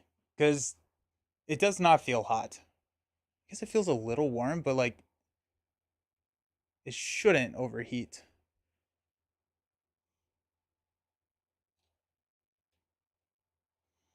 So he's attacking for 2. We're blocking with 3. No shadow effect. There goes an archer. That's nice. So we'll take 1 damage on Jubiar. We are going to travel here, raising our threat by 1. He's going to attack us again because he's engaged with us. And we will block with Hurley. Yeah. So that's going to be 4, 5. So we place 3. We'll heal all of that there.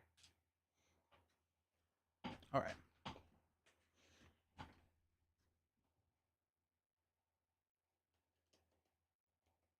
Gross. All right, let's stand up.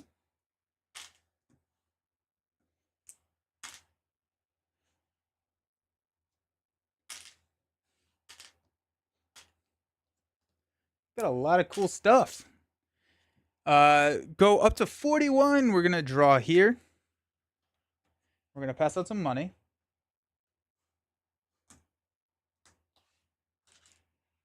Let's use Stargazer. It's another swordsman. We're definitely going to put that on the top. Villia and Unexpected Courage will give us that swordsman, solving all of our... Even more solving our problems. We could play Gandalf here. What does Gandalf give us? Gandalf gives us threat reduction, which we need to play at some point. We are showing... Honestly, Gandalf blocks, I think. Jubiar can block twice, actually. We will be taking 2 attacks on the Black Serpent, or from the Black Serpent, because we're going to be questing here. Or do we just blitz through? No, we just blitz through. Like we're done building. So we just try and finish this in 2 rounds. We won't be able to do that exactly because we won't be, or we will have to but we can take control of that push through really easily. Yeah, so we can actually push through into stage 3. Stage 3 gets us another objective. Um we get 2 encounter cards in the objective. Um okay. That's what we're going to do. All right. With that being said, Gandalf will not be able to deal damage to the Black Serpent based on how we are going to be like resolving everything, because this is just going to clear the main, so we have to push through and deal the amount of damage that we need to before the end of the round, or else it's gonna be cleared. So for that, with that being known, we're showing 2, 4, 7. That's a 5. So if we quest for 12, 12 is the minimum that we need to quest for. That's fine. Honestly, that's really not too bad. I think we will play a Gandalf this round, mainly because we're going to be getting 3 encounter cards, and the Gandalf is just going to be a flexible option for us. So let's go 2, 3, 4, 5 to play Gandalf, and we're going to reduce our threat by 5. 1, 2, 3, 4, 5. All right. I don't think. Okay, so let's just see what we got. We got 4, 8, 12. That's stupid. Uh, so that's 12. Easy. Furiel is going to be, takes us up to 16. What did I say? We needed to quest for minimum 12. So I think that's it. I think that's all we needed to do. And then we can choose if we want this encounter card or not. The first player must choose to raise our threat by 3. Yeah, we're going to take that. And we'll just raise our threat by 1, 2, 3. So this pushes through.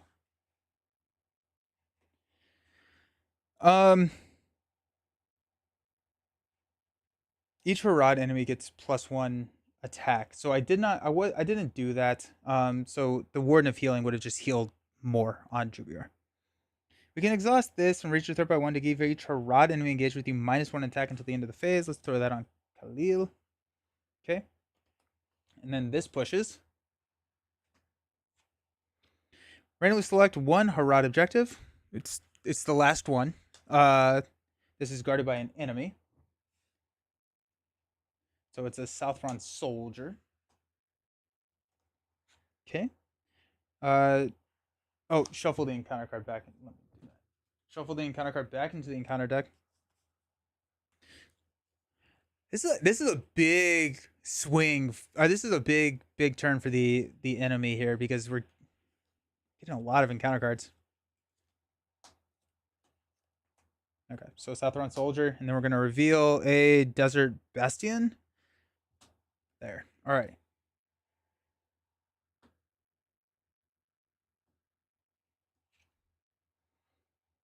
For if a Harad objective is not attached, the first player claims it and attaches it to a hero they control. While there's at least 6 progress on this stage, Black Serpent loses the text, cannot leave the staging area, or take damage. Alrighty. Black Serpent is going to attack us. We will.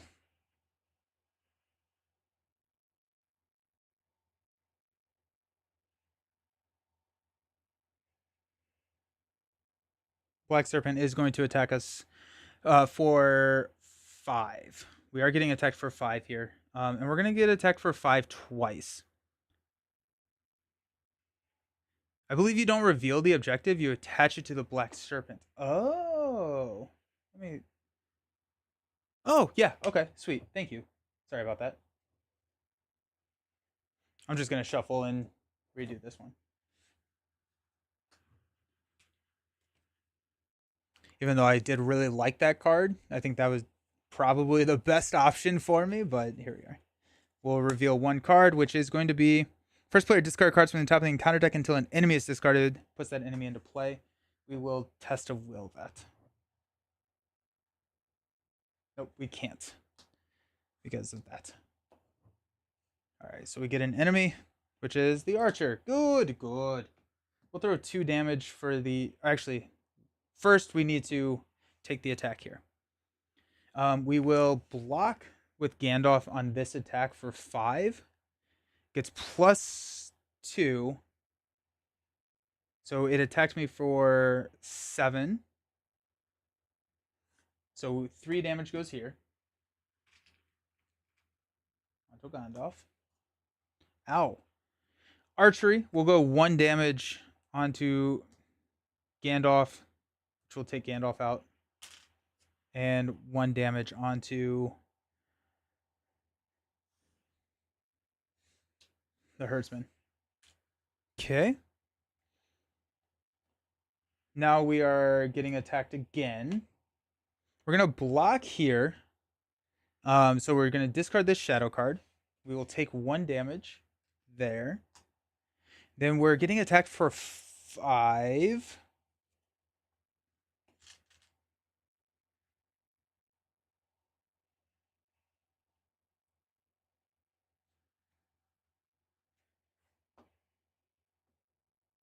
Oh, you know what? Actually, I am going to travel here.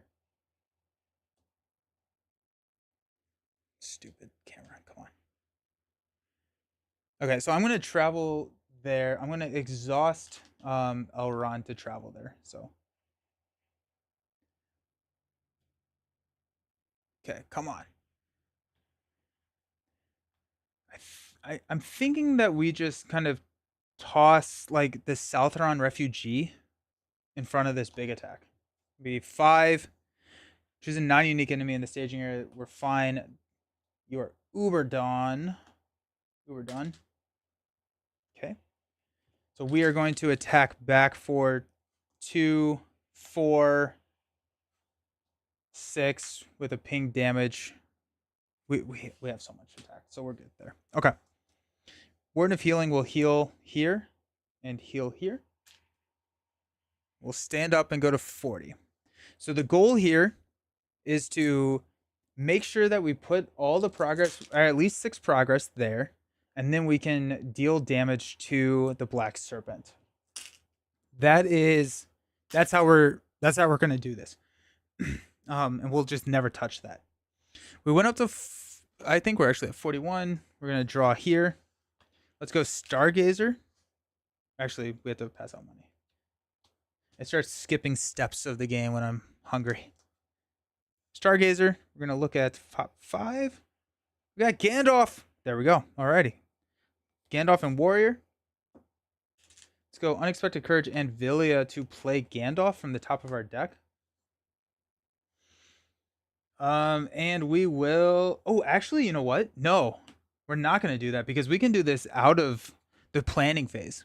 So we can actually wait until we have the 6 progress there. I don't think we need the questing power, but we can pull Gandalf in during the combat phase and deal 4 damage to the Black Serpent or another enemy that pops out. So we actually, because we can trigger this at any time, we don't have to do it right now. So that's awesome. Getting Gandalf there was sick. Alrighty. Do we have... Okay, we'll go 1, 2 for a tribesman.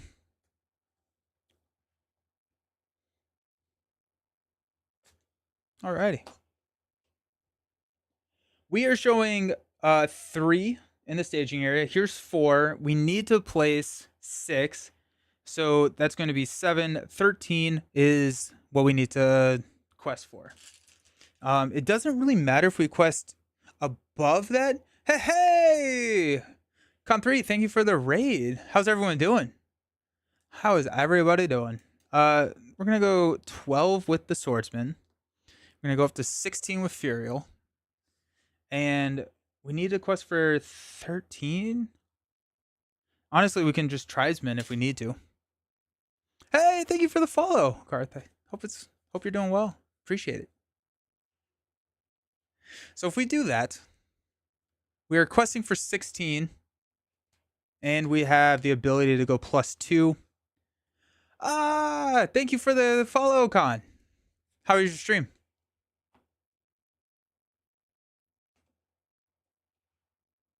It's a 2.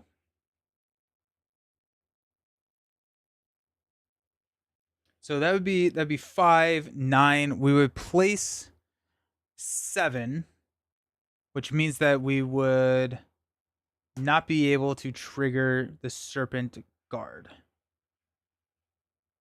So we're gonna get rid of that with Furial. Surge doomed 1. Deal 1 damage to everybody with a objective attached. Surges into an archer. Of course it does. That's fine. All right. So that's 5. We quested for 16, so we're placing 11. 4 takes us down to 7. We're actually going to reduce or get rid of 1 so he does not attack. We've got the archer. We'll go 2 damage here on Yazin. And we have to discard an ally when they engage. Okay, that's fine. We will engage here. We have to discard an ally we control. I'm going to get rid of the Warden of Healing. At this point, we will go ahead and Unexpected Courage and Villia to play Gandalf. Do 4 damage here. We'll go Shadow Effects. We will... I was hoping we would get through there without it turning off again.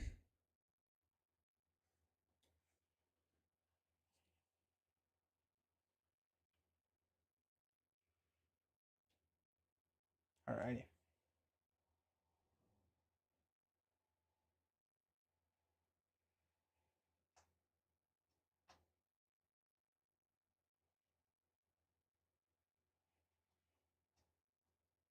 Alrighty. So we will defend here, discarding the Shadow card. So we will take 1 damage. He's attacking for 5. We will defend with Gandalf. 5. This attack destroys the character. It does not. Deals 1 damage. Then we are going to swing with everything we've got at the Black Serpent. So that's 3, 4, 5, 6, 7, 8, 9, 10, 11. Enough. Sauron covers the land in darkness again. Yes. Yeah. So we take him out, and then we immediately claim this. We have 6 progress on the main. I do like how he doesn't have victory. He can come back. That'd be terrifying. This goes over here. And that is the game. Dang. That was kind of crazy.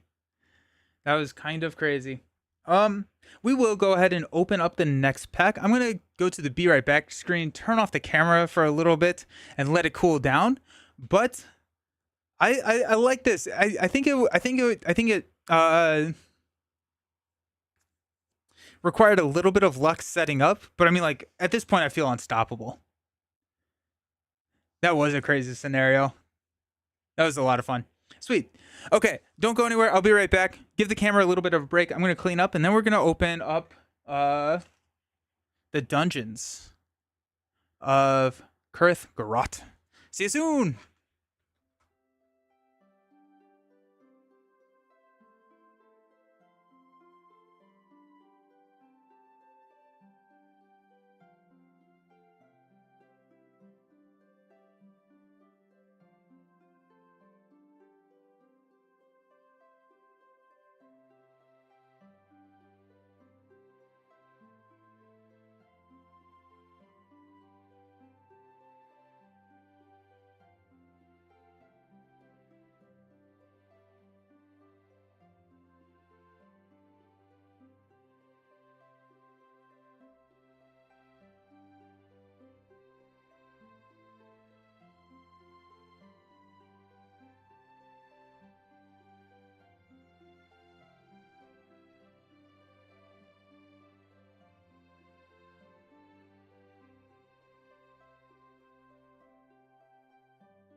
Alrighty.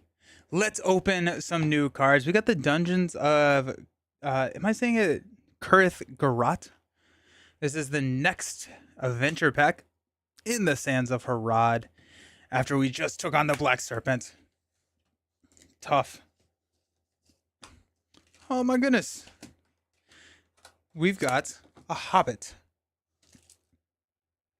I thought that was Frodo, but it is Foco Bofin. It feels like an SNL or someone who's making fun of Lord of the Rings, trying to figure out a new name for Frodo. It's Folco.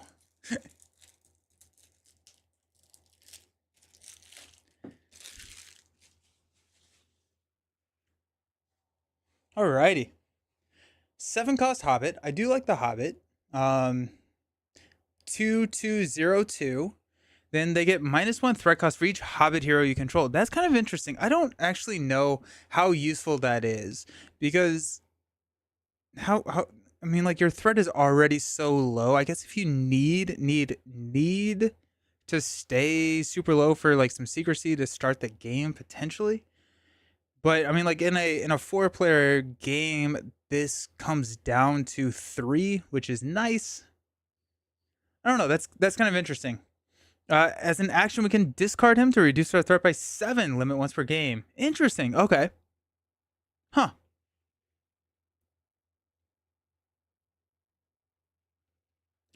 Honestly, he seems better in a non-Hobbit deck.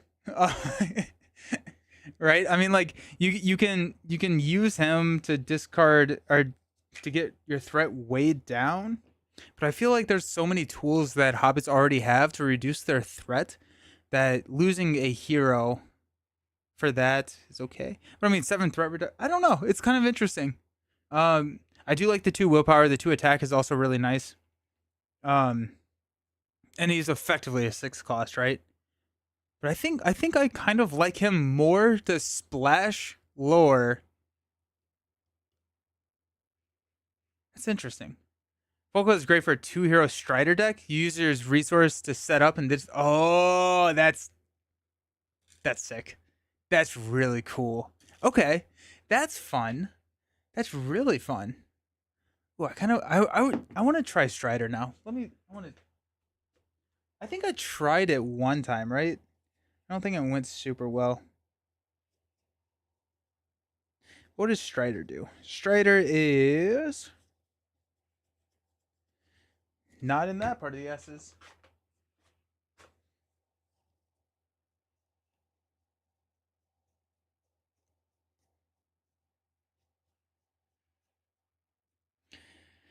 While you control 2 or fewer heroes, attached hero does not exhaust to commit to the quest.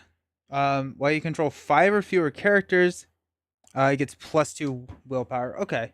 So you go 3 heroes and then you pitch him to get down to 2. So you don't have to exhaust. Thank you, Gorismo. Yes.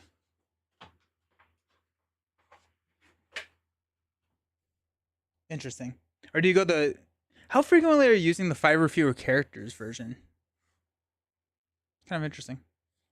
We have Knight of Dale. This is a Dale 4-cost leadership ally, 2213. As an action, we can spend a leadership resource to ready Knight of Dale. Limit once per round. And as a valor action, we can ready Knight of Dale. That's cool. Alrighty. Those are pretty decent stats.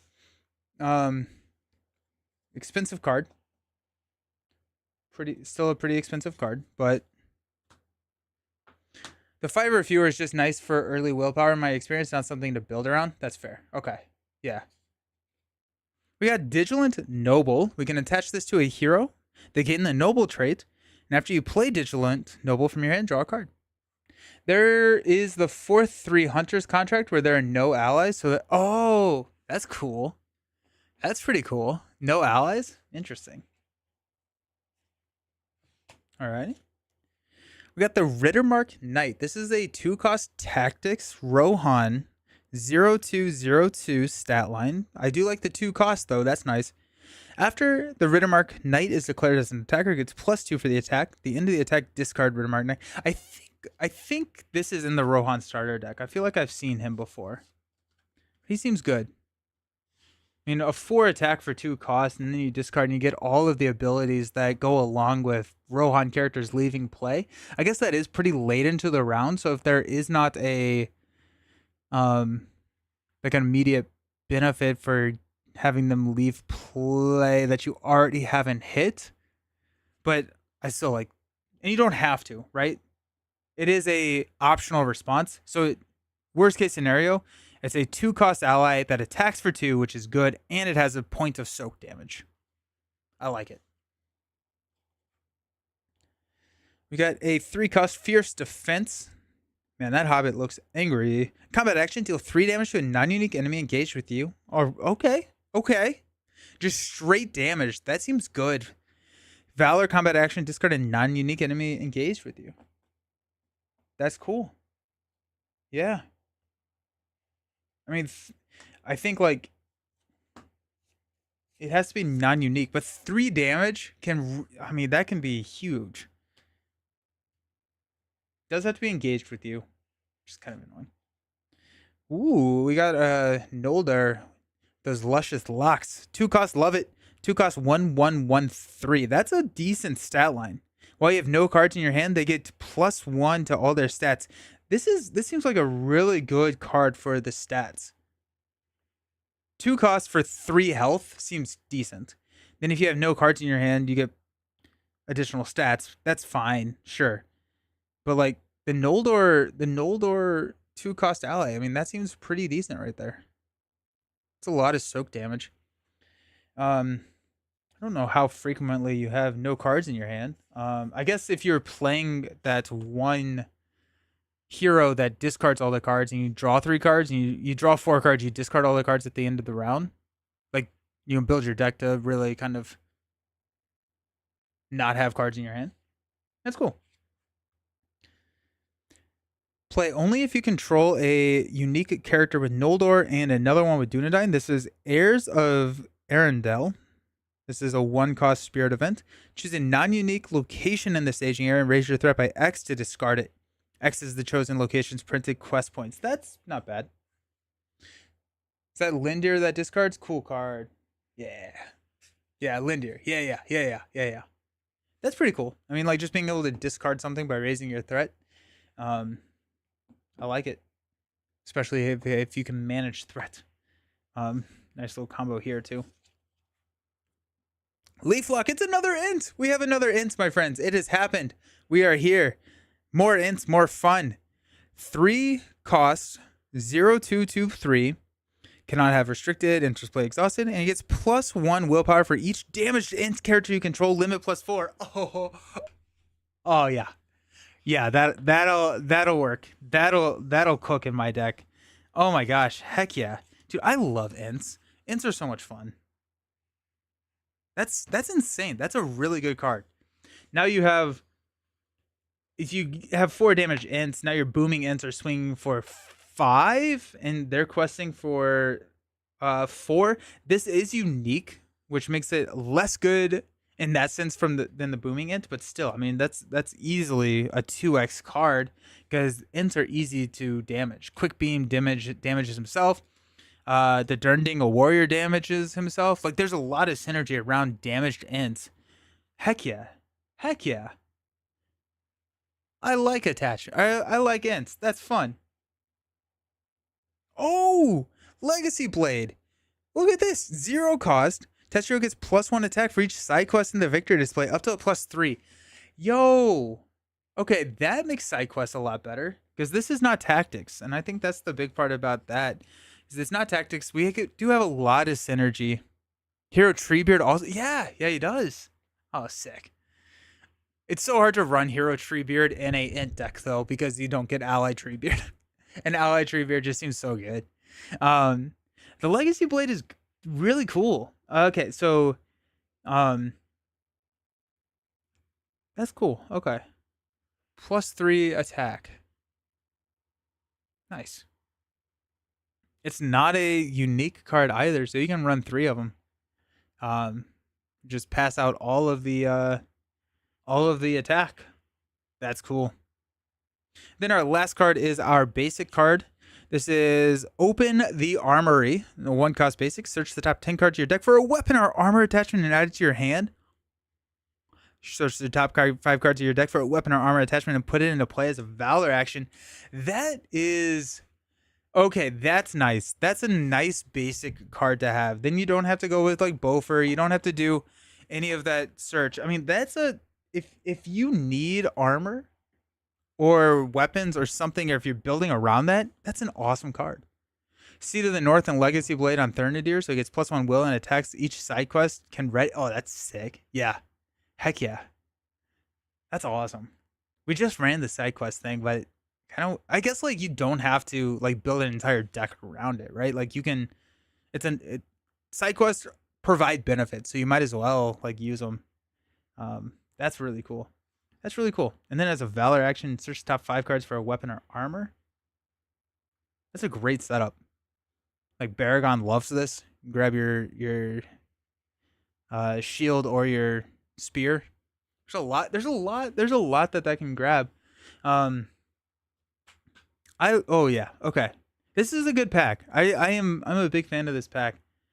A couple of situational cards, but I feel like all in all, just like really solid. Love this, love this, love this. The Hobbit is really cool from the Strider perspective that Jared was talking about. That's pretty fun. Rittermark Knight seems really decent. A lot of like cheap allies. This feels like a really good stat line for a 2-cost ally. It's my least favorite card in the pack. Good stuff. That's really cool pack. Really cool pack. Nice. Alrighty. I am going to be back on Friday to continue on in the new Arkham Horror campaign, the Feast of the Hemlock Veil. I'm hoping that Friday goes a little bit better than last Friday did. It was a tough little game for us. But yeah, so we got that, and we will be back with Lord of the Rings next week. Make sure that you're following on YouTube, and I'll post my schedule on the community page just in case anything changes. But appreciate y'all. Thanks for hanging out. Looking forward to playing some more Lord of the Rings. See you next time. I hope everyone has a fantastic day. Peace.